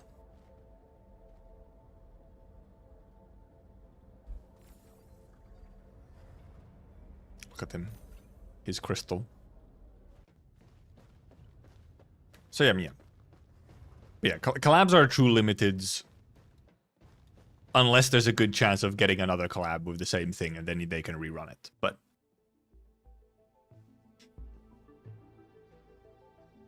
Endfield Landing will give us a new reconvener. That's a very genuine possibility. I would almost guess that maybe our next true reconvener would be on like Anniversary.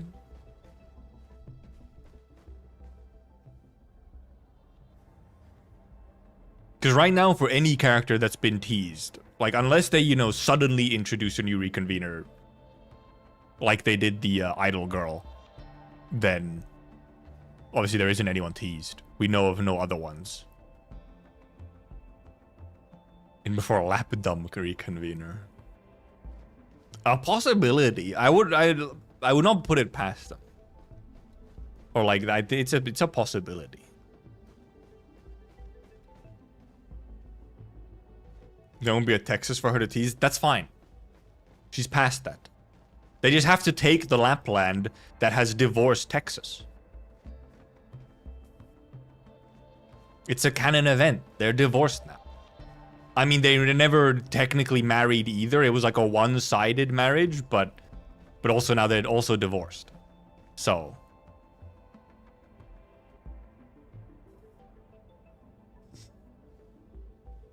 think about purple big bow girl. The least for really wouldn't even be a reconvener, just straight up AK character. Well, yeah, that is another thing, of course, that yes, we, you know, have non-reconvener. You could just have some motherfucker who lived, you know? Just someone who can live long enough.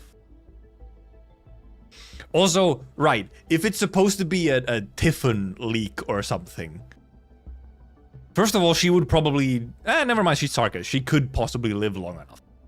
But like, yeah, of course they're gonna be like, oh, probably maybe Tiffin, because she's Sami related. So like, yeah, I guess so. She's Sami and Portal related. So if you're gonna, you know, pull something out of your ass as to who could be an AK character who's coming around, yeah, you'd guess her.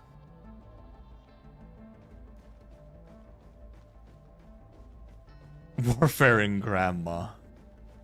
Warfaring Grandma is going to take a while for us to meet Worf, okay? That's a long-term thing.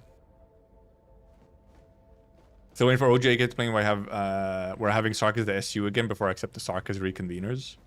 SU? Oh, Simulated Universe. Well, it's like Simulated Universe is... I think it's the separation between the Simulated Universe.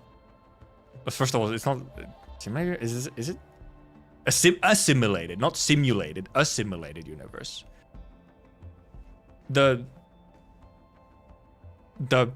difference is it's the disconnect between the assimilated universe and specifically the, like, you know, Sarka's crown situation with the souls of the many, or what was it called again? It's not We Many, that's the other one. There's a separation between that specific thing of the memories of all the dead Sarkas in the crown and just the assimilated universe in general. Myriad souls. There's a separation between... Those are like not the same thing. So...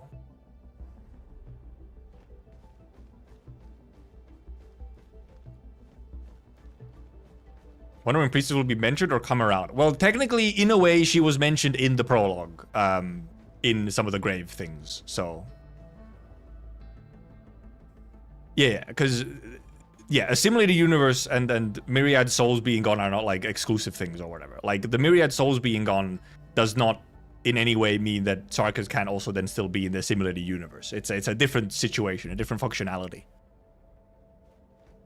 It's just that the myriad souls was kind of like, you know, functioned partially off of... It was... The myriad souls was using the API of the assimilated universe with help from the crown.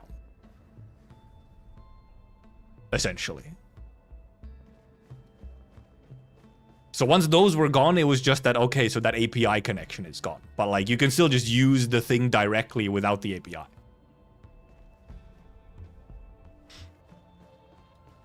Myriad Souls wasn't a thing before Originium? Well, yeah, well, not a thing before the crown. It's specifically tied to the crown.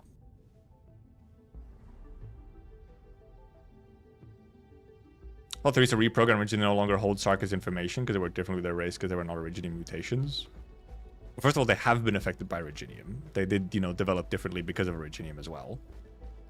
But I think it was just that she reprogrammed the crown more so. To Indeed. I think it was reprogramming the crown, not Originium. It was removing the myriad souls was kind of the whole point.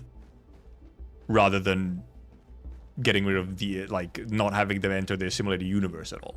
It was locking them into the crown situation and removing that entire lineage of bullshit. Was what she did. At least that was my understanding. And then a simulated universe as its own is like still a separate thing.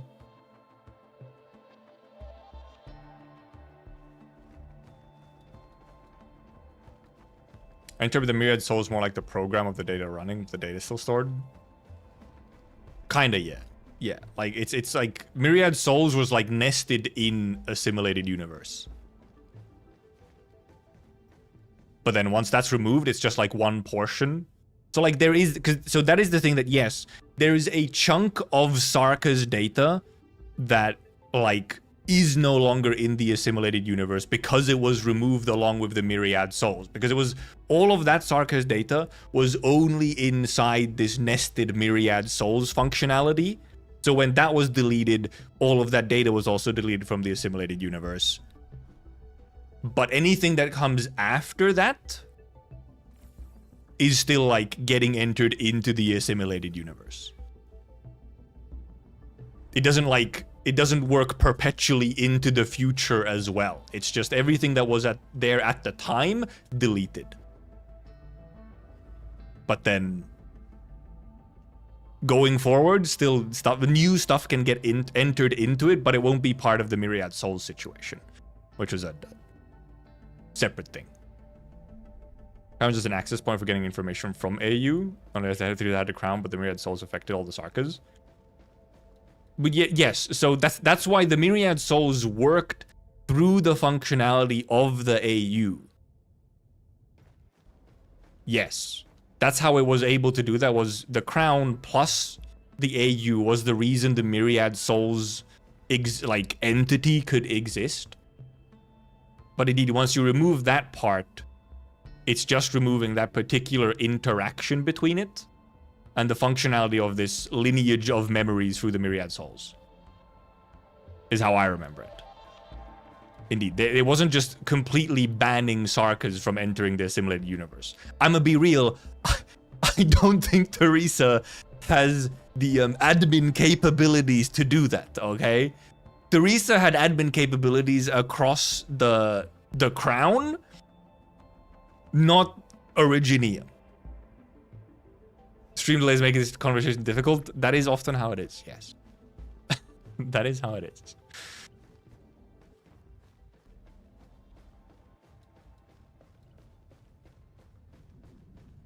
And yeah, they don't like actually explain the entire thing, no. You know, there's some left for interpretation. Hacker race. Hackermans. The Hackermans. Anyway, right, should we do the survey?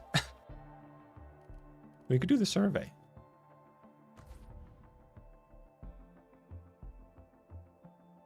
Sketches of Lost Airmoon version experience survey. Expires after 144 hours. A little funny that they just put it in hours instead of days. timer. Do we take our timer? Where's live split? Livesplit.exe. Alright, you need to see. Wait a minute. I forgot it's still this kind of thing. Display capture is not capturing the thing.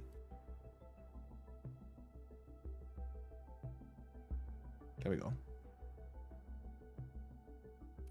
Is it? It should be fine. New updates available. I don't need to update live split right now. Where's my live split? Live split? Oh, there it is. Let me move it over here.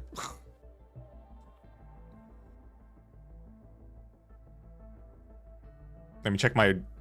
God, I fucking use this shit so rarely that I never remember my buttons. Okay. I think I remember my button.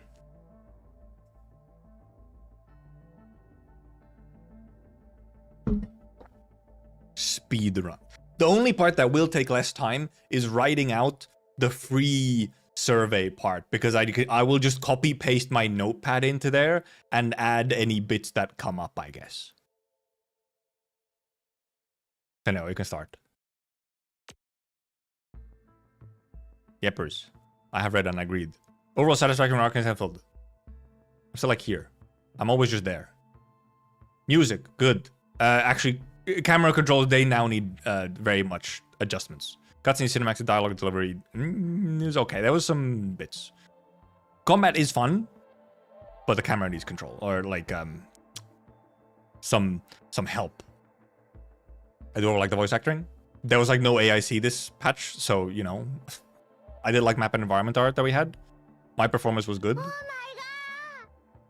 Hey, thank you, Anonymous. Thank you for the raid for 18. We're doing survey. We're survey maxing. We're speedrunning, except it's not gonna be a speedrun. Welcome, raiders. Main mission smoothness. Yeah, fine. Shit, that's fine. No problems, really. Character art. I do like the character art. Poison benefits. It's all good. The reading experience. Reading experience is fine. I don't have any problems. Version content volume and update. Okay, but this is a new one. Version content volume and update cadence. There is a survey, yes. It released yesterday, I think. Yesterday on reset, on content reset. Now, yeah, now it's in the menu. It's in the menu now, instead of in like your mail. And now, Resonance, thank you for the raid. Go have a good sleep.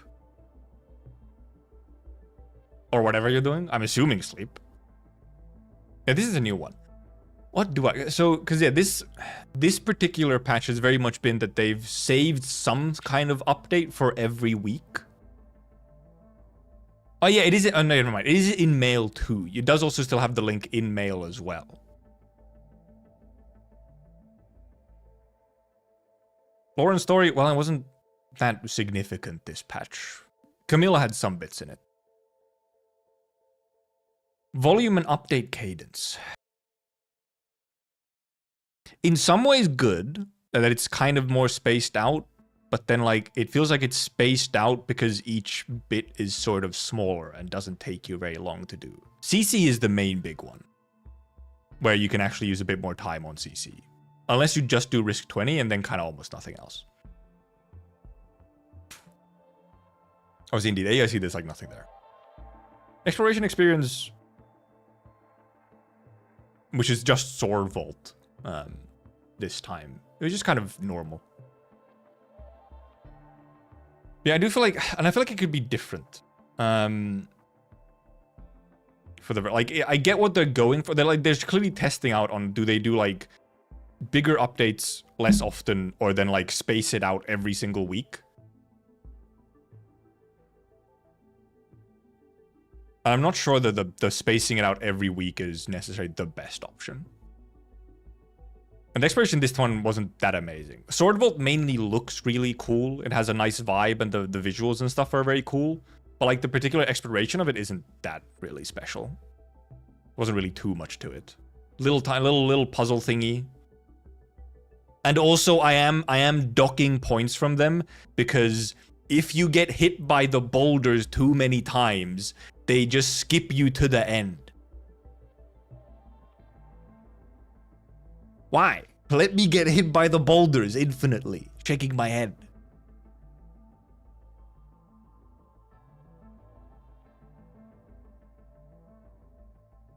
How would I know that? I tested it, okay? I tested it. GTA 5 did that, to be fair. And they shouldn't. They shouldn't do it. Or so they can do it. They can do it, but you should ask. There should be a prompt of, do you want to skip this section? That should be the thing. They should ask you. They shouldn't just yeet you to the end. Ask me. Ask me. Could be further improved. Controls, camera, character. I do think content volume update cadence, yes. Environmental around the art is still good. Lore and story, I just pretty much put that always, forever. Cutscenes and dialogue delivery, I think yes. There was some awkward bits in some of the dialogue and cutscenes I feel this patch. Like a lot of it, like for example with Camille, a lot of it was really good, but then there were some points that just took me out of the story because there was like an insanely corny line or something. And I was like, what the hell? Like, what? Exploration experience, yes. Enemy design, yes. I mean, combat can also obviously still be better as well. I think overall, I actually think the voice acting is overall good. Mifu has exactly one voice acting bit that I don't like. So it's some kind of minor complaint. Her ult line is just a little awkward, especially in English. It just sounds very off. But other than that, I'm good on voice acting. Except Endmin should indeed just constantly speak instead of ever having dialogue choices, but you know. I guess you could always also just put like monetization headhunting into there, you know. But music has been really good overall. Nothing, there's still like nothing like super incredible, except okay, the couple of the Camille tracks was really nice. But it's also really good. I really like every time we're getting a character quest, we're hearing like 3 or 4 new tracks just from that character quest is nice. And I haven't had any performance issues really. I'll still put monetization. You know, you put it every time. Following 6 hours, how would you rate your liking of them?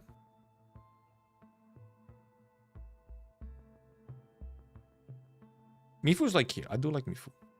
Mifu is quite fun to play. There's just some camera issues, for example. And her story quest was like kind of whatever. But it's also a fine one. It's just very neutral story quest. Camille? I do quite like Camille. Camille is quite good. I really quite like his design. I do have a weird soft spot for his type of character, which is, for some reason, the kind of dark, somewhat edgy spear character, but also they're, you know, actually kind of soft on the inside. I don't know. Somehow I've just ended up always liking them for some reason. Gap between 4 and 5 is so large. Like, yeah, it's alright. I like some of it versus this is peak. Kinda, yeah. Tumblr sexy man? I kinda hate that you put it that way, but that is sort of correct. It is the Tumblr sexy man.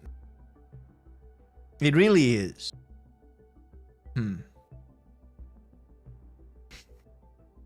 That is what it is.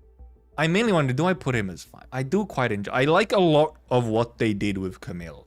Except for like some little details in the story quest where he kind of becomes very trusting a little bit too quickly. Because the story quest isn't that long, but like a lot of development happens during it. It feels like it happens too fast. But otherwise, I'm quite satisfied with him overall. Not that I've actually get to use him that much in gameplay yet. I might still give him a 5 though. Best describes your willingness to acquire Mifu. Potential 0. Reduce your willingness to acquire higher potentials. I usually just don't pursue higher potentials. Satisfaction rating for Mifu in the following aspects: artistic representation, appearances, idle animations, facial expressions, etc. Voice line, acting. Voice line is this is the one that could be maybe some work. Persona and story development, kind of honestly neutral probably. Combat experience, strength because of special effects. The combat experience is the part that I actually really like. I really enjoy playing Mifu teams. Burden of team progression, that's fine. Combat experience, indeed. I actually really like Mifu's gameplay. Possibly my favorite actual team to play is some kind of Mifu team. Artistic representation is overall voice line acting. Personally, I'm gonna put this. I think Mifu could, at least in EN, there could be some work done. Indeed, like for example, there's that old line and some other lines just don't maybe land as well as they could.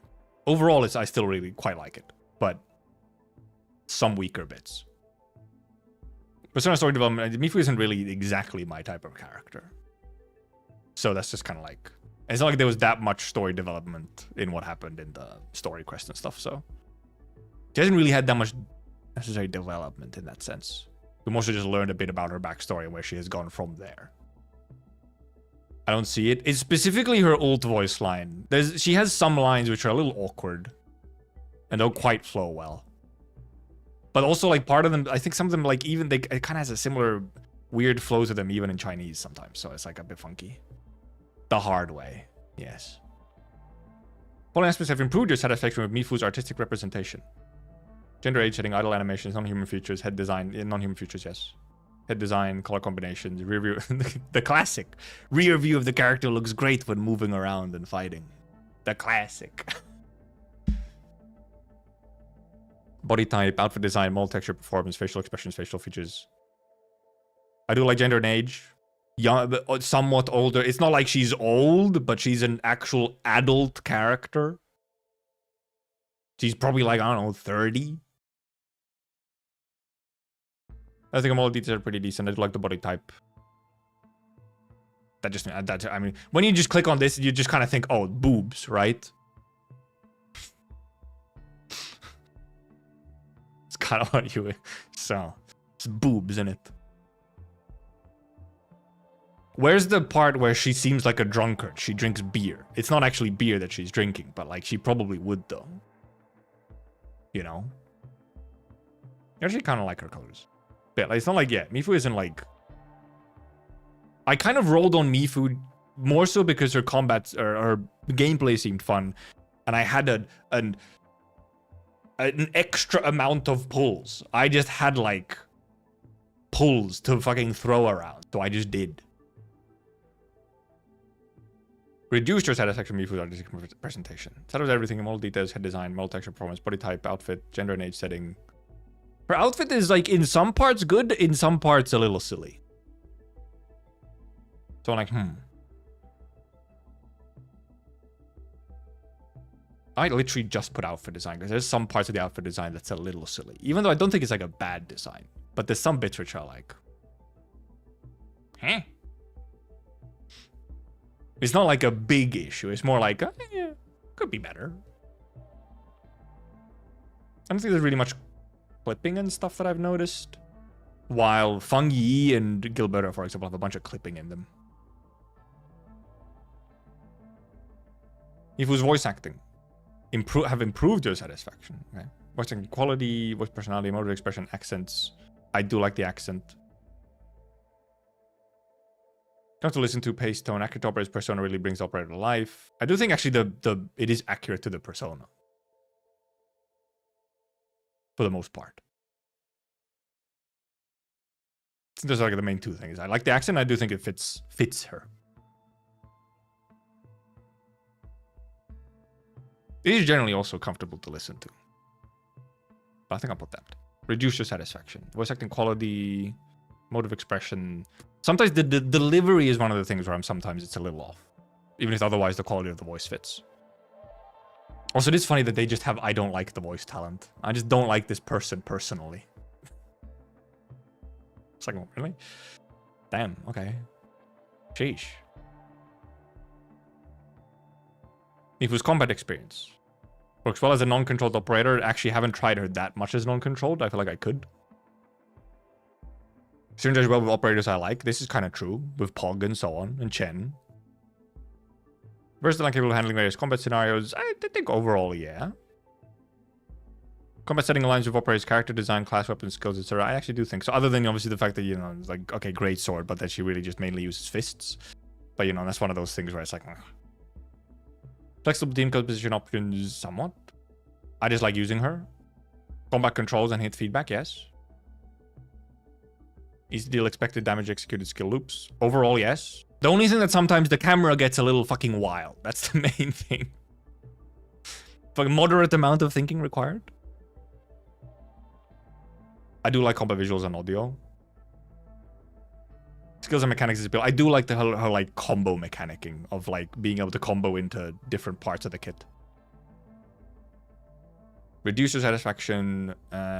Do we have... I feel like this could be the case where she might be annoying to control as non-controlled, but I don't think that's necessary. That's like a negative for a character. I feel like some characters are clearly more designed to be used as the controlled character.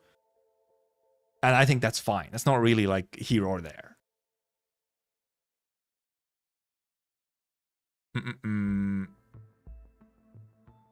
Don't like the combat settings, flexible team composition, not ready for start after different combat, too much thinking required, combat visuals and all the design skills and mechanics, combat exchange operator doesn't feel very novel, mediocre combat controls and hit back.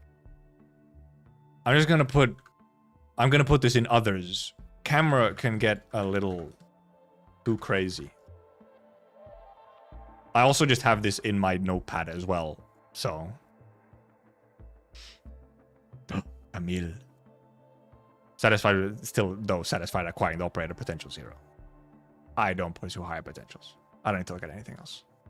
They should have kept the overwhelming burden of thinking wording. That was the funniest wording.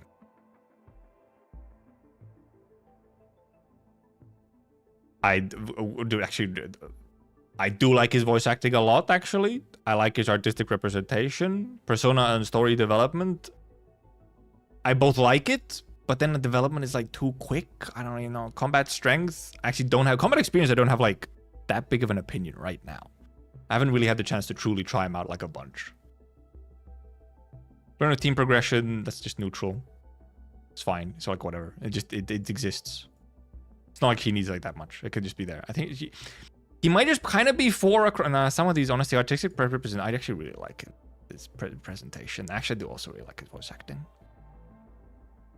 His combat is like a little underwhelming, yes. But that's because, you know, he's a supportive unit instead of your sort of main unit in a team. But I still like quite like his persona. I like his persona, but then the development is a slight... It's like a logical development. It just happens too fast. But that's more so a criticism of the story quest rather than the character itself.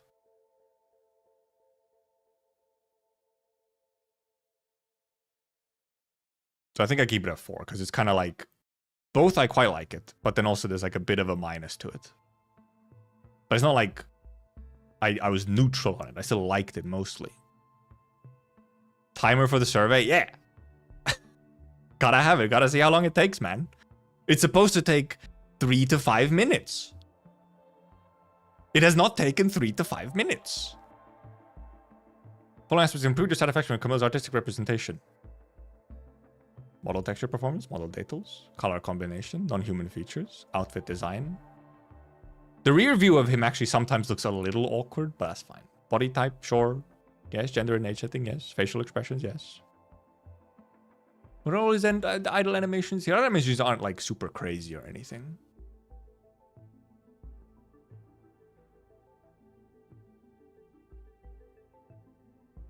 The dash, okay, does also include dash movement, however. It says idle animations, but then it's performance in various UI screens, dash movement, etc.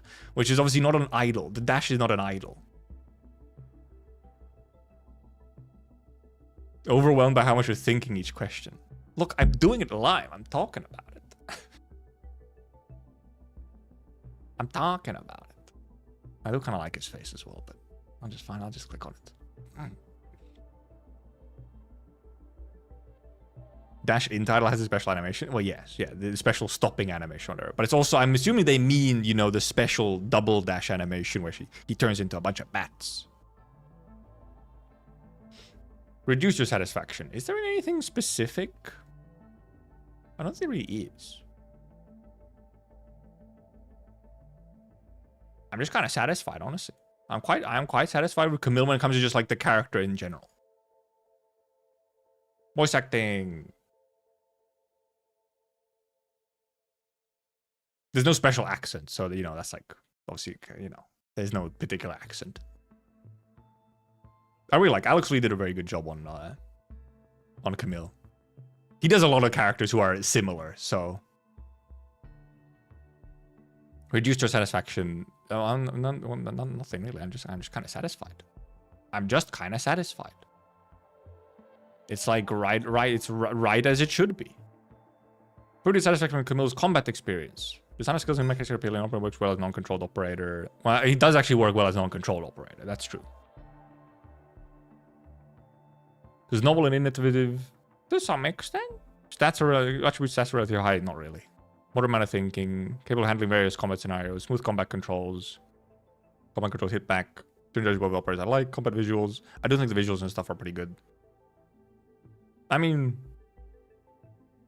some of them could be like better as well, but as controlled operator is good. It's not like especially good as controlled operator, because like the combos, for example, they're really quite lengthy combo attacks, so then you're locked in on him while you're comboing. It does, however, align with character design, I think. Yes, I do think the giant skills and mechanics are appealing. I do like how like his kit overall. It's not like he's that novel and innovative necessarily. Indeed, like I do like his combat law, for example, less than Mifu's. Is he versatile and capable of handling various combat scenarios? To some extent. He can work in a fair amount of arts teams.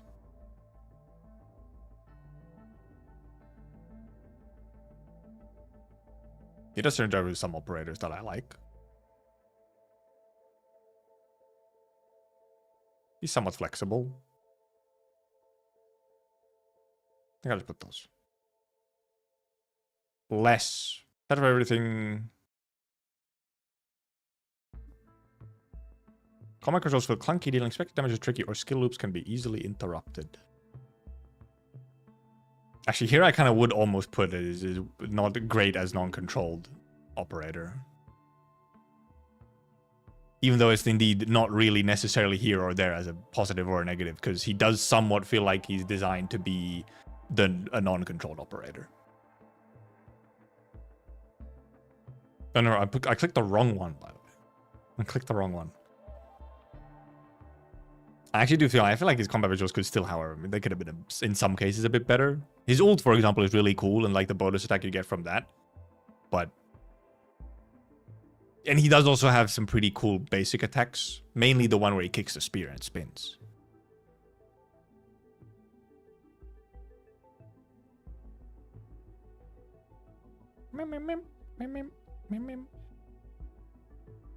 I kind of would like him maybe to have a little bit more stats.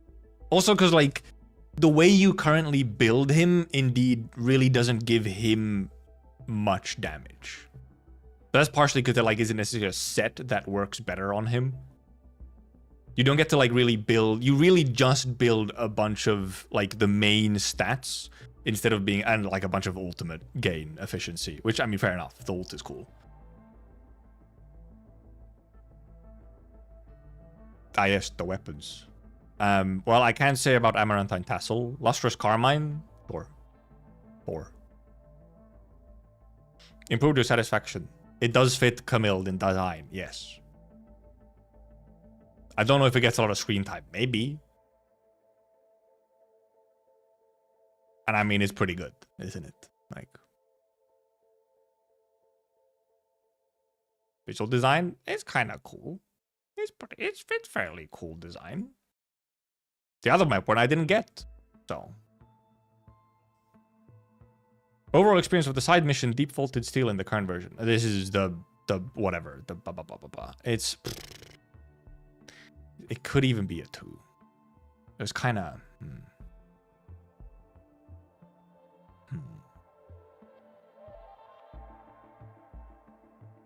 It's like neutral at best. And kind of almost to some extent, it was just, yeah. It wasn't offensively bad, but also,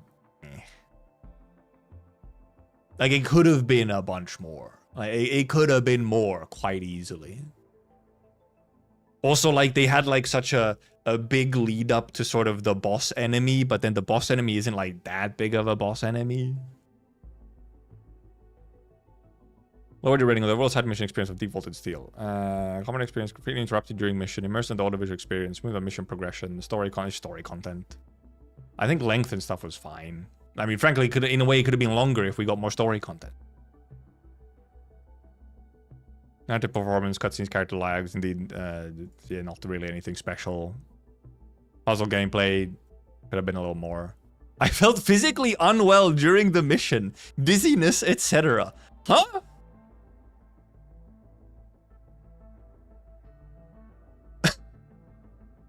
From what?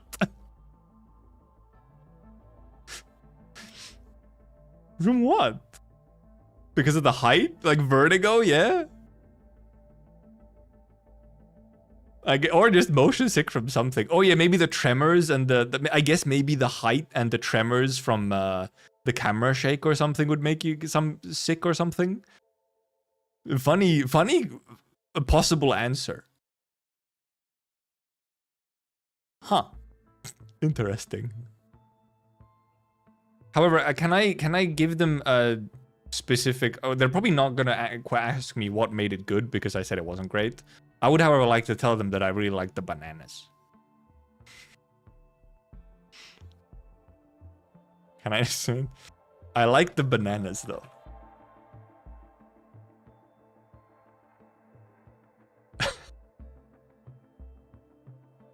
I like the bananas, though. And there wasn't really anything problem with like how the mission progressed and everything. It's just more so the story and narrative of it was very meh. The boulders were kind of fun. The bananas were fun. Like some of the actual progression through it was fun. And the puzzles were fine, but they could have been better. It's mostly just the actual narrative and so on. That's like, very meh, whatever. Kind of the motivation to go through it is not great. Oversight for the current version, new area, Swordwall Dale.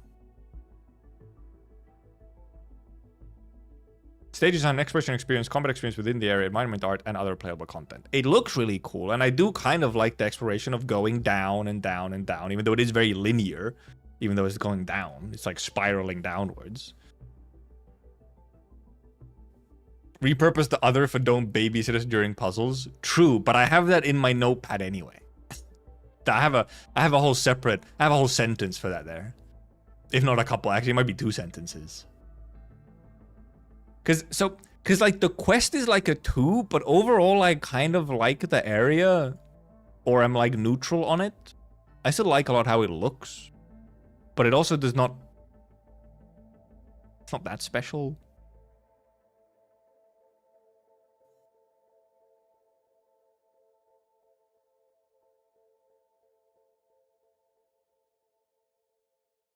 It's a pretty small area. It's not like it's a significant map in that sense. And it's, you know, it's a little linear little exploration thingy.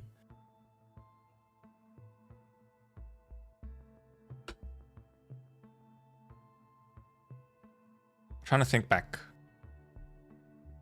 How fun was it to go through it? I do feel like I had like more fun going through test area though, for example. Than Sword Vault. Sword Vault really mainly just looks really cool. It has a nice vibe and it looks cool. But that's kind of mostly what it has going for it. Overly complex doesn't look fun. Gameplay isn't that engaging. No, I like the banana peels. I like the banana peels and the rocks though. It was mostly really the banana peels and the rocks that was funny. That was the fun part. Actually, I think some of the enemies are kind of interesting. I'm building ASC factory in there and smooth enough. You don't really build ASC factory in there, but you know. It really just kind of feels a little bland and lacks memorable moments overall. I would also like to see more playable content. I like to be there for there to be a little bit more. Moving this area is inconvenient or feels inefficient. Kind of yes. Because even setting up like zip lines in it, if you would need them for something, would be kind of ass. But it's also, you don't really need to retread the exploration that much. It's only inconvenient if you're trying to go through the areas like a second time for some reason. Which you don't have a reason to do, which is, you know, maybe even a criticism on itself, like as itself. But it's kind of inconvenient. But also, like, sometimes you can have movement be inconvenient. Some places it makes sense for the movement to be inconvenient. It's like, yeah, just how this place would be. It would be a little inconvenient to move through, and if it's mainly meant to be like a kind of singular experience, you do it once. It's like, okay, well that's then what it is.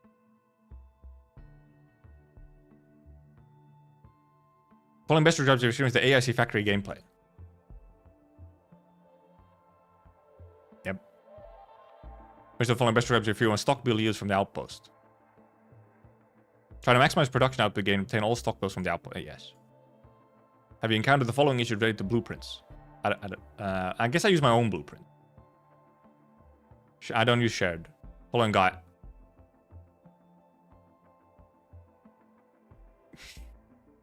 Let me mirror the blueprints. Let me mirror them. Let me mirror them and whatnot. Let me adjust them before I place them, okay? Etc. That's my problem. I use my own blueprints, but I need more settings for them. I need to be able to adjust them while they're in blueprint form in some way. Please. Checking my head. Current view on woolen stock builds. Enough to meet my needs. Yeah. Mirroring the blueprints would be like the main big thing, and also like some kind of just more mirroring and other possible ways to just flip them around and whatnot.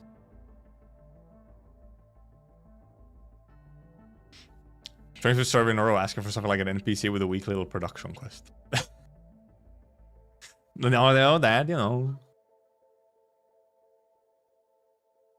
It's just a little, it's a little funny that like, I feel like mirroring the blueprint which should be such a simple little thing to add into there. It cannot be too difficult, that difficult.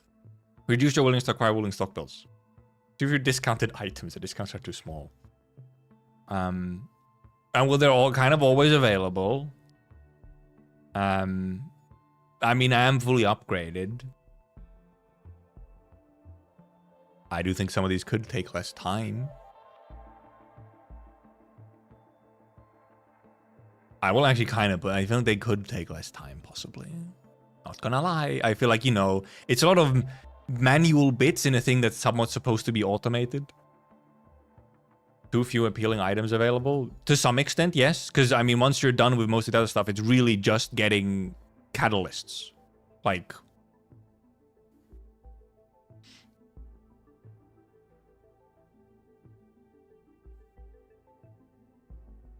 But it's not even necessarily mirroring, just like a horizontal flip to the thingy. Like, I guess that is one reason, yeah, because you do have some... Yeah, you do have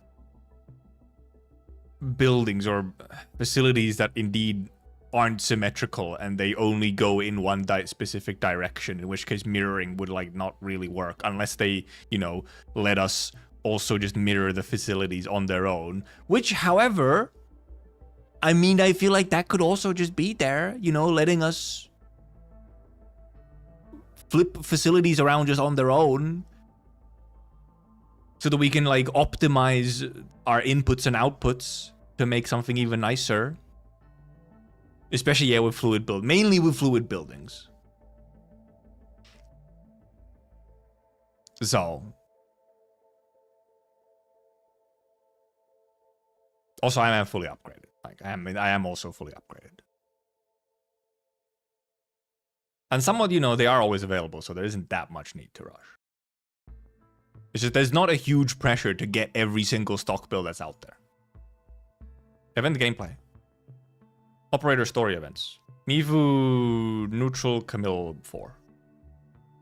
Mivu had some fun bits, but it wasn't really anything special. Camille was actually pretty good, but the development was a little bit too fast, and some of the lines were way too corny.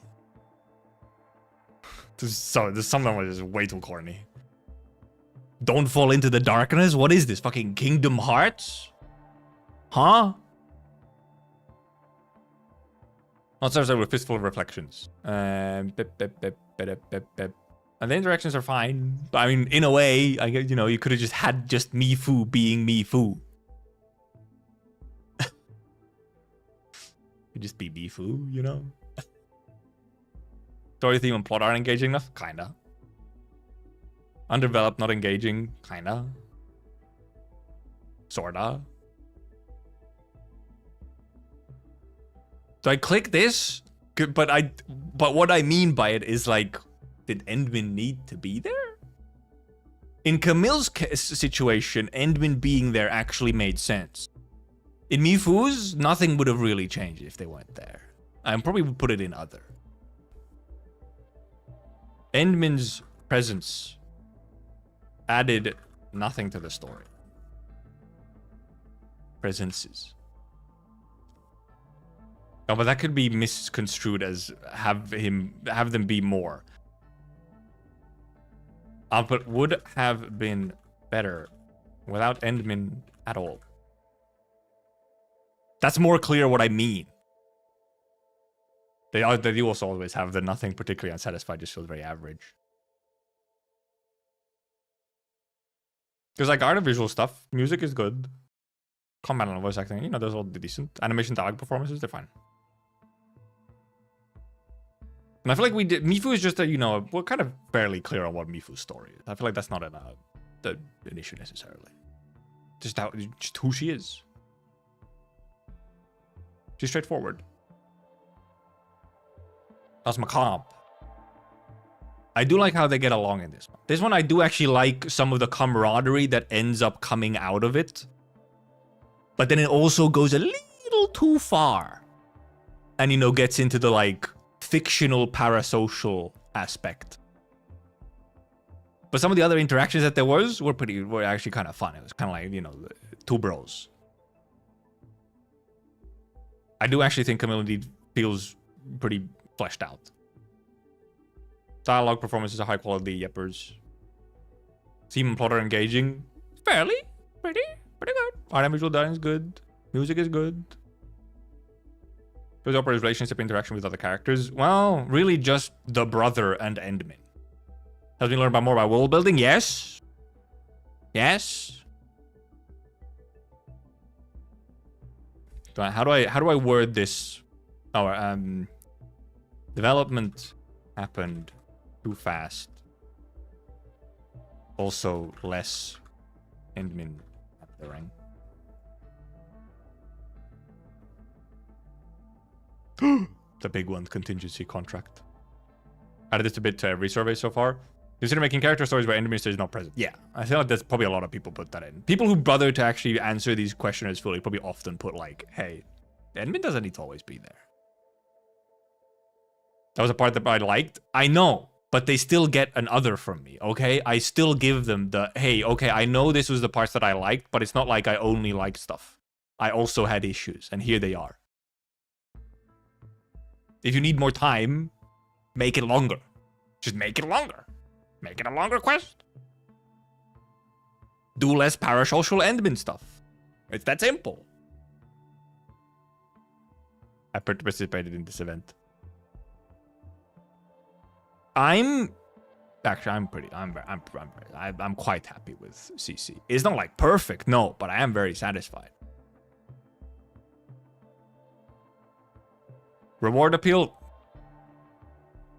Combat flow and satisfactions, yes. Replay value to some extent.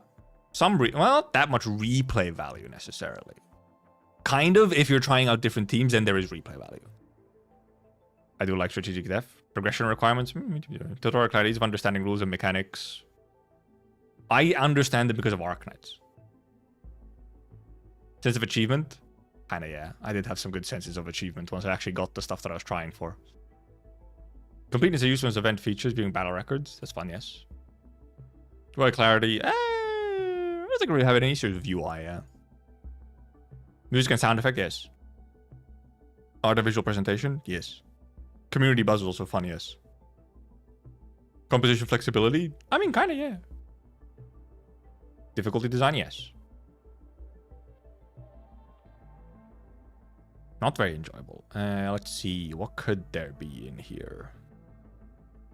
It's not really anything specifically with CC itself. It's more so just CC showed some bits about the combat that need like fundamental work. The targeting is Wait, is this where we have the medal? Wait. Does this say it somewhere?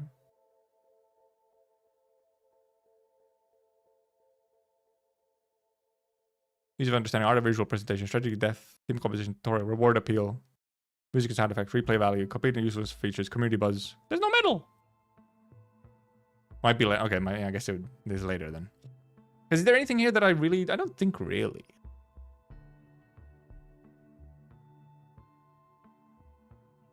Like, I can't really answer tutorial clarity and stuff because I know how all of that works from Arknights. Merrill would be part of like reward appeal, yeah.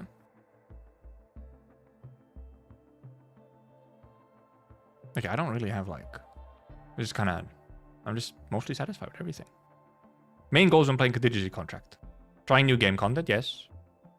Acquiring, sharing sanctuary rating or the engraved medal. Like there's engraved medal and then there's the trim.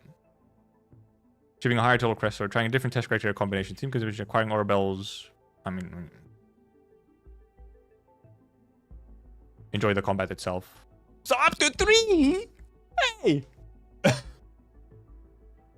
Oi! Heck.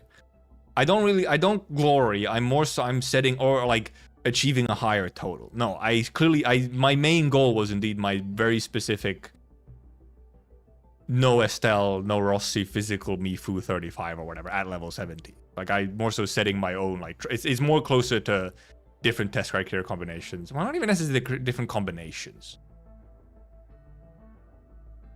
It is kind of closer to achieving a higher total test criteria, just under like this validation bit sort of. So, and I mean, yeah, trying new game content. To what extent were the above goals fulfilled in this contingency con? Achieving a higher total test criteria score, validation testing was also my operator team progression. Kinda, yeah. It has validated on how far I can get with like not fully optimized level 70s. Novelty, yep. Achieving a higher total test criteria score, yep. Within my limitations of what I've left my team at, yes.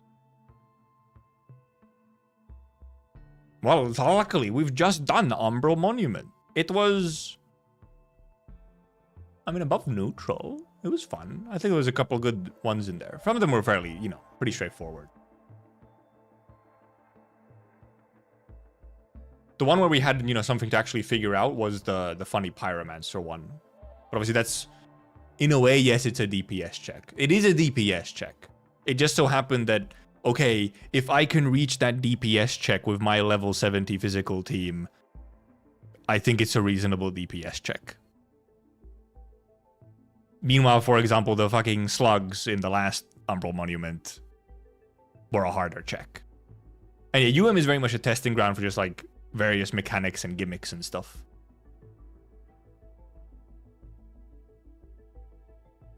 Current Umbral stages in agony mode, how would you rate your satisfaction? It's funny how they only question agony. You don't get the trim middle option without selecting an option beforehand? Oh, I don't know. Yeah, I don't know where it was. Oh, right. Yeah, I guess if you selected like, oh, I want to see the like medals and stuff. Maybe it is like an extra question if you selected the one of the options of like, oh, I want to showcase my medal. Probably then you get it. I think in some ways, yes, the last Umbral kind of had a little bit more interesting stuff to it. This one was, for most of the fights, was very straightforward. Like, one of them is just 2 Tidewalkers. One of them is just a bunch of fodder who get buffed, so you just need to focus the buffer. And then there's the Tidewalkers. Pyromancer one was kind of interesting. The Thunder guy, Big Bear guy, overall straightforward, but obviously just like, oh, hey, try and get as many reactions as possible. But it's more so straightforward fight with the guy. And obviously the one thing is that, yes, it will like, in comparison, Umbral will feel a little bit more basic because we had CC. Or even still have it. Oh, and then you also did have the funky bit with like the reviving guys and you getting frozen. That one also was kind of fun. You could do like just a tanking one. And the boss fight still against the dude was still kind of fun just because you actually get to fight the dude without him dying instantly. Because he actually has stats. So actually he gets to actually do something instead of instantly being deleted. Virtual Vortex. Actually, in a way, I think it actually was pretty good. Like, it was tough first, but then we very quickly found that, okay, we actually can get this enough. But it is like, yeah, if you... I'm wondering, you probably could, to some extent, also heal through it. If you just have enough healing, I think that you can somewhat just heal through it. Harrowing with Thilu, control probably sealed, I think was funny. Raging Drummer, I think good. Phalanx of Thorns, Find the Prism and Hedron. This one is kind of... Tideworkers that will fight as a team. I mean, it's just two Tidewalkers existing. Fighting Glaring Raker Beast whose attack increases, HP decreases. This is just a straightforward fight. Nothing was really different about this. This was just the Raker Beast as is. It's just that a mistake costs you more because, oh, it hurt really bad. But otherwise, it's kind of the normal Raker Beast fight. But the Raker Beast by itself is just kind of is just a good fight. Yeah, Raker Beast is just a good enemy. It's carried by the Raker Beast being the Raker Beast. However, I do think the attack increases as HP decreases is a good bit. Also, you could also just do like attack increases as time goes on, because that would be one thing you could add into like CC even. Or into stuff where you have an enrage timer instead of a time limit. You know, these two are just kind of neutral. This one, honestly, even maybe just a kind of, I don't know. Meh. Main goals when playing Umbral. Current level boards, testing results of multiplayer team progression, try new game content, try different team compositions. And I mean, yeah, I get the rewards. Okay, only 3. Yes, I want the rewards. The FOMO rewards. It's not really, because it's not really, the combat itself, not necessarily, because, you know, often a UM map is more about figuring out the gimmick of it than, like, sort of a more straightforward combat thing. So it's more so the compositions. I always like trying to use different teams for different maps and, like, figuring out what would be a fun team to use on it. And so, which is kind of also where you get trying new game content, just trying out the gimmicks. Everything is a Gibby shell. Life is a Gibby shell. Just, if you're alive, get Gibby. Just exist with Gibby. Except one of the above goals fulfilled in this Umbral monument. Acquiring currently available wards. I mean... I guess completely fulfilled, because I got the rewards? Different team compositions? Only really, I guess, on the Pyromancy one, and then the funny freezing guys. I guess the boss as well, sorta. I guess I'll give it off. Trying new game content, mechanics, enemies. This one is neutral, because there wasn't as many new sort of mechanics on this one. They didn't have as many like interesting little bits and gimmicks that they put in. Prism Hedron one once again highlight how bad the targeting is for me. Yeah, even I already felt a little bit of like, okay, yeah, this can be a fucking pain in targeting, which wasn't as much of an issue on a Feng Yi team. Once you're in ult, you just fucking hit everything in AoE. But outside of that, it was like, oh, yeah, kind of have to actually lock on to the buffers. Otherwise, you're probably mainly going to hit the other ones.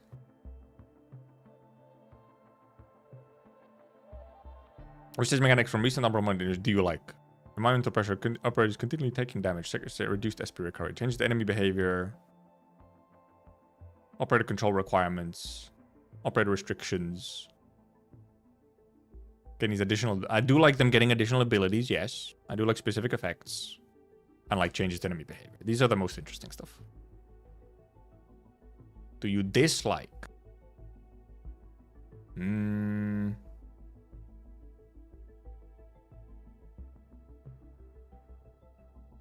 I dislike it. Like, I guess something like indeed Poison Haze or reduced SP. I don't think it's the most fun one. It's usually not terribly like interesting. Like gimmick. Like SP reduction is just okay, so I'm just playing slower, or I guess I bring in more vanguards, or a team that doesn't need that much SP. Continuous damage is essentially okay, so it's I bring in a healer, and then I focus more on healing than otherwise. There's kinda. I think it's the one that's like most sort of me. Operator restrictions, it's a little funny that, you know, the only example is this one, sealing the controlled operator. I think it could go somewhere. In this particular iteration, it wasn't like that, you know, big or whatever. But it was kind of, you know, building a team around that consideration was at least a little bit of something. Trial of Swordmancy. I tried this gameplay mode. I mean...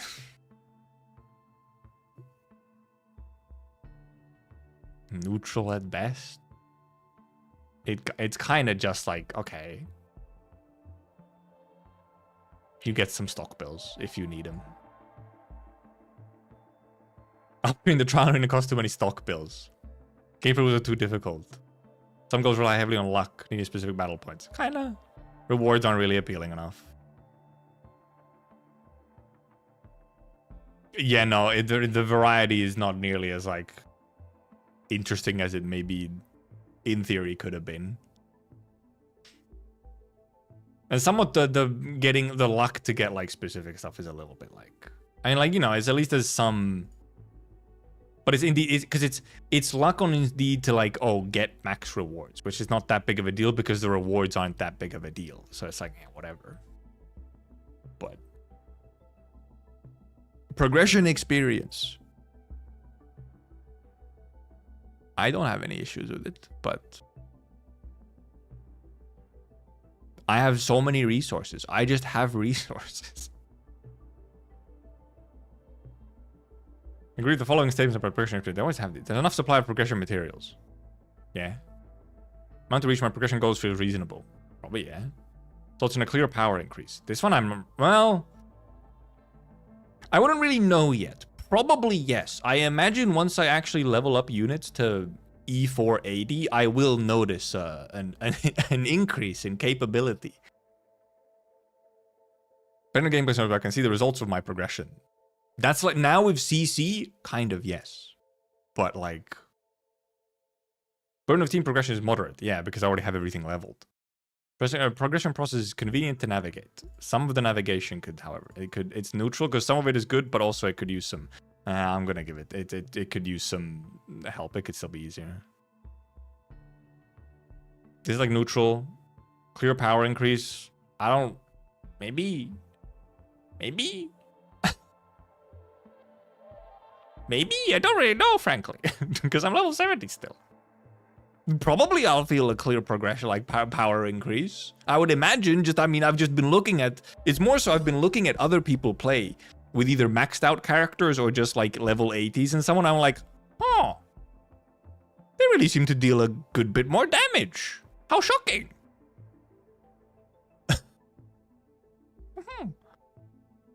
Now I'm going to reach my progression feels reasonable. I've barely been even, like, I just do my dailies. Like, I just haven't. I have so many progression materials, but I'm also currently not using them as fast as I could because I'm not like maxing everyone out.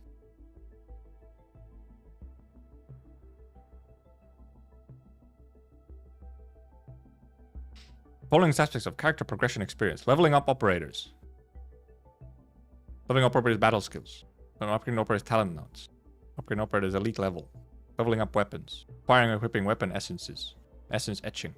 Making equipping gear, armor, gloves, kits. Gear artificing. Well, gear artificing is a whole lot fucking better now. Holy moly, it's so much better now. Significantly better.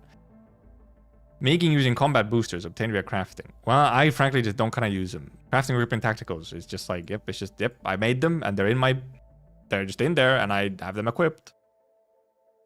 Gear artificing is now much better. Making equipping gear. I feel like somehow it could still use, I don't know, some of the UI. And even for gear artificing, it still could be better. It's just in comparison to what it used to be, it's so much better now. And yeah, it is just kind of does that. It's more so, this would be a 4 just in contrast to what it was. But it used to be bad, so now it's neutral. I'm pretty sure I probably put it at 1 at some point. Because it's such a pain. It was such a pain to do artificing. Essence etching.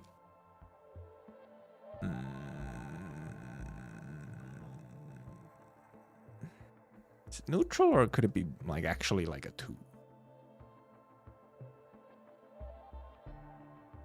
It's mostly just that there's a fair amount of menuing when you're going to like etch essences. Even in gear crafting as well, you have a lot of back and forth in menus.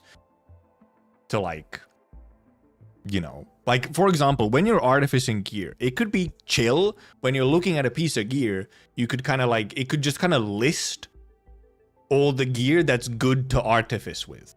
Like, hey, these are like some of the options that you can artifice this particular gear with. Would you like to go craft them? That would be nice, because otherwise you're going back and forth. Like, oh, I crafted some gear. I went to Artifice. I didn't get it maxed out yet. Okay, so I got to go back to where I was, craft more gear, go back, find the particular piece I was artificing, find it again, and then click it again.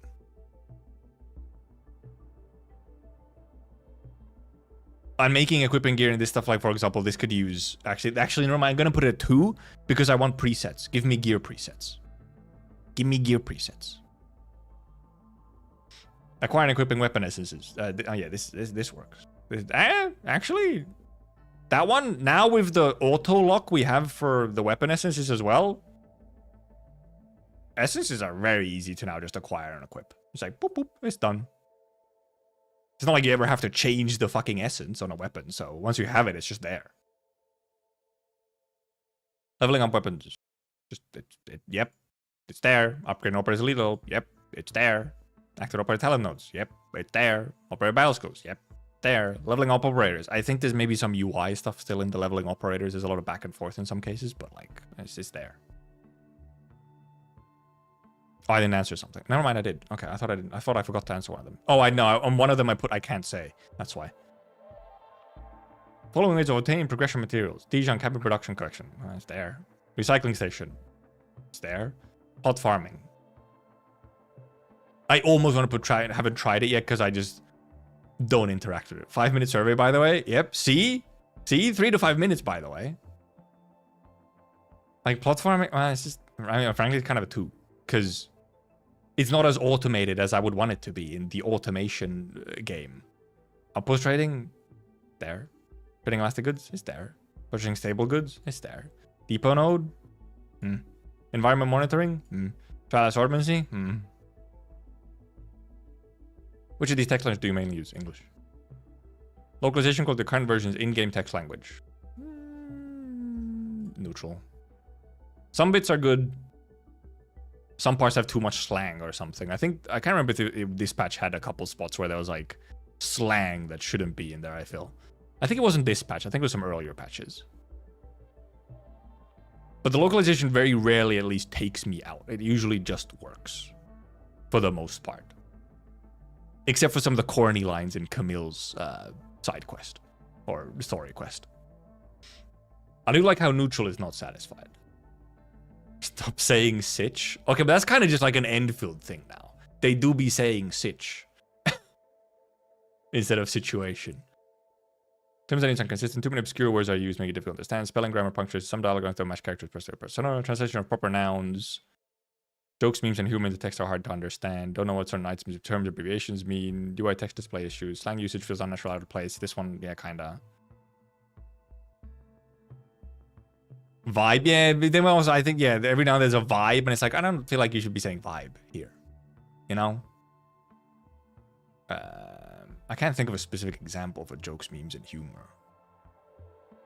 Though are hard to understand. No, not really. If you can't understand, then that's a, I don't know, you issue. That's a humor issue. It just didn't land on you.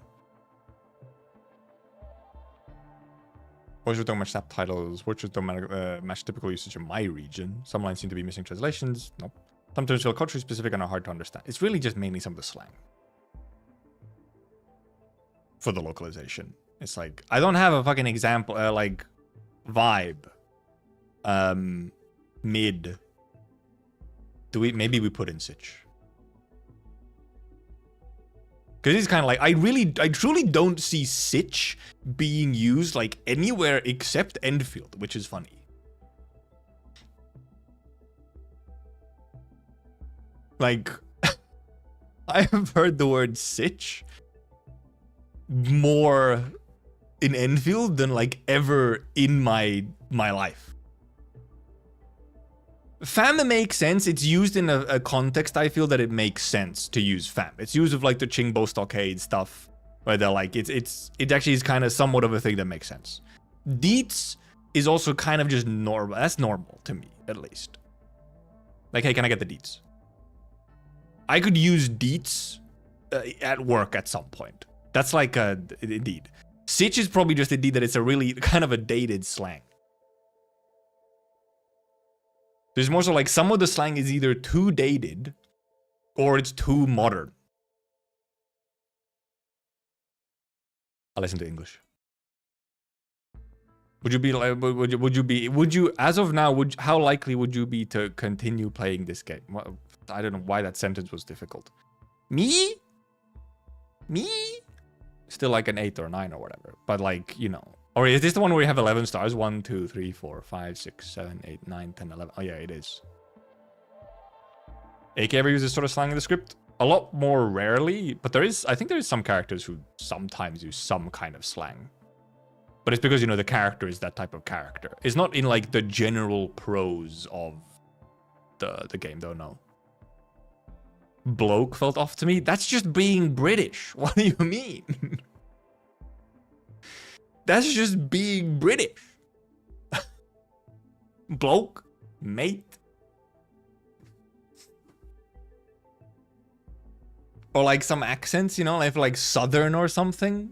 Yeah, I feel like AK, for example, for sure, some of the EN dubs, I feel like for sure have like some like Southern slang and stuff like that, if that's where the character's from.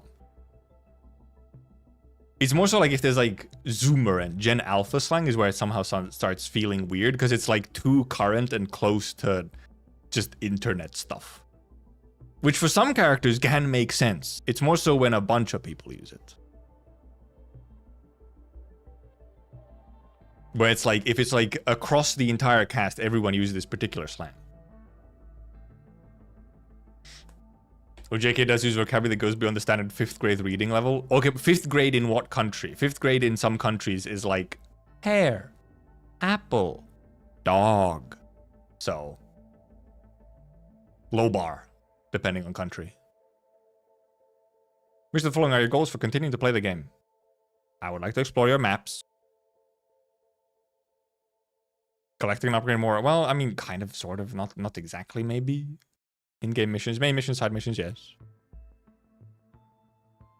Yes, I'm gonna do your gameplay, your factory. I guess also more team setups as I get more characters.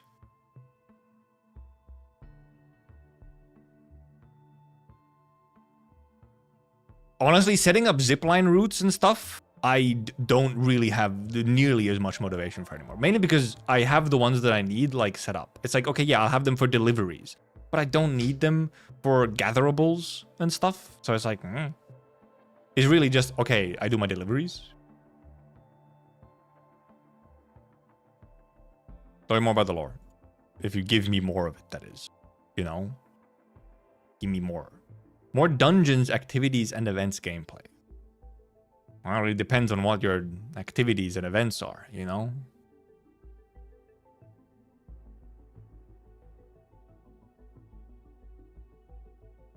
Their events so far have kind of been except for contingency contract. How likely would you be recommend Arknights? And this is the classic one. This is the one where, okay, I'm like here. How likely am I to recommend? Like, it's like one of these. It's how it's always been. I'm unlikely to recommend it as it currently is. Unless I like, it's like I have to know that this person is as obsessed and like weirdly into it as me, which is not a lot of people. So then it's like, it pretty much like, are you like a huge Arknights fan as well? Maybe try it.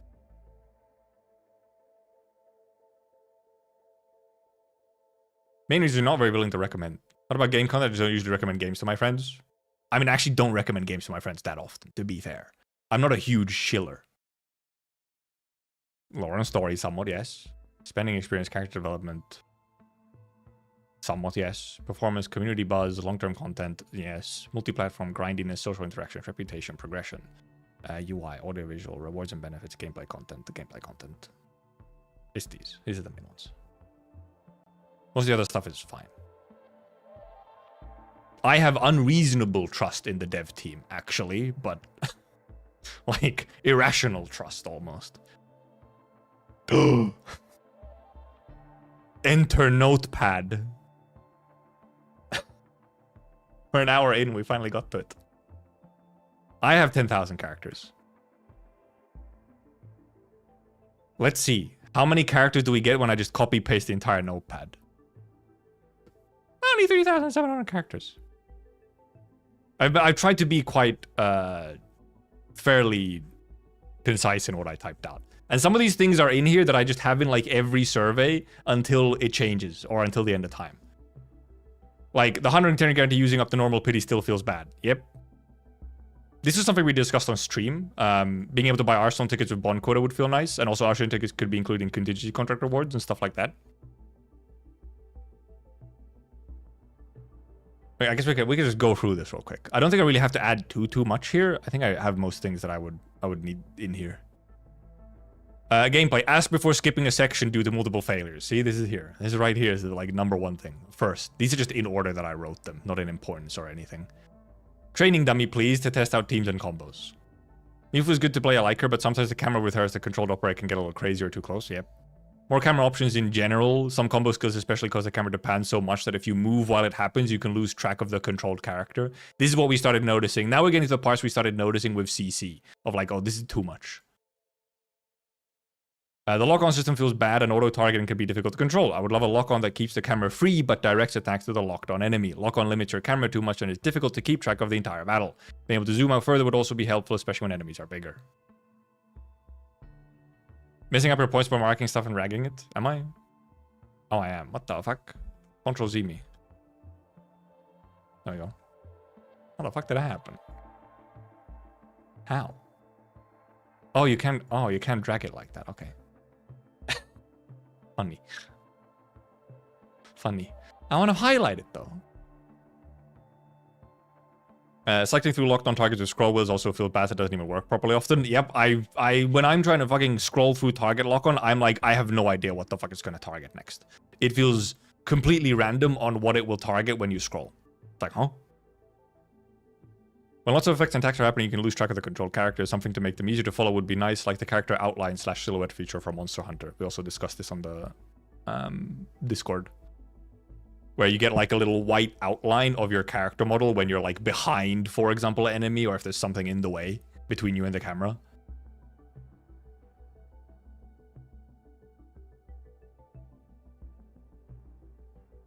Story characters, but more important male characters. I just put it in there. Inspired by Camille. Also just in general. Have more stories without ending. Feels as if the world and story can exist outside ending often.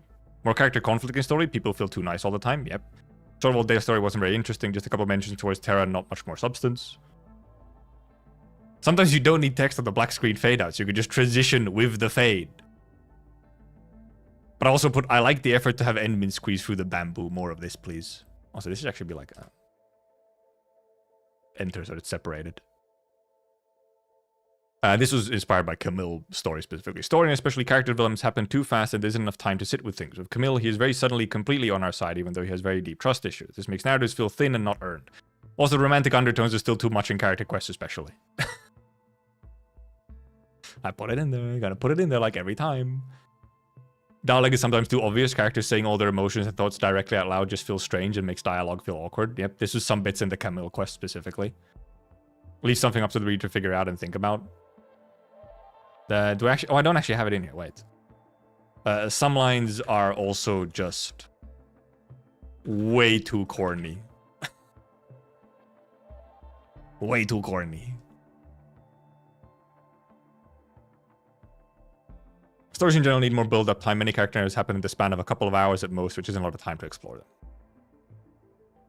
Which is mainly because when it's like a character quest, and it's like, oh, they don't want it to be more than like 2 hours long, but they want to like get a full sort of narrative fucking beginning, middle, and end type thing, it ends up getting going too fast instead of extending it across a longer bit.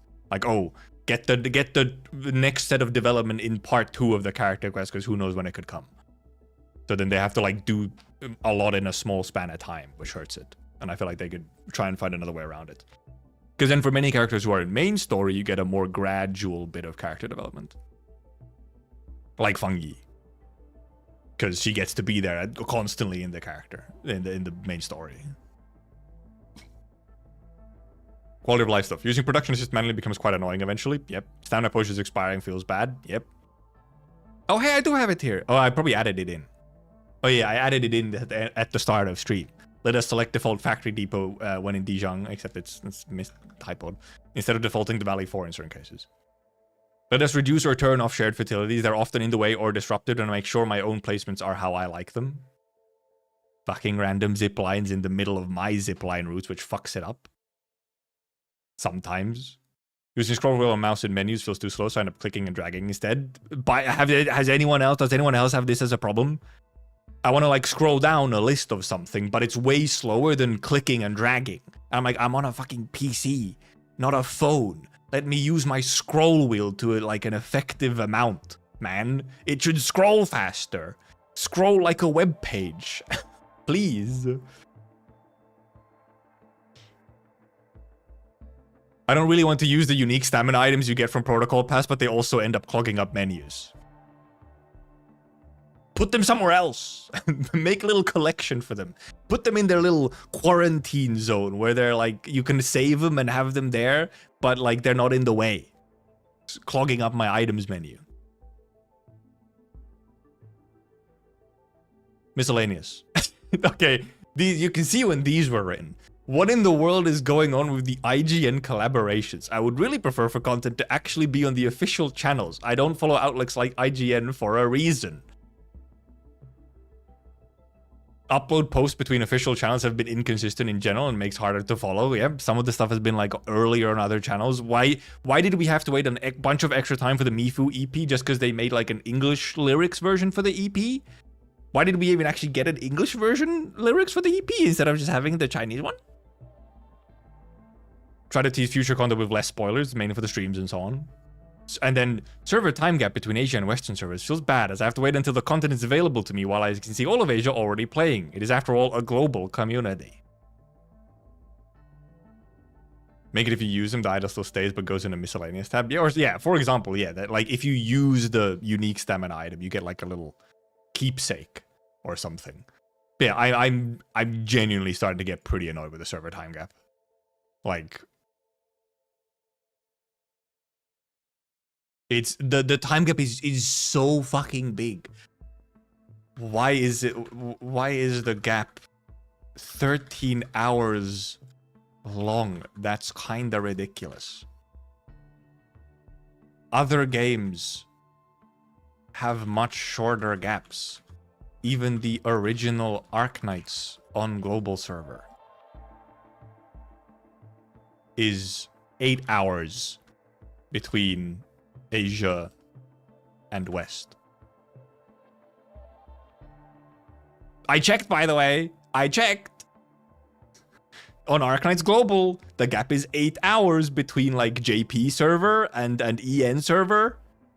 Why is it fucking 13 on Endfield? And the other games, your MiHoYo games and whatnot, they're also, I think, like 8 hours. 13 is ridiculous. What the hell? It's silly. Extremely silly. Also, let me just copy this. We made some edits to here, so I'll copy this over as a new edition of my notepad as I save this notepad for posterity.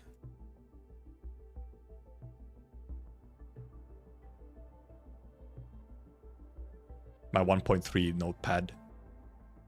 But HSR Genshin is easy to open at the same time. No, I think there is a small gap between still like JP and EN servers, but it's just less.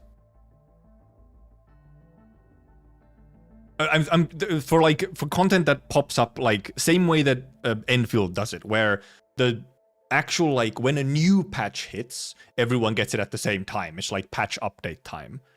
But then, like, further content from there, I think still has a gap the same way that Endfield has a gap, but it's just less. Also, yeah, Hoyo Games do indeed have a separate server for EU and NA.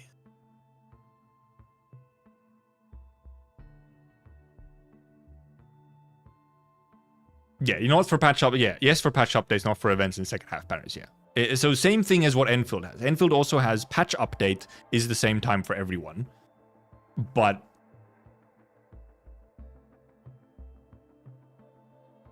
then like further content during the patch has the time difference. We could probably add in, actually, where were we? Where's the one that I put here, the server gap? This is especially bad as EU and NA are the same server instead of separate. EU is getting the short end of the stick. Oh, I gotta add this back. I'm gonna add this into my notepad now as well. Maybe I should just update it into my notepad and just copied it over again.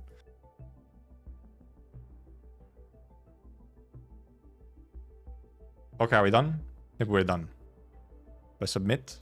I don't think I can think of anything more like right now that I want to add. If something comes up, I, you know, add it onto the next survey again. I'll just start up my next notepad. Oh yeah, the operator loadouts. Wait, what did you say?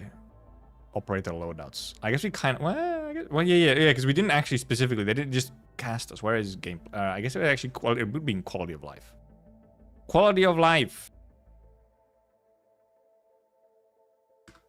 Loadouts for operator gear and weapons to make switching easier, especially for challenge content like CC. I guess we do have the, so yeah, maybe the surprise, the skip button in Gacha for surprise. That's like a very small thing, but I guess so. But yeah, this one, yeah. Loadouts for operator gear and weapons is the main one, the big one. Because you have, like, you know, specific ones. If you're just switching a weapon, it's like the same amount of clicks. But if you want to switch, especially gear, gear is the main one where it's like, also even like, also having gear and weapons be saved to team loadouts. And more team loadouts. 5 is nowhere near enough in a game that encourages. Type on real bad today. It's every day. Trying lots of different teams.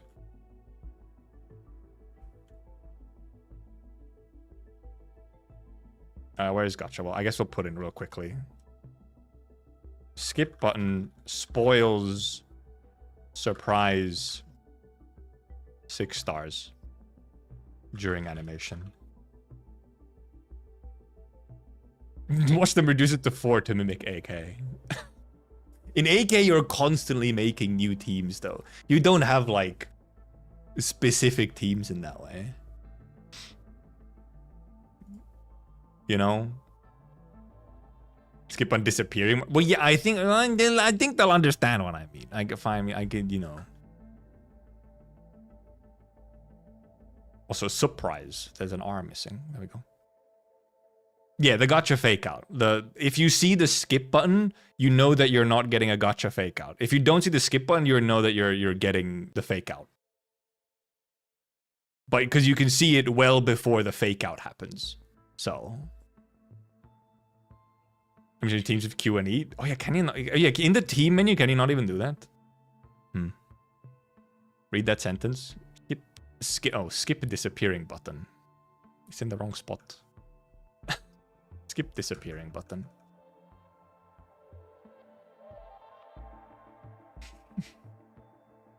Look, I just put it in the wrong place, okay? It's chill. It's cool.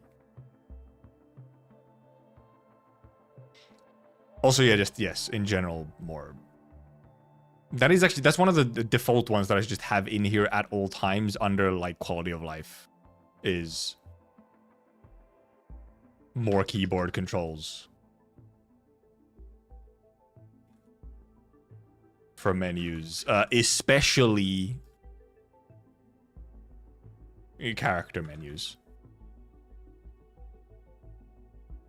About skins or at least recoloring, I could not care less. I could live my entire life completely fine without there ever being a skin in Endfield. I don't think they're necessary, like, at all. Sure, if they want more monetization, if they want to make more money, if they need more money, okay, whatever. But it's like, I'd rather just have a good design on a character anyway. A skin adds nothing. I want more game, not more outfits. Just make a good outfit in the first place. Especially in a 3D game, skins are like so much effort for not that much like reward. It's like whatever. Okay, let me just copy this entire thing again. We wrote multiple things.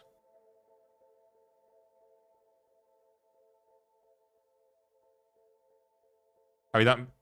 Maybe now we're done. I think anything more that comes up, it'll go into the next notepad for the next patch. Stop my timer. Stop my timer. Stop my timer. What's my stop button? What's my stop button? Wait. Ah! What's my stop button? I can't remember my stop button. I'm pretty sure that's a delete button. I don't want to reset it. What's my stop button? Well, it took an hour 20. But it's not even... Oh, yeah, okay, exactly. It was 120. I just couldn't find the button that fucking stops it. That just pauses it. What is it? Oh my... It's just the same fucking button? I pressed it. I swear I pressed the same button. Why did it not stop us? What the hell? I got scammed. Was I like not tabbed in? Was it confused about which window I'm in? Because I think it doesn't work if I'm tabbed into Endfield. Okay, if I'm tabbed into Endfield, it doesn't work. It doesn't do anything. It doesn't like work, which is a little funny. It's a little funny that doesn't work if I'm in the game. I have to be outside of it for some reason. Does it work if I have... No, okay. I was wondering if I have it on the same monitor, does it work? It doesn't. Well, in any case, give me my 300. 0 second to complete survey. It was an hour 20. We can remember that it was an hour 20. 3 to 5 minute survey, by the way. 3 to 5 minutes, by the way. By the way. You can close now, live split. Good time on this survey. Very short. Very fast. I think our longest is still like 2 hours. And on this one, we saved so much time on the writing one as well. Because, you know, we just had the notepad ready. Which also allowed us to just have a lot more in the notepad. Because it was ready to go. Chinese kids can finish in 3 to 5 minutes. Oh, that's why, right? It's balanced. It's calibrated to how quickly the Chinese can do the surveys. They're so much faster than us. That makes sense. Okay, okay. I see now. I see now.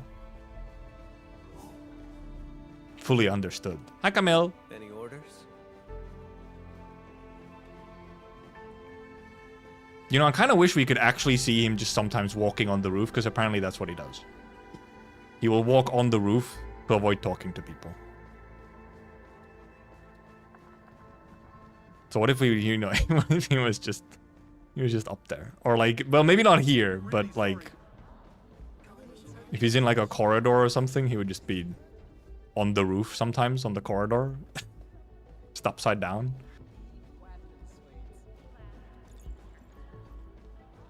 Would be funny. Anyway, okay, I think we're done for today. I believe so. Don't have anything else to do. And actually, it's about time. We've been... Oh, we've actually been here for almost 5 hours. I was maybe even intending to end somewhat earlier today, but we ended up being here pretty much the normal time. Then he has a gift for you, but you can't reach him? Yes. Yes. You have to... you have to... No. You can still interact with him when he's on the roof. So you're just like... Oh. Hey. You good? You got a gift for me? 5x on the Cookie. What would Cookie? What? Cookie was live for like an hour? What did he do today? What was he up to today? Apparently he went live after I started. And then also what, already ended? Think people spotting on the ceiling would actually make people talk to you? Depends on the people. Some people would be interested and some people would be like, what a fucking weirdo. Don't get close to him. What the hell? Survey longer than Cookie stream.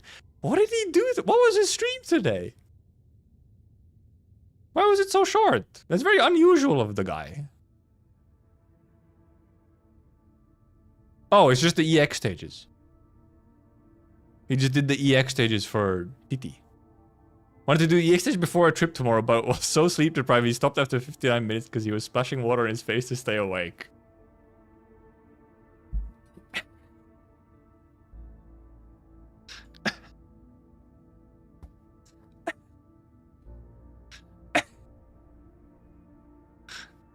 +2? Incredible bit? What a fucking guy. Arknights. But also, yeah, like, Jesus Christ, man. Fucking sleep for once. Why can't he just... Guy gotta sleep, man. Like, come on. Like, maybe not I sleep too much, but like, damn, dude. How about fucking sleep sometimes? TT event ends on... Sunday's the last day for TT event. I've done everything at TT. I just did the EX stages off stream. I know I wouldn't have time to like do them on stream or something. Or was he sick? Maybe he was. I know indeed. He got back from like a vacation. Was he also sick?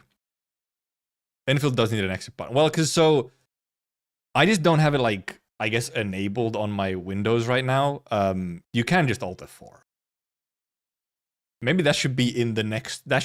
I could include that in the next permanent survey answers is give us an exit game button instead of going to logging screen. I really should make like a separate little box or a separate little like a subtitle for my notepad of these are the things that I will just always be in the survey every time until it's changed. I just the window frame expand. I'm full screen, okay? I'm not windowed. I guess, yeah, you can taskbar right. Yeah, you can just taskbar right click, true. That would be the taskbar right click and exit. Or indeed, you can just Alt F4. Has a Mongolian problem with his voice? I was watching on one stream somewhere where, yeah, he took like a sip of water, and maybe like went down the wrong throat a little bit and he coughed a little bit and then his voice was fucked for like an hour. So clearly maybe that made him sick, I don't know. Or he was already, you know, having a little bit of trouble with his voice. He may need to recover. It is fucked. It is, if your voice is actually fucked, though. It is, I mean, obviously, yeah, streaming is horrible if your voice is fucked.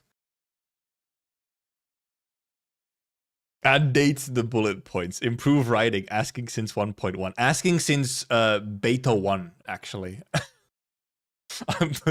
Asking since beta 1. That goes even harder. If it's like, dude, I've been asking for this since beta 1. Okay? Please. Please.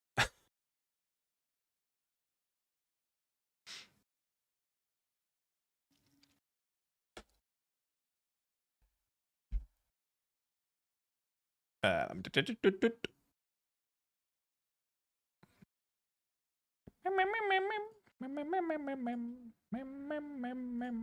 have a DM. Nope. By the way, it's completely on off topic. I have, however, I've made a horrible mistake, which is I've actually slightly gotten into Path of Exile 2. I've actually just been... Many of my evenings the last week have been me playing Path of Exile. The horrible mistake I've made. I saw the play status in the Discord. Yeah. Yeah. I made the mistake of actually like looking up a build to follow, which makes the actual like playing and progression of it so much easier and smoother to approach. I was like, oh, now I can actually like play the game more. Kind of fun, huh? When you have something that really functions well. And you can do a lot of actually progress like in a reasonable pace. It doesn't take too long. It still takes a while. Especially if you don't know everything you're doing. But like, was like, oh, well, fuck. Now I kind of want to actually play, huh?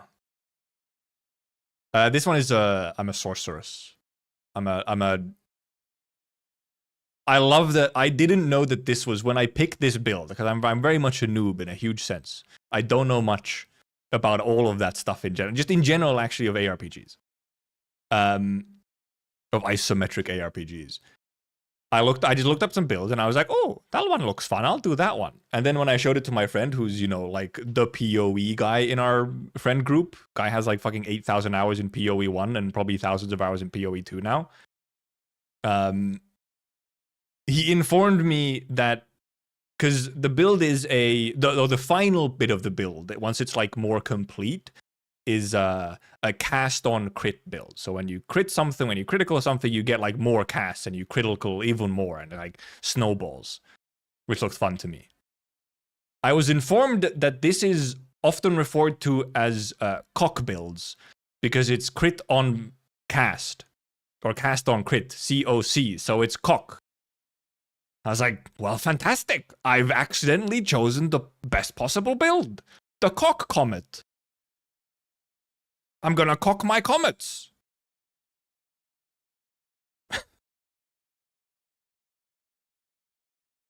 Fantastic.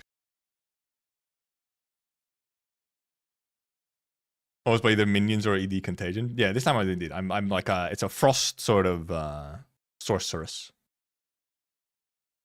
And yeah, PoE 2 specifically recently got like a pretty chunky update to the end game of it,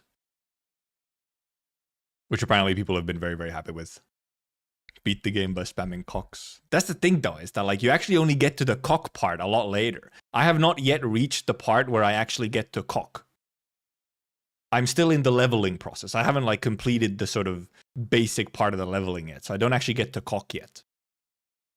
I need a few more levels. I'm getting close. I'm getting close. I'm getting towards the end of like the sort of campaign leveling portion. And then I will get to cock. I only have C, yeah. I just have I have cast on, well, you could say I have cast on click, which is a different type of cock. It's a smaller cock, but it is a cock.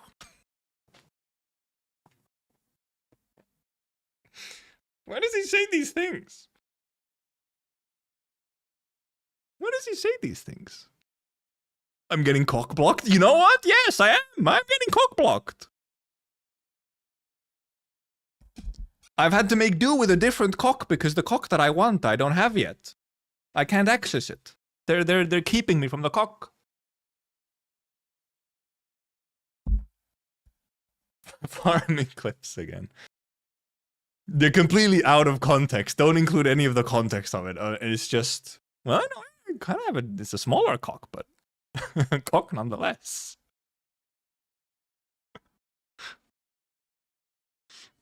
But yeah, it's been. I was wondering maybe in some cases I could.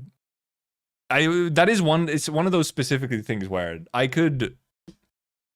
I feel like it's like not worth it for me to really stream it. It's also like it's like kind of a thing I actually like to do just on my own time when I have like a little gap. I'm a little bored. I'm like, oh, I can do a little an hour or two of PoE. Get some progress. So it's kind of very like, I do it just so I don't plan for when I do it. I just kind of do it when I have a moment. Which sometimes ends up being quite a few hours if I happen to have the time. Or I ignore a little bit of something to do it. But it would be possibly one of those things where I could just like put on just a Twitch stream. A super secret Twitch stream. Because Twitch is just so much easier to, if it's like, okay, whatever, I'm going to play PoE to 2 hours. Sure, I can put it on Twitch. But like for YouTube, it's like, oh, I gotta fucking, I don't know. I gotta set it up or in a lot more. And I don't necessarily need a VOD of it and so on. I could just like, whatever. A quick little, I can just press go live on Twitch a lot easier. And yeah, backseaters could be a thing. That is also true. That is a possibility. But I mean, at some point, you know, they can just be BTFO'd. You can just be like, brother, stop. Just don't. I will ban you if you backseat. that kind of thing. If it gets bad. Anyway, but otherwise it's kind of nice as a thing. I don't want like everything that I do game-wise or whatever to become like, oh, I gotta stream this. I do want some things that I just off-stream. And certain things are good for that. So PoE is also, in a way, can also just be kind of like a reasonable stream game because you don't really have to like know a whole lot about it. It's very Subway Surfer-y. You can just kind of run around yapping. It's very possible for you to just run around yapping as you'd just kind of like, it's like probably, I've called it, this is what I've sometimes described it as when looking at my friend play it, when we're like in VC and he just, you know, streams it because he just has it open and is doing something. It's like popping bubble wrap. You just have loads of these little guys on the screen and then you click buttons and then they go bloop, bloop, bloop, bloop, bloop, bloop, bloop, bloop, bloop. So it's popping bubble wrap game. Which is, you know, a little bit like Subway Surfers. It's just like, you just click on the things and they pop. It's kind of weirdly satisfying. Yeah, you reach a point where you're just kind of mindlessly spamming while talking in voice chat. Yeah, which can also, in some cases, be instead you're mindlessly spamming while yapping on stream. So we'll see. Maybe there will be secret PoE streams at some point if I feel like it. If I'm like extra bored. Though often also, you know, if I'm kind of running around, I'm doing whatever. Unless I'm actually paying attention to something. Because my friend, who is the PoE guy, it was also like, hey, if I can ask you. I know it's a big ask, but if you could maybe even pay attention to a little bit of the story and actually kind of read some of it. So I have also somewhat been paying attention to story. Every now and then, instead of just like, because, you know, one thing you can also just do is just like put on a video on the second monitor or a podcast or something as you're popping bubble wrap and progressing. Then you'll die and have to start over again. I'm not playing hardcore. I can die all I want.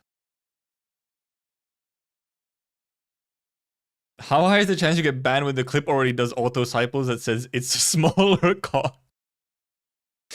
The Twitch auto, subtitles is a little funky. Sometimes they work. Sometimes they're complete fucking ass.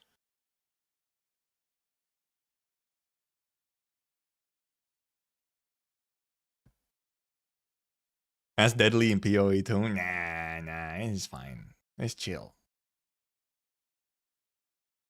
You're a streamer, you're not allowed to play anything other than hardcore. Oh.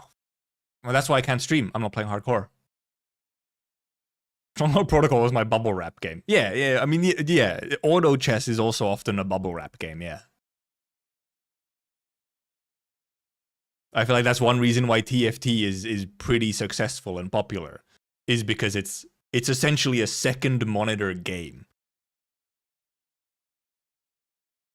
Where you can do 50% on game, 50% on anything else. And best favorite streamers are non-hardcore streamers trying interesting builds. I do feel like those, are probably the more interesting, actual, streamers for it. Where they're doing something very funny. Or like an interesting thing. Like, for example, actually, this I do have to show. This is completely understandable. Even if you don't play the game at all, this is peak. This is easily understandable and peak. The Frogmancer. I will plague your land with frogs. Your rivers will teem with frogs. Frogs. They will come up into your palace and your bedroom and onto your bed, into the houses of your officials. And It's just it's a build that focuses on just making frogs. My frogs will be upon you. I saw this and I was almost tempted to pivot myself.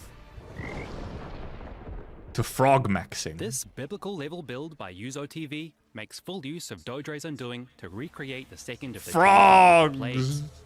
It is a character dedicated to one single-minded purpose: more frogs. Behold, More the frogs. I'm Evan, and welcome to Build of the... I mean, you don't have to watch the full thing, but yeah, it's because then they explain how it works. It's just frogs. I was like, holy moly, yes. Frogs. Then puts me from periods how picking one wrong talent point simply bricks the character. You can respec like everything. You can respec everything, and that is the reason that, especially when you're getting started, it does actually just seem to be a great idea to just look up a build. Find something that looks kind of fun to you and just follow that, because it's still gonna be like, it doesn't take the joy away or anything. And you learn something along the process as you're doing it. But you actually, get to engage in the gameplay more and not have to worry about, are you doing the correct thing? And now, in PoE 2, I feel like you can almost respec almost fucking anything, even early on. And now you can also indeed directly import a build into like the game, and it shows you the entire like line and order in which you need to pick your, or in which probably to pick out your skill points and everything, and like, oh, what kind of weapons you want and what kind of stats you want and everything. Which makes it just way easier to get into it, to try and like actually test stuff out and get to experience sort of more what the game is about. Then like once you get to the point where you're trying to make like your own really wacky, unique build, then you're like already deep in, but you have to get there somehow. Remember the respec looking ridiculously expensive? That was a while ago. Yeah, it does cost something, but I don't think it's like, it doesn't end up being like unreasonable unless you're having to respec like the entire thing. But like because I already, well, actually, when I started, I didn't actually, when I dabbled in PoE now like a week or two ago, I didn't actually start with a build. I played a little bit. I played some of like a little bit, kind of just on my own, and I was doing something else, like my own, like, and I was just kind of going for it. I didn't look at it. I didn't think too much, and I played a little bit during like the first act or act 1. And then I looked up a build, and I kind of had to actually kind of pivot almost everything. I did have to pretty much respec everything, and I could still do it. I could actually just pivot at that point, still like earlier on-ish. Now it would be harder to pivot because I'm further in, but like respecing 4 points on my character costs 8k gold. I have 250k, and it's kind of nothing. Yeah, and also the earlier respecs also cost even less. They're like some hundreds per like respec points. I think it gets more expensive as they're like further along the line. But indeed, also indeed when getting started, it's like, yeah, just grab something to follow, at least to some extent, and then you get to engage in it actually. Tried doing some dumb stuff this season, ran out of gold respecking in Act 2. Whoopsie. Well, there's our clip for cockblock. Cockblocked? You know what? Yes, I am. I'm getting cockblocked. I've had to make do with a different cock because the cock that I want, I don't have yet. I can't access it. They're keeping me from the cock. This isn't even the part where I'm talking about a smaller cock and a bigger cock. This.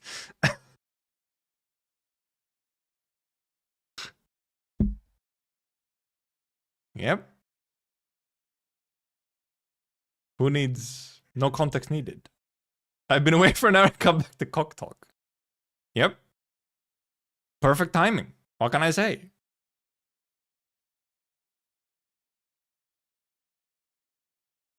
Sometimes we just say words here, okay? Sometimes we do be saying words. Great clip. Fantastic.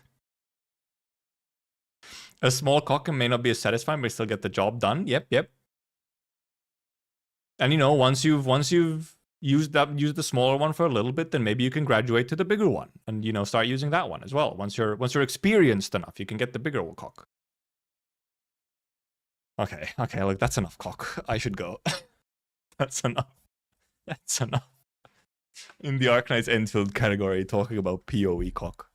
Okay, thank you for coming, thank you for watching, thank you for chatting, thank you for lurking. Join the Discord if you want to. And have a good rest of your weekend. And be sure to, I don't know, cock it up. Handle your cocks responsibly.